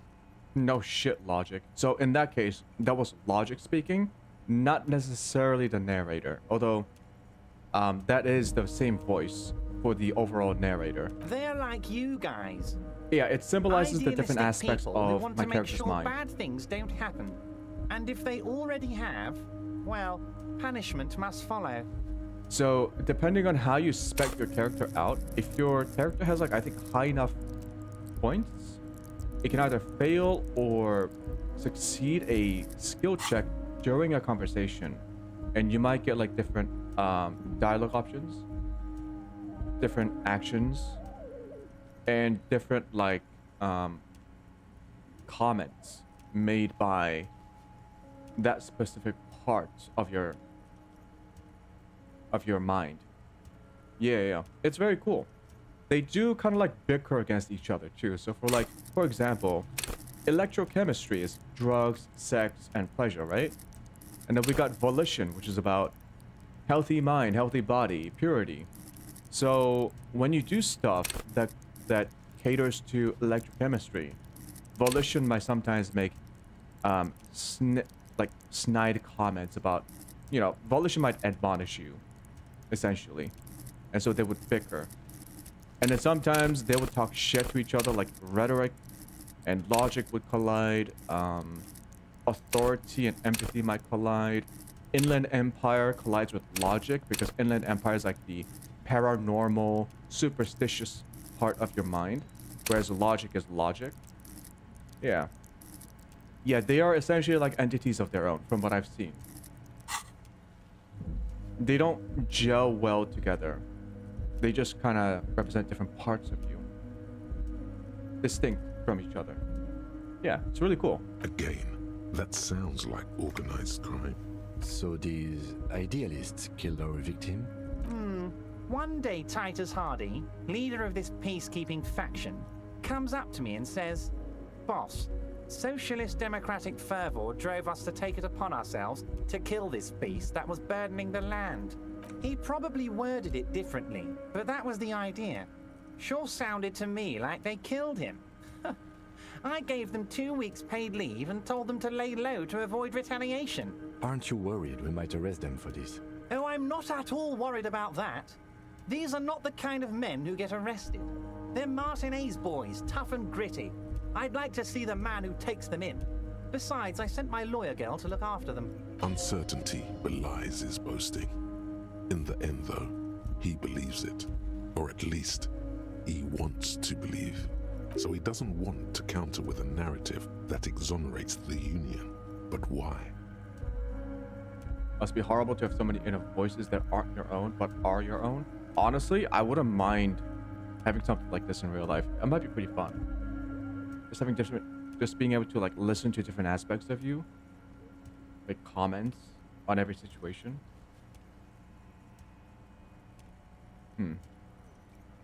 You know,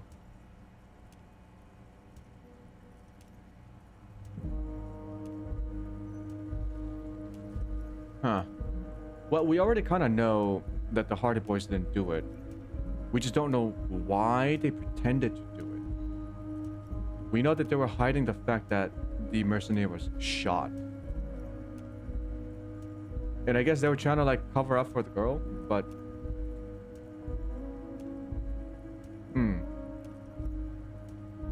there was a bullet in the hanged man's head. So they shot him? He was shot in the head before he was hanged. How odd. I don't know what to say, Lieutenant. They told me they hanged him. A hanged man is what I saw when I took a look into that yard. What I do know is, the case is in safe hands. If anyone can get to the bottom of this shot and hanged man, it's my 2 little policemen. Godspeed, policeman.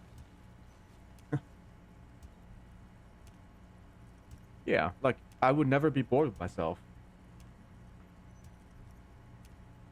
Anyways, how do you know the mercenaries were hired by the shipping company? How do I know? Let me tell you about these people. That's their MO. It's what they do. Last winter, some poor workers in Terminal E went on a little strike. The company sent in Sediment, a security contractor. The strike was over the workers' right to wear protective footwear, Harry. In case you haven't seen it, when your character goes to sleep, there's actually like 2 more aspects of his mind. One is the limbic system, and the other is the ancient reptilian brain. Those 2 form like the central parts of the subconscious, I think, which is why they only speak when your character goes to sleep. And they are fucking creepy as shit. And weird. Yeah. So yeah, the aspects like logic, encyclopedia, rhetoric, these guys are like okay because, well, they're logic and knowledge and rhetoric. Empathy, authority, these are all pretty straightforward. Things get a little bit weird with half-life, which is fight or flight response. Shivers, paranormal stuff. Electrochemistry, hedonism, and conceptualization is artsy-fartsy, high concept understanding shit. So, yeah, for the most part, they're not that crazy. Although, if you level them up too much, they all have downsides. At high levels, logic will be able to solve even the most complicated puzzle. You will be very proud and thus susceptible to intellectual flattery, for those blinded by their own brilliance often miss important clues. So there's a downside and an upside to having it low or high. I guess for the most part, there's a unique downside to having it high. So it's not always all good. You don't want to max out something unless you want to see what happened. Which is another cool way of like balancing the levels. Yeah. These guys turn up and start beating people. Tell you what, Harry, I wouldn't be surprised if we got the same mercenary company after a little rebranding. And I'm sure as hell not surprised to see an army of scabs under my gates. Logic kills empathy. I think logic just makes you more prone to flattery. So you become full of yourself. And you would be more easily misled by other people who try to flatter you. And I think empathy at high levels, you can actually read this. At high levels, empathy really puts you in other people's shoes. You'll cry for their sorrows, punch walls to relieve their angers, and be on even more unstable cop. Yeah, so high empathy makes you emotionally unstable. But there's little logic in pride. It's not pride, you just become blinded by your own intellect, essentially. Yeah, you'll be very proud, I guess. It's just the way the game kind of balances it out. So encyclopedia would be knowledge at high levels. Encyclopedia shares this wealth of knowledge to an almost overwhelming degree. While it may give you crucial breakthroughs, it more often will clutter your mind with useless tidbits. So you become very neurotic. Rhetoric. High levels. It will make you an impressive political beast. One whose beliefs are impenetrable, which is to say, one whose mind will not change. One who will calcify. And there are downsides to every single one of them. So I gotta watch out. My empathy and authority is getting kinda high. So at high levels, authority demands respect. Even a perceived slight could send you into knee-breaking mode. Yeah, it's interesting. I have yet to see like a true consequence from like having a high stat in something, because my character's still kind of low level, I think. But I think I'm getting there. I'm getting there. So you believe the scabs were organized by the security contractor? You said it. Hell, one of those guys looks big enough to take down that proverbial elephant. Boys like that don't just happen to show up during strikes. Alright, the name of the company is Crenell this time. It might have been Sediment before. Of course. You're always one step ahead of me, Harry.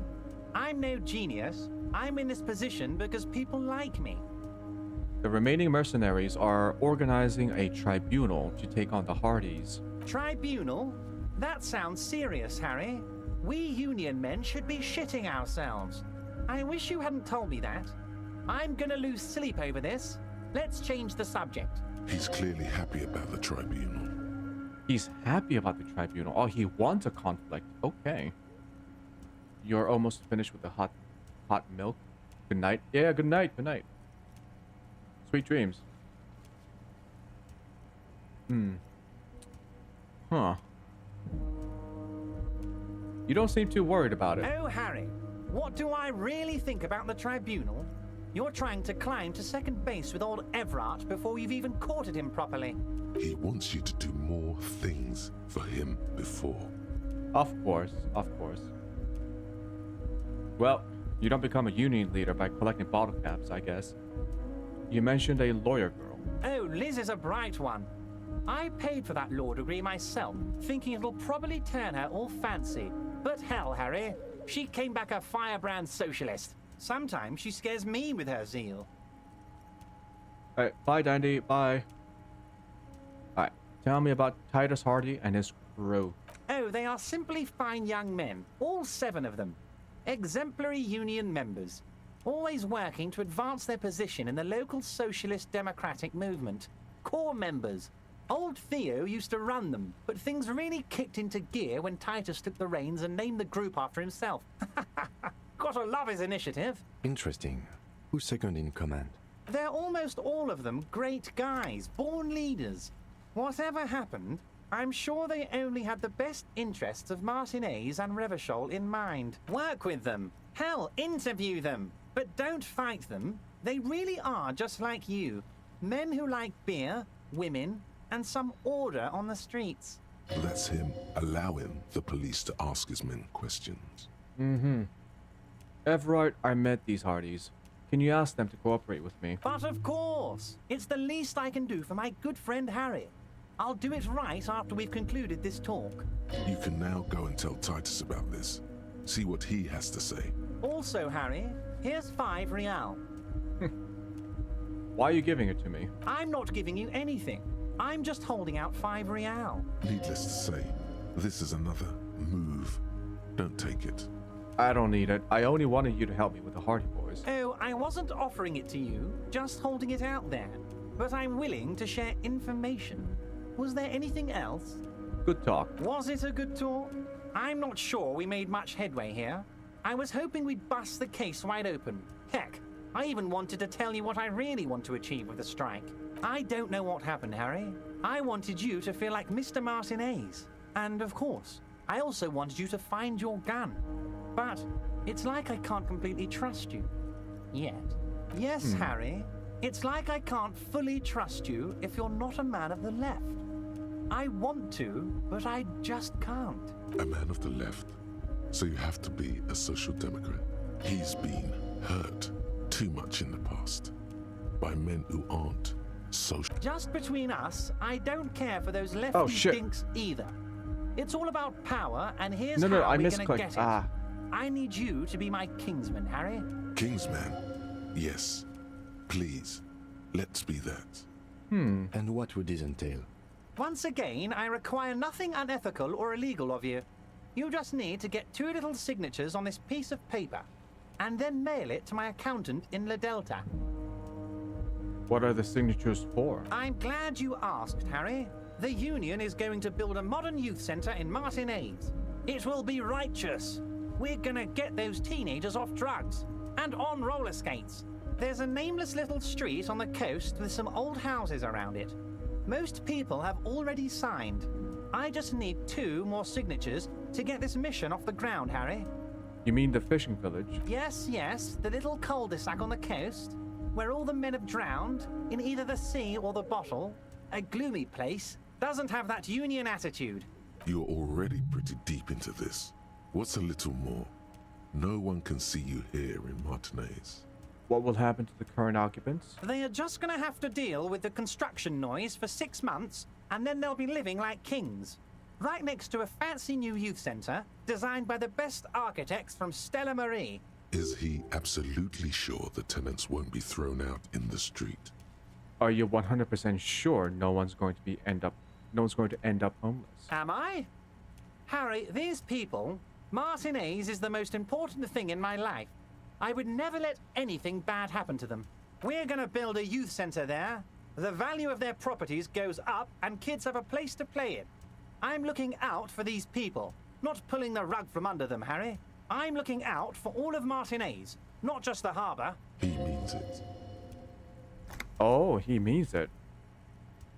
Kim, what do you think of this? It depends. I don't think what we just got from Mr. Clare was very useful. But he thinks it's your call. As I said, it weighs on me heavily. But once we get really talking, well, I'm gonna hand you the keys to Martinez, and maybe even help you figure out who's behind this killing. He's saying as little as possible, as vaguely as he can, deliberately omitting things. Fine. If I happen to be there, I can ask them. You bring joy to my heart, Harry. Such a pleasure to be working with you. Here, you need to get signatures from Isabel Sadie and Lillian Carter. The cul-de-sac is right past the pawn shop and across the canal. I heard there was some trouble with the water lock, but it should be fixed now. Once you have the signatures, mail this to 13022 La Rocca in La Delta. Then I'll know you're a real kingsman and a patriot. Can we go over a few details concerning the murder again? Most certainly, Harry. By all means, Harry. Wait. You need this to get in and out through the gate.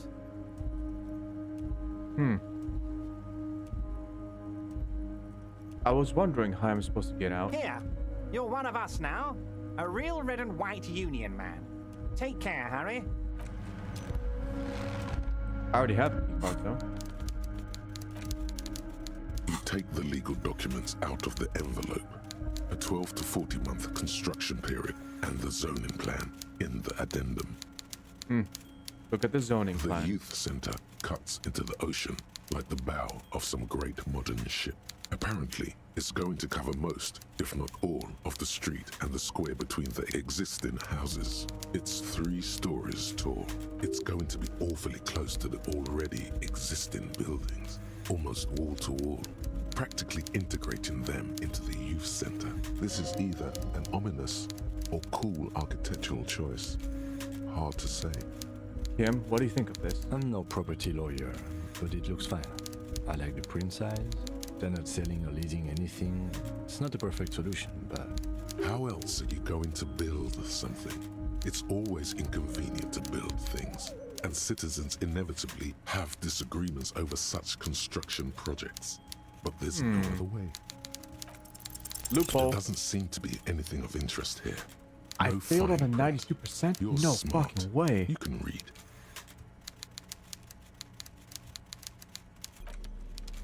Bro, I'm going to try again tomorrow.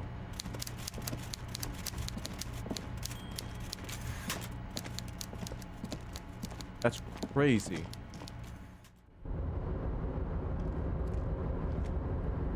Hey, man. Oh, hey, mister.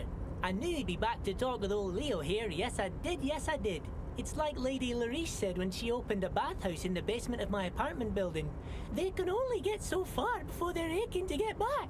And lots of folk really did keep coming back. Leo, in the future, can we keep this greeting shorter? Sure, mister. Absolutely.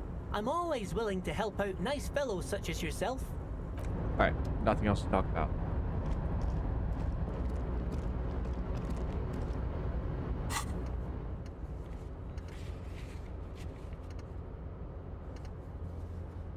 Well.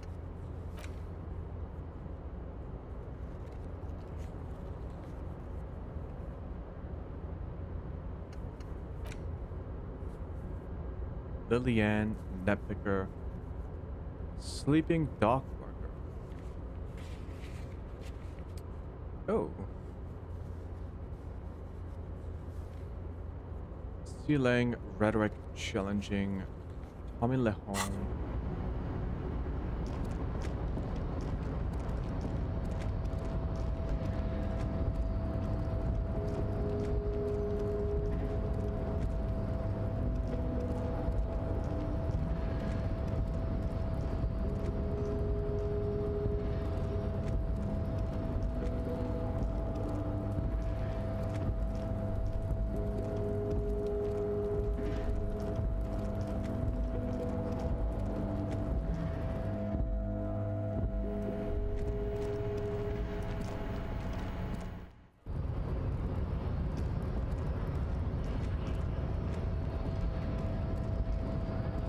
Anything new to say?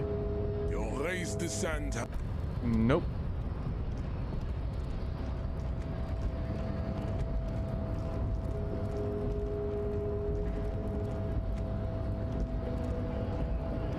What am wondering, man? Nothing new.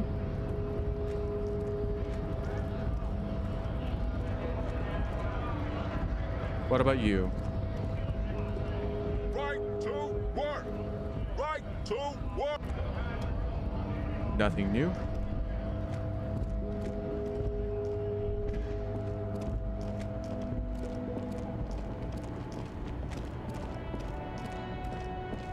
An old monument stands in the middle of the traffic island, pointing toward the sea. Encyclopedia locked.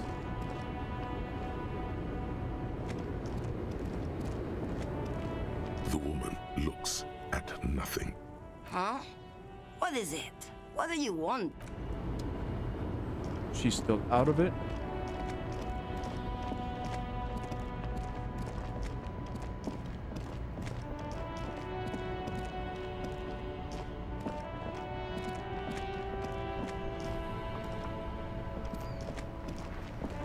Oh, look. It's the cop who turned me into a bad person. Ah, shit.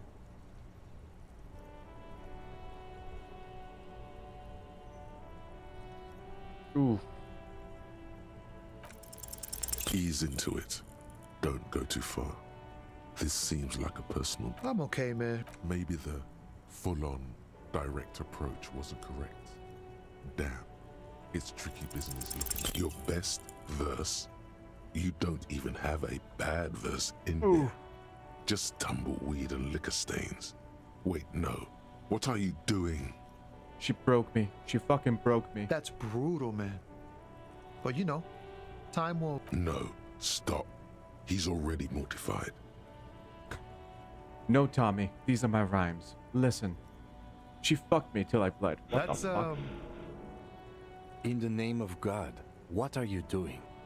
It's not real, guys. It's not my actual thoughts. It's a poem. Yeah, I get that, and it's cool, but... I will never be the same again. She's always there. Fuck the case. Fuck everything. Total doom. Yeah, I get it. These are your rhymes. They're from your life. Doesn't matter if they're robust, they're honest. So, thanks, man. Yes, and I also thank you for stopping. We have a murder investigation to return to. How about we do that? Oh shit, he liked my emotional poem. It's now 28% now. Try again. In his eyes, it worked. Our familiar bro, longing. It worked on a 28%. Flecks of brown and gold. Familiar? How? It's hard to say. His gaze wanders southwest, down the street that goes beyond the horizon. What's in the southwest? Excuse me? Really, you can tell me. Man, I don't know what to say. Not much anyone can do. There's no helping in absence, you know? I miss my family. They're all I have. My wife, second kid on the way, waiting all the way in Diora. And here I am stuck in this shit, so far from home. Diora? Diora of the Seven Seas. It's on the other end of Le Caillou, pretty much. On another island called Laurentide, off mainland. We've got a little place there. Can almost hear my kid laugh when it snows. What's it like to miss someone? What's it like? Good. And bad. An ache that brings you joy. I think of them a lot. I dream up these silly scenarios in great detail of living with them. It comforts me. What about you, Copman? You missing someone? I think he is. Is that what it is? This feeling? No, it's scarier than that. You're pursued by a hunter, smelling of apricots and sorrow, and the past.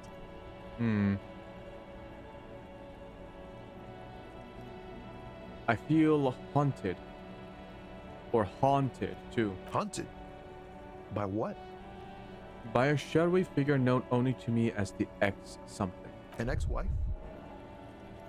Ooh, that hurt me. It followed me into this world when I awoke.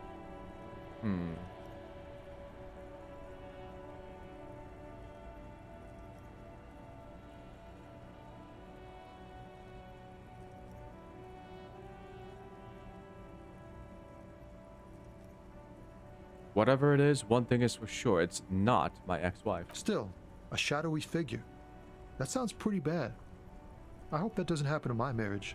For some reason, sire, he pays no heed to your objection, continuing instead as if it were your ex-wife. Strange.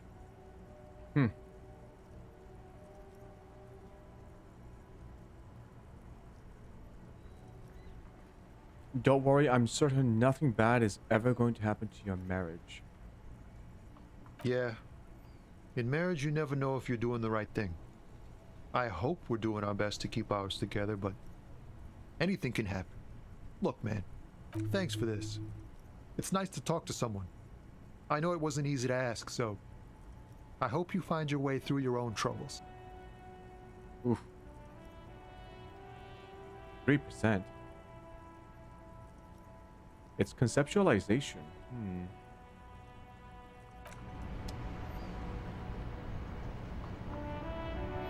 Oh, look. I mean, why not just try it? I might get it if I'm really lucky. No, just no.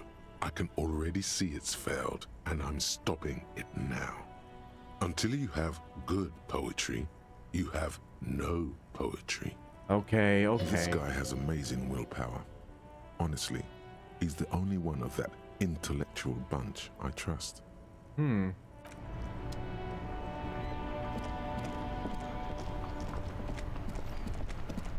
Alright, so what have we got? Signatures, inspect the traps.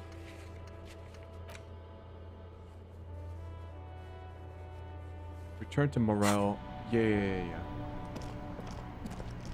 It's almost done.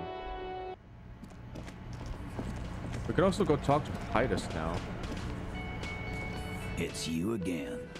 What is it? Is he gonna tell us something new?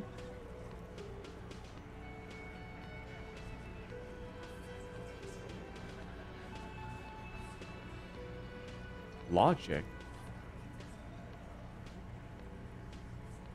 Why is my logic so low? Let me see if I can boost it.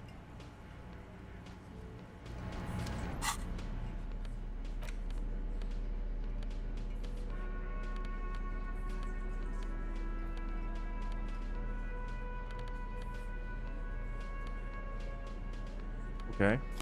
Glasses.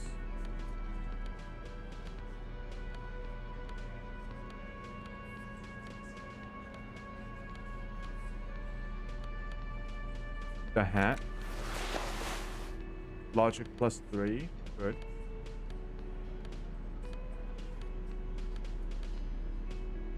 The jacket.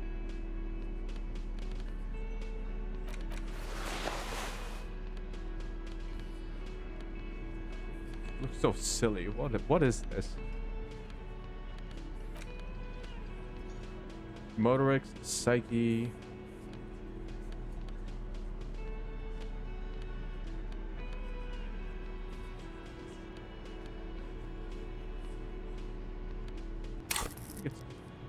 No, I need intellect.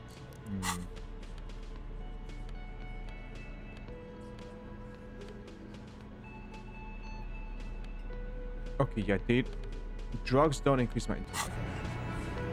Not unsurprising. It's you again. What is it?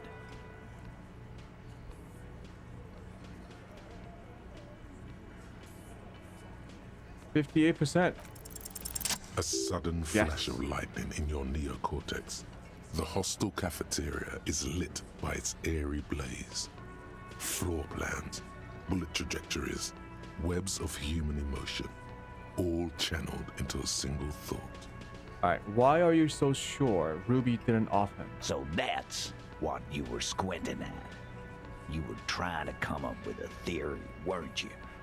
That she did it. Yeah, he was cobbling together shit so he could put her away. It's RCM 101. Well, let old Titus set your mind at ease then. She didn't do it. She was here all night. Sunday night, 11:30 to 12:15. She was here all that time? Yeah, with us, drinking, near the stage there. She didn't go out for a fresh air? For one smoke? No. In the whole 45-minute window, she was with you all the time. All right. She took a fucking leak, okay? For one moment. Maybe went out too. She has an operation to run from her lorry. We're not getting into what that operation is again, Cobb. That's probably for the best. Don't break your stride now. And just because she was gone for 5 minutes doesn't mean she magically got to the roof and shot him. I've been through this. It's not plausible. All right, we're in. We got Ruby unaccounted for sometime during the window. This was crucial. Now let's place her on that roof. You got his attention. Now don't ruin it by making weird claims. Remember, you can still mess this up. No weird claims.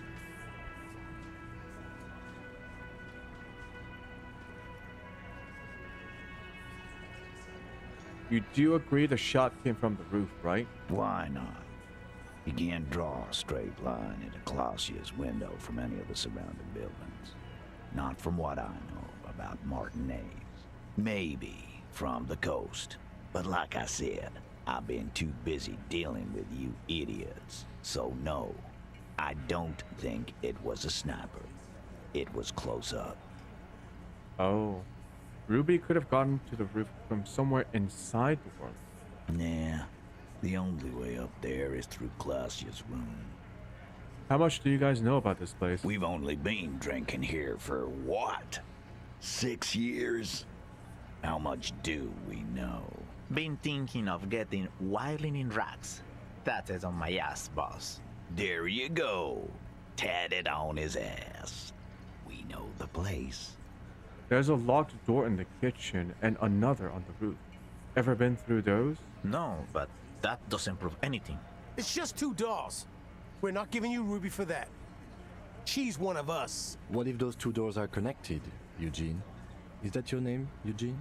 If they are connected, she could have gone to the kitchen, gone up, shot him on the roof, then come down. All in 5 minutes. How about that? Yes, she could have. This is one long shot. Have we firmly established Ruby could have had access to the roof where the man was shot? Firmly? Try shit on a stick. All you've established is a possible route to the roof that you haven't found. And even then, a route doesn't put that bullet in the Burke's head. A gun does that, and Ruby doesn't carry one. Phase 2. Murder weapon.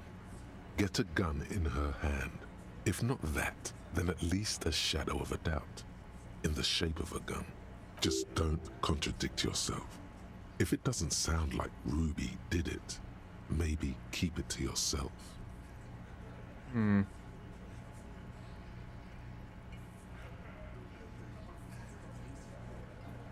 local pawn shop sold my lost gun to a woman. Maybe it was her. You lost your gun? What an idiot! Tell me, did you lose it before the murder? It was a joke. Sure. Take your sorry ass out of here. Ruby didn't use your lost gun to kill him. Stop thinking about your lost gun, damn it. You'll get a heart attack. This was merely a thought exercise. He did not lose his gun. Let's move on. Shit. I've already established Ruby's running drugs. She could have smuggled guns too. God damn. That's just about your favorite topic, isn't it? Every fucking 5 seconds. You were warned not to bring it up. Your best shot here is to just back out of it. Fine, Titus. I'm not getting into it. If it touches on your precious business. Okay, cop. She's got connections. I could see how she could have access to a gun. That still doesn't mean she did. That's all you needed. Doubt. I didn't say I'd prove she had the murder weapon, just that we need to find her. I don't know, cop. Why don't you find your lost gun first? Easy now, Al. This isn't comedy hour. Titus, we're not seriously considering it, are we? Ruby wouldn't do this. Why would she do something like this? Phase 3. Motive. The last component. The Damn. big one. Get this and they'll give her to you. Remember, don't piss him off. That never works. It's not why did she kill him, it's why did she organize the cover-up. That is true. And I suppose you have a theory on that. She could have just been covering up for herself, Titus. Think about it. Why go through all that effort? It was her idea, wasn't it? The hanging. You went along, but she suggested it. She had, like, a fully formed plan and shit. Right when she came back downstairs. Really, Shanks? Clausia wanted to talk to another girl, that's all. She was just the first one up there. I could have come up with that plan if I'd have been first. Time for a logics demonstration. Okay.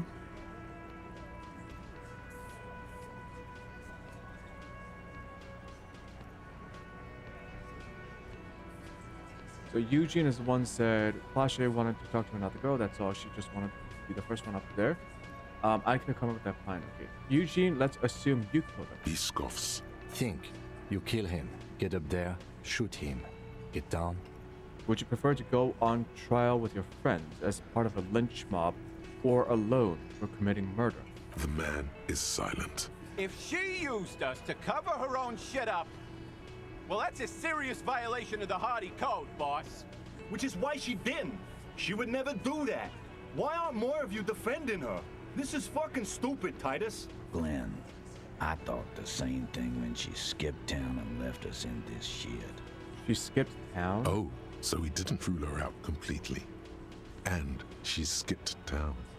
This is good. Titus, you have to see it. Things don't add up. We need to talk to her. Silence. He looks around the room.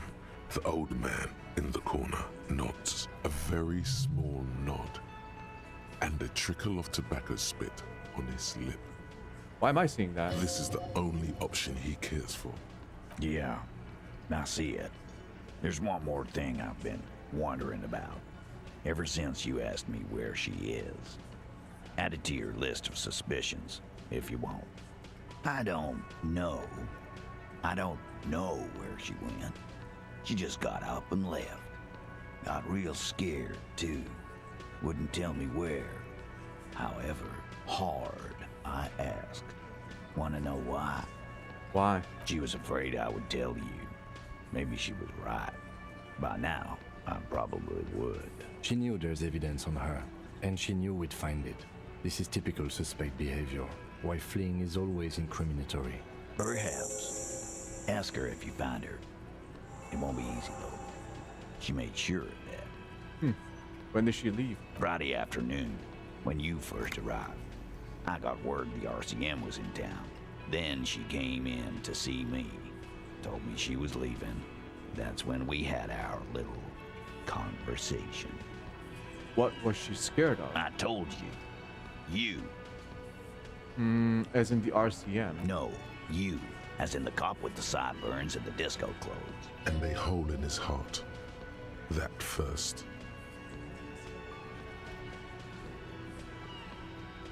Don't forget the funny tie, too. How can I forget? You know, when I first saw you limping here, I thought she was paranoid or sniffing her own supply. But now I'm not so sure. What else did Ruby tell you about me? She said you have a funny taste in clothes, and that you won't stop. Won't stop? Until you have something on her. She said she's heard of you from Jamrock, that you're a human can opener. Oh, I actually am that famous. You play suspects against each other. Open them up. Like cans. Fucking hell. Titus, did he just... Open Angus up like a can? Yes, he did. Now, we can whine about it. Whack him. Or we can go on with our lives. I'm having a go on with our lives kind of day, Al. How about you? It's not an actual question. Silence. He nods. Anything else? Anything? Yeah, there was something else. She wouldn't tell me, though. I could see she wanted to. It was burning on her lips. This called Titus, this called Pete. But she was too scared. Any clues on where she went? She's not far. We know that much. She didn't take her lorry, so she's on foot. Good fucking luck, man. She knows this place like the back of her hand. You'll never find her. Yeah, Al. And we won't either. She's not really a Hardy candidate anymore, is she? She's not, Glenn. Have you looked for her? A little. On the coast. Where have you looked for her? More precisely. More precisely? On the coast. Past the waterlock. She's not here. So, I'm thinking she's there. Where on the coast should I start looking? Sure. There are some shit houses there. A cinder block town. Fisher folk there refuse to unionize. So, that's one place we haven't looked. I hear they have a shack where junkies sometimes crash. Time for you to step up We will start there. One more question. What does Ruby look like? Boyish. Hair's red. Dyed. She looks like a Lowry man. Looks like a lorry man. Alright, do you know what she's doing with ULAN frequencies? The what now? I have no idea. Boys? She said she's building a pale emitter. A pale emitter? What? We were talking about radio equipment. She said she's doing ULAN frequencies and a pale something. I don't know more. This guy barely understands what he's talking about. There you have it. Pale something. It feels like you'll get to know soon enough. Alright, it'll do. It'll have to. His grip is firm and reassuring, like holding a piece of unpolished granite.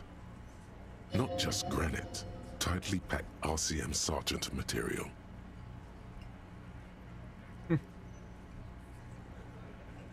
You should be a cop, Titus? When are you gonna get it through your dumb head? I already am. I just wasn't sure you were. And he still isn't. People aren't afraid of good cops in the way Ruby was afraid of you, he thinks, then turns back to his men. Ooh.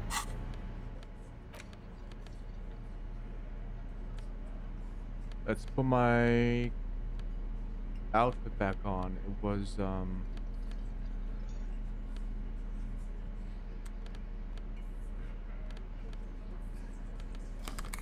that one.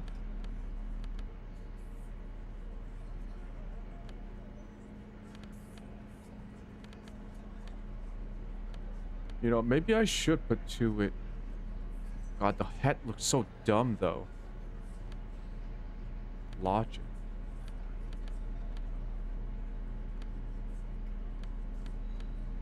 Perception is -2.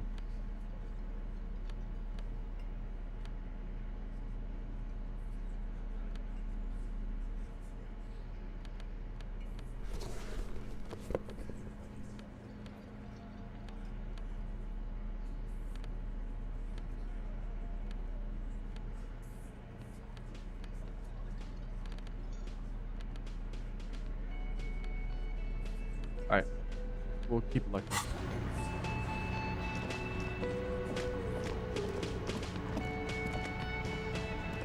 Yes? I couldn't possibly shower thanks on you as enthusiastically as my wife has, but I am grateful for your assistance, officer. He tries to play it cool, remain professorial, but inside, this man is itching for some news on those traps. So, I checked all the traps. Good. Okay. And one of them was empty. Completely empty? Yes, there was nothing in the trap. No locusts, no phasmid. No locusts? No phasmid either? That's not ideal, but... It just means the Insulindian phasmid is even more clever than we thought. She's engaging in a well-known self-deception called motivated reasoning. You should correct them. Of course, more clever. You're dealing with a subject near and dear to their hearts. It might behove you to tread lightly. Okay, I get it. Yes, the Phantasmadeia picked off the locusts and escaped. This is good news, though we'll have to reconsider the design of the traps, make them more secure. Another trip to the reeds.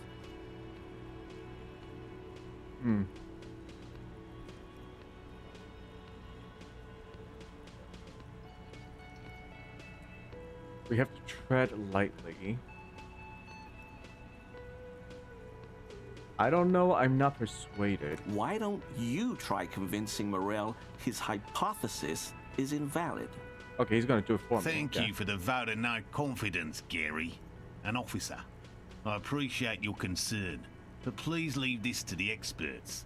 Unless you have an alternative hypothesis you'd like to venture. Actually, no.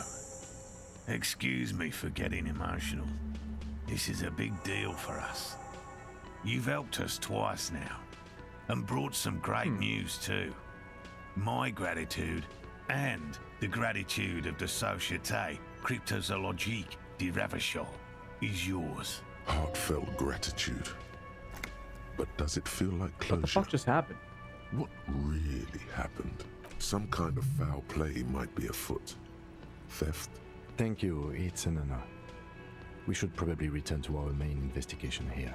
This has been refreshing, but... Helping cryptozoologists isn't really a priority for our organization, is it? The lieutenant looks out the window, impatiently. Wait. I insulted morale? When did I ever insult morale? Develop an alternative theory about the missing locusts. Consider the way the empty trap was disturbed, as though shaken. Most likely the hands of a young person.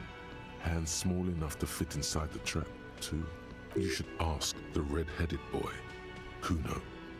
I think a little hooligan called Kuno may have stolen the locusts. A little hooligan? But what would a child want with bags? Oh, my dear Morel. You've been an old man for too long. Kids love to torment insects almost as much as they love to torment old folks. I'll talk to the little gremlin and see if anything comes up. Delinquents, my favorite. Oh, you've been such a dear to us. Please, let us know whatever you turn up. I have a feeling we're getting so close. Well, I see you've got all the help you need. I'll see you tonight at my place. Let's play suzerainty, but no more field trips for me. After this is your last chance to talk to Gary. Really, Gary? We're getting somewhere here. I'd love to play suzerainty, but... Lena, I'm sorry, but you're not getting anywhere. It was some kids. I know the little mutants around here.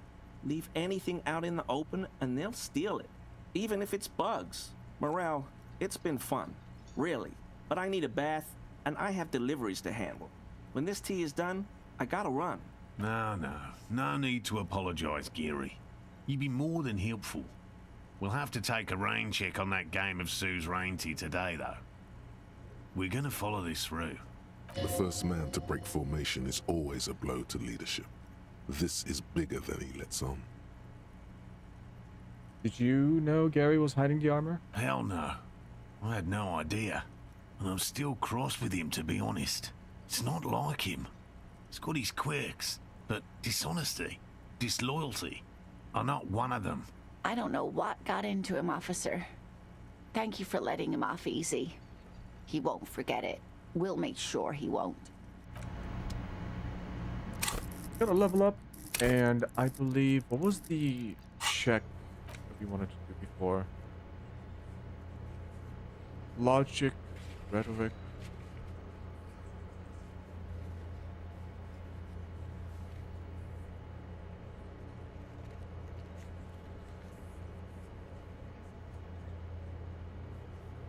Lillian, the net picker, clear window, visual calculus. Gaston.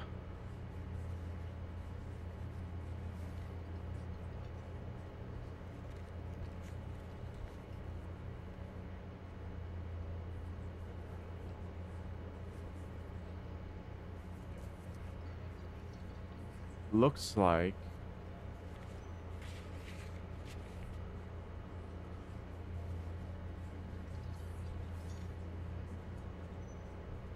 we have a bunch with rhetoric too.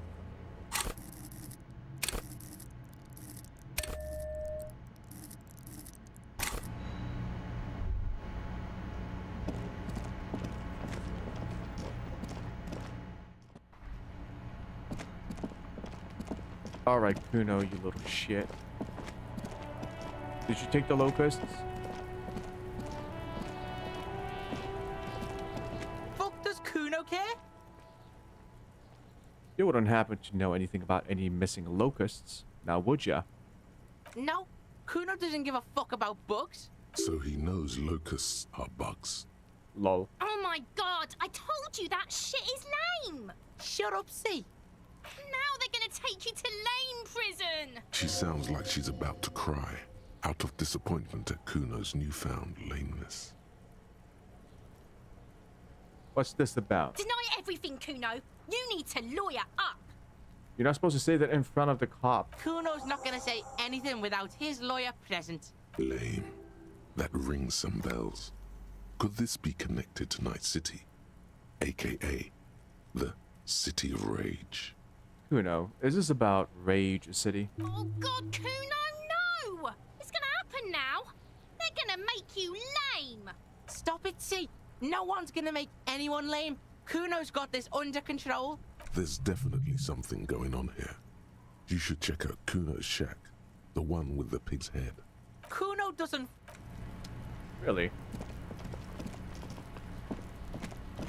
There wasn't any, like, interactable before. Oh. It's crawling with locusts All here. around you, the hisses and chirps of locusts fill the musky air. The earthen floor of the shack has been shaped into mounds of mud, dotted with little holes for windows. Well, detective, it appears you've solved the case of the locusts. For the missing locust case, which is a sub-case of the imaginary insect case. So at least that's going well. Yes, precisely what I was thinking, Kim. Yes. I feel we are nearing a real breakthrough. We should talk to Kuno about this. Get him to stop. I'll let you handle the Kuno side of things. You are doing just fine.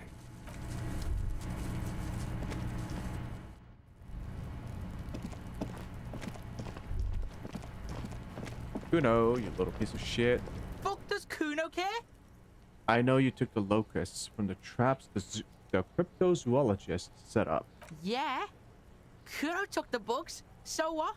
So it wasn't the phasmid. A wave of disappointment washes over you.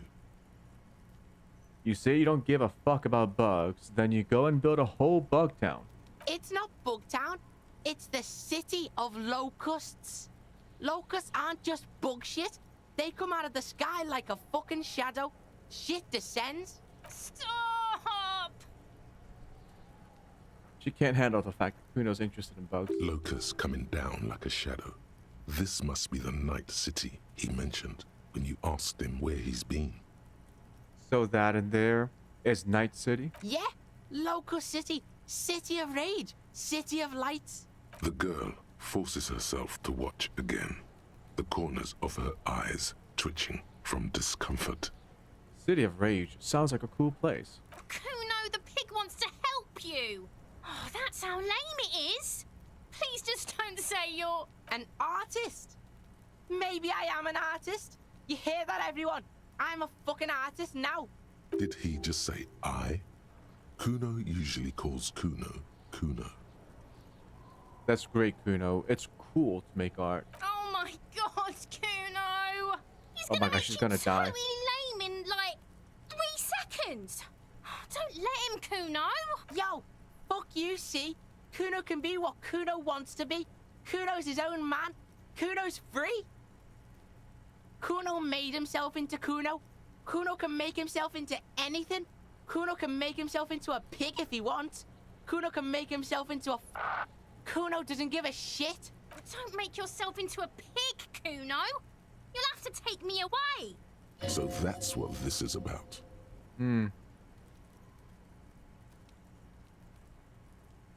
That depends on the choices you make, young girl. Without a word, she disappears entirely behind the fence. For once, the boy is lost for words. He turns completely red now, with splotches of white beginning to appear across his face.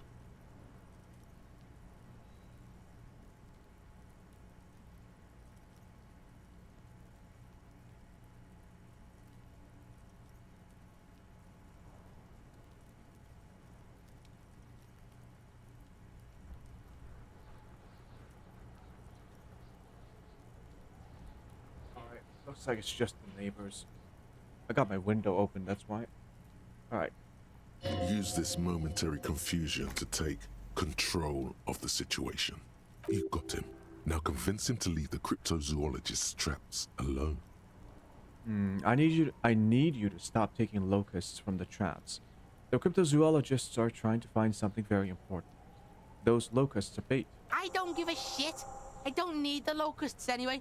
Shit is all lame now. She was right. The girl's face appears again, above the Didn't fence, actually leave. just long enough to make eye contact with Kuno. I have to ask, what does the city of locusts mean? It don't mean anything. It's shit. Kuno just likes to focus. Kuno likes to concentrate on shit. Build shit when he's zipping hard. Fuck. Pig, you really shouldn't have fucked with Kuno City. Now it's all fucking lame. What's gonna happen to the locusts? Kuno's gonna let the fucking locusts die. Alright, that's settled. The fuck are they trying to catch anyway? With the traps? The Insulindian phasmid. He recognizes the name. Wait, you know what that is? Bitches think Kuno doesn't know shit. The fuck out of here. Kuno's tired of this shit. There's silence between the two children. They're not saying anything to each other, nor looking in each other's direction. They know? I'll die before I squeal, pig.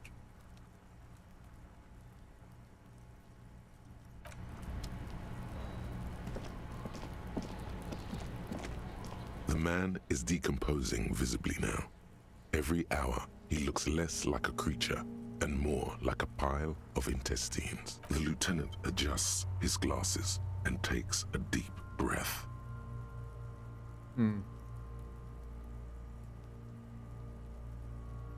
Let's take the body away. All right. I will need a little help carrying him. You take the hands, I'll take the legs. Bag the corpse and drag it to the motor carriage.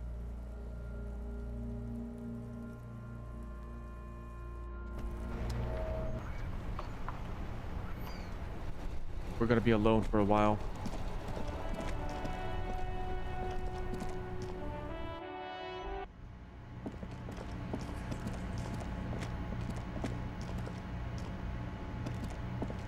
Hello, officer.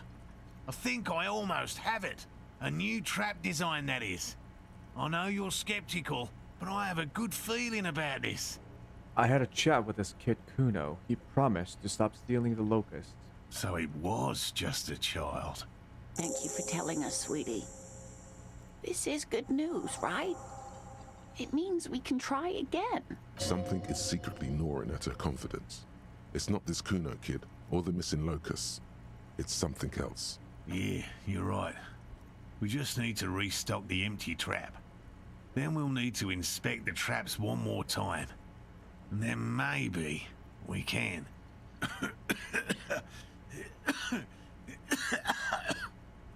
Oh. Darling, I told you to take it easy. You're getting sick. Maybe it's time to go home. You're right, you're right. We can come back next season when it's warmer. That's just something people tell themselves when they fail. There won't be a next season. Not for this. Find a phasmid or admit defeat, people.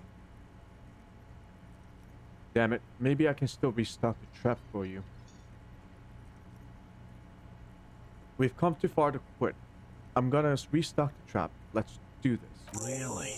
It's too much, officer. What Morel means is we're grateful for your help. Here's a fresh batch of locusts. They should slide right down the funnel. And thank you again. We will definitely mention you, should this lead to a discovery. I'm not talking co-discovery, of course, but This would show them all. We need to get you on that list of discoverers. No question about that. Nice.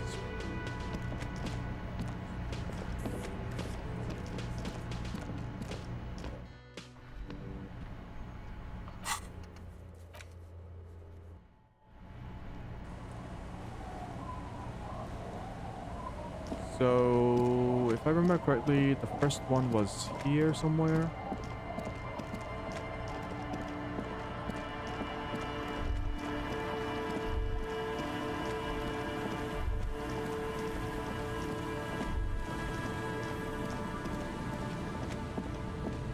There's the first one.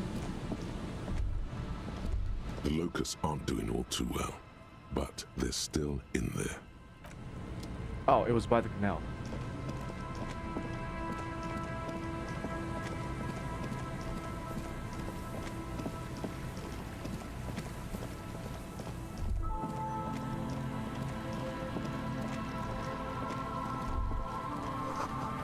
Relax, it's not yours. You didn't crash every MC in Rev Show. Hopefully. That's a Noland Ving Singh, an unsuccessful model.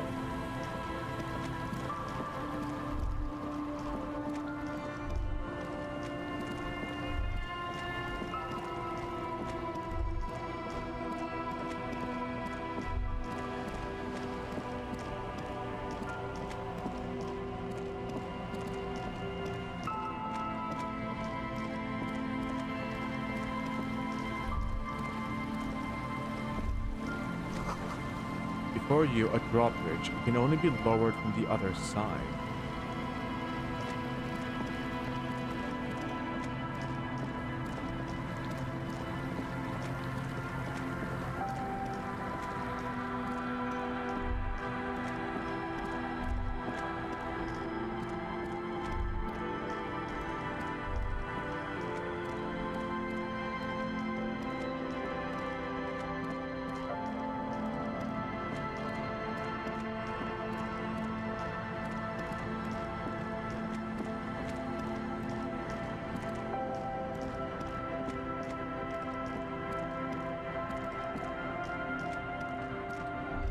Oh, here it is. The trap stands empty amongst the reeds. No insect sounds or movement around. Only the reeds' melancholy rustling. The locusts, dazed from being transported, slowly begin to acclimate to their new surroundings. They're not really going to get the chance to get comfortable here. They don't need to be comfortable.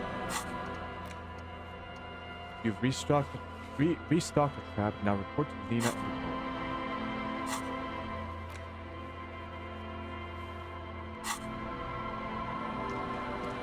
For some reason I can't fast travel.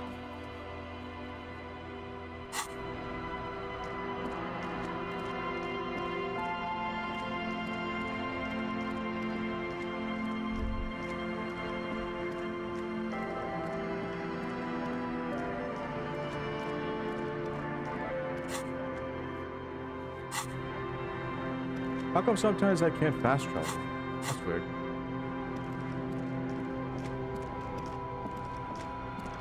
Do I have to be like at the location? Like, oh, a sewer grate, a gateway to the river of filth.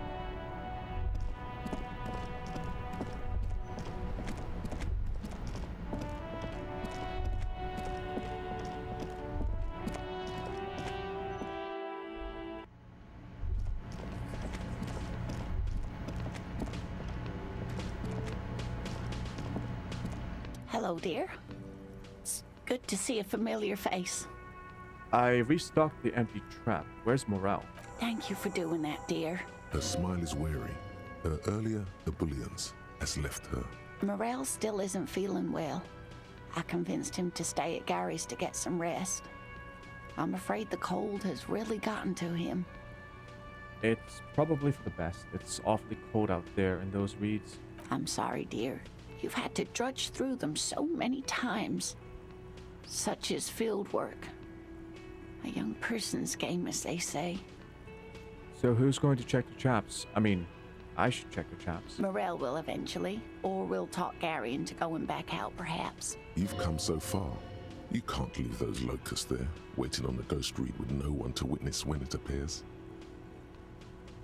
I'll take care of it. That really is too much, sweetie. Thank you for your dedication, but I can see you're coming down with a cough yourself. Very strange. Why is she not letting you do this? It's like she's given up. Okay, what's wrong? Different? How? Answering a question with a question, for example. Defensive isn't her usual style. You're on the back foot. I'm in doubt, sweetie. That's all. Everyone is now and then. You're in doubt? About what? It's a strange feeling. I haven't really told this to anyone, but you are a police officer. And when a police officer asks, you must answer. Do you ever wonder if some lovely story from your childhood is just that? A story?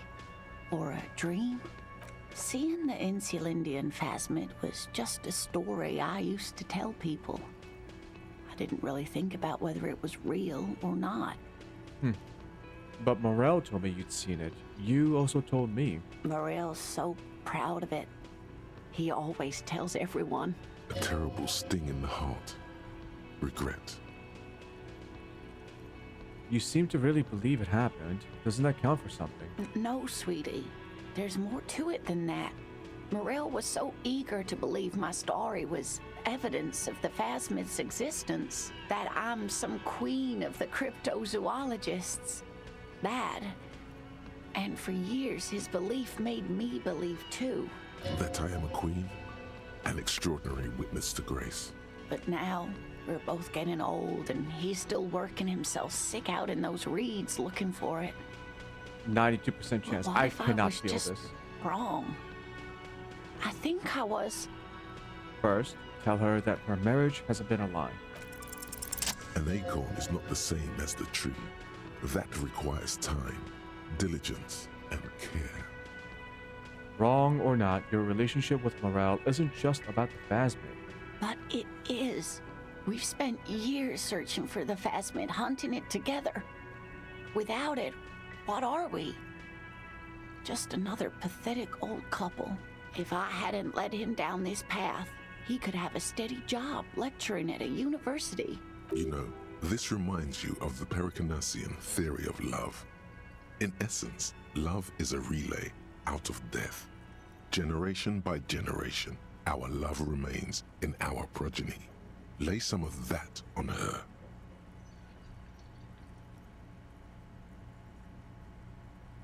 You know, the I don't know about this.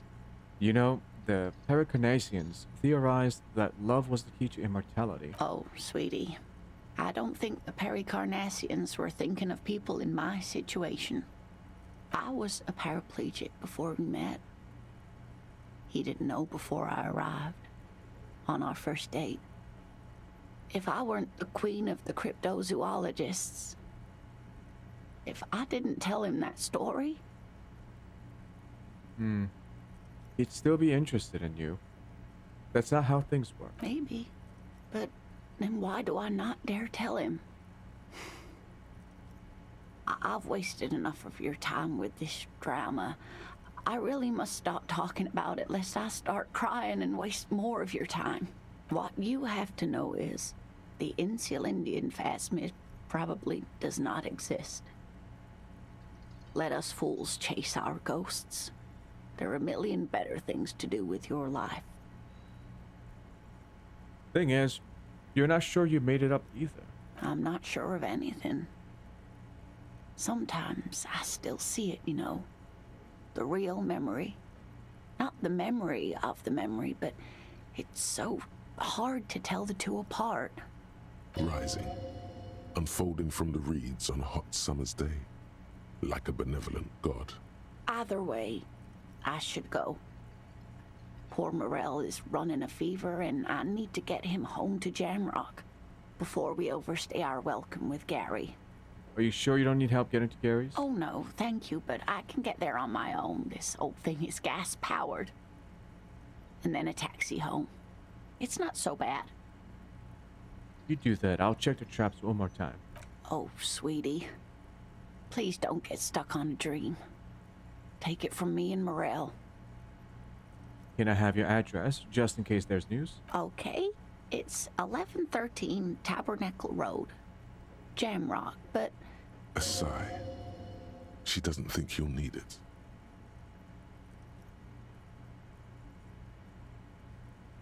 It's been a pleasure, ma'am. Likewise, sweetie. Thank you for everything. Truly. Even though it turned out to be a waste of time.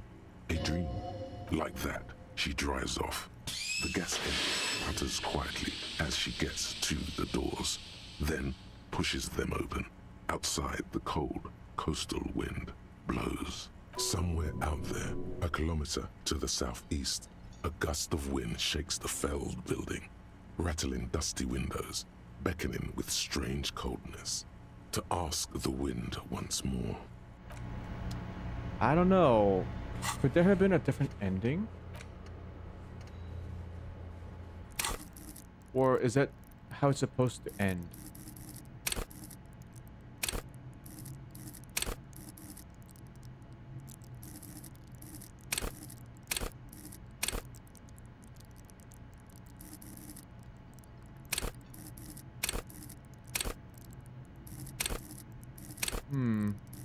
Composure is so low.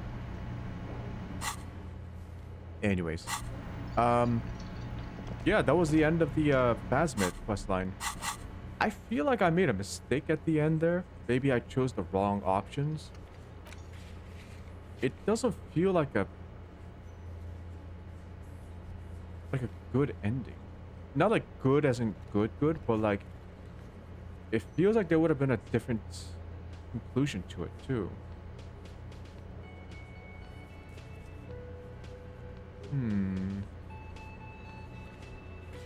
Perhaps.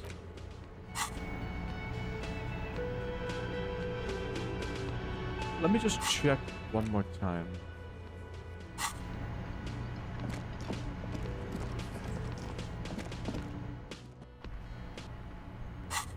So if we go here.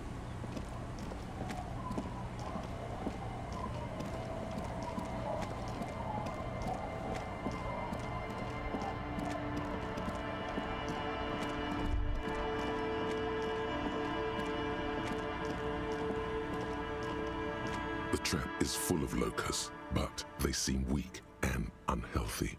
A few lie on their backs with their legs twitching. Still, no Phasmid. Poor things. Perhaps. I'll have to keep checking. But yeah, I think I might have chosen like wrong dial option. I don't know what else would I could have chosen. That would have made things turn out differently. She seemed still a little bit very downcast about her marriage, essentially. I don't think she should be. You know, she was unsure. It's not like she deliberately lied about the whole thing. She just had doubts about what she saw. And there was a lot of, I guess, insecurity about her whole situation there, too. I feel like I could have, like, helped her a little bit more. But that is it for today. I will continue tomorrow. I'll be back tomorrow. I know I started a little bit late today. I'll try to start tomorrow at 5 p.m. sharp. EST, 5 p.m. EST. And then we'll continue until 11 p.m. EST. Should be right about now. So, thank you for watching. I hope you guys enjoyed. And I hope you guys have a good morning, good afternoon, or good evening, depending on where you are. Like I said, I'm still sorting out my schedule. I should have a better answer by tomorrow about how my streaming schedule might change starting from Wednesday, or in everyone's case, in everyone who's living in the US or Europe, for that matter, Tuesday. But for me, it'll be Wednesday. But yeah, so there might be a lot of changes to the schedule. We shall see. But that's for later. Alright, I'm gonna hop off now. Thank you for watching. Hope to see you guys again soon, tomorrow. Because I will be here tomorrow. Anyway, goodbye. Bye.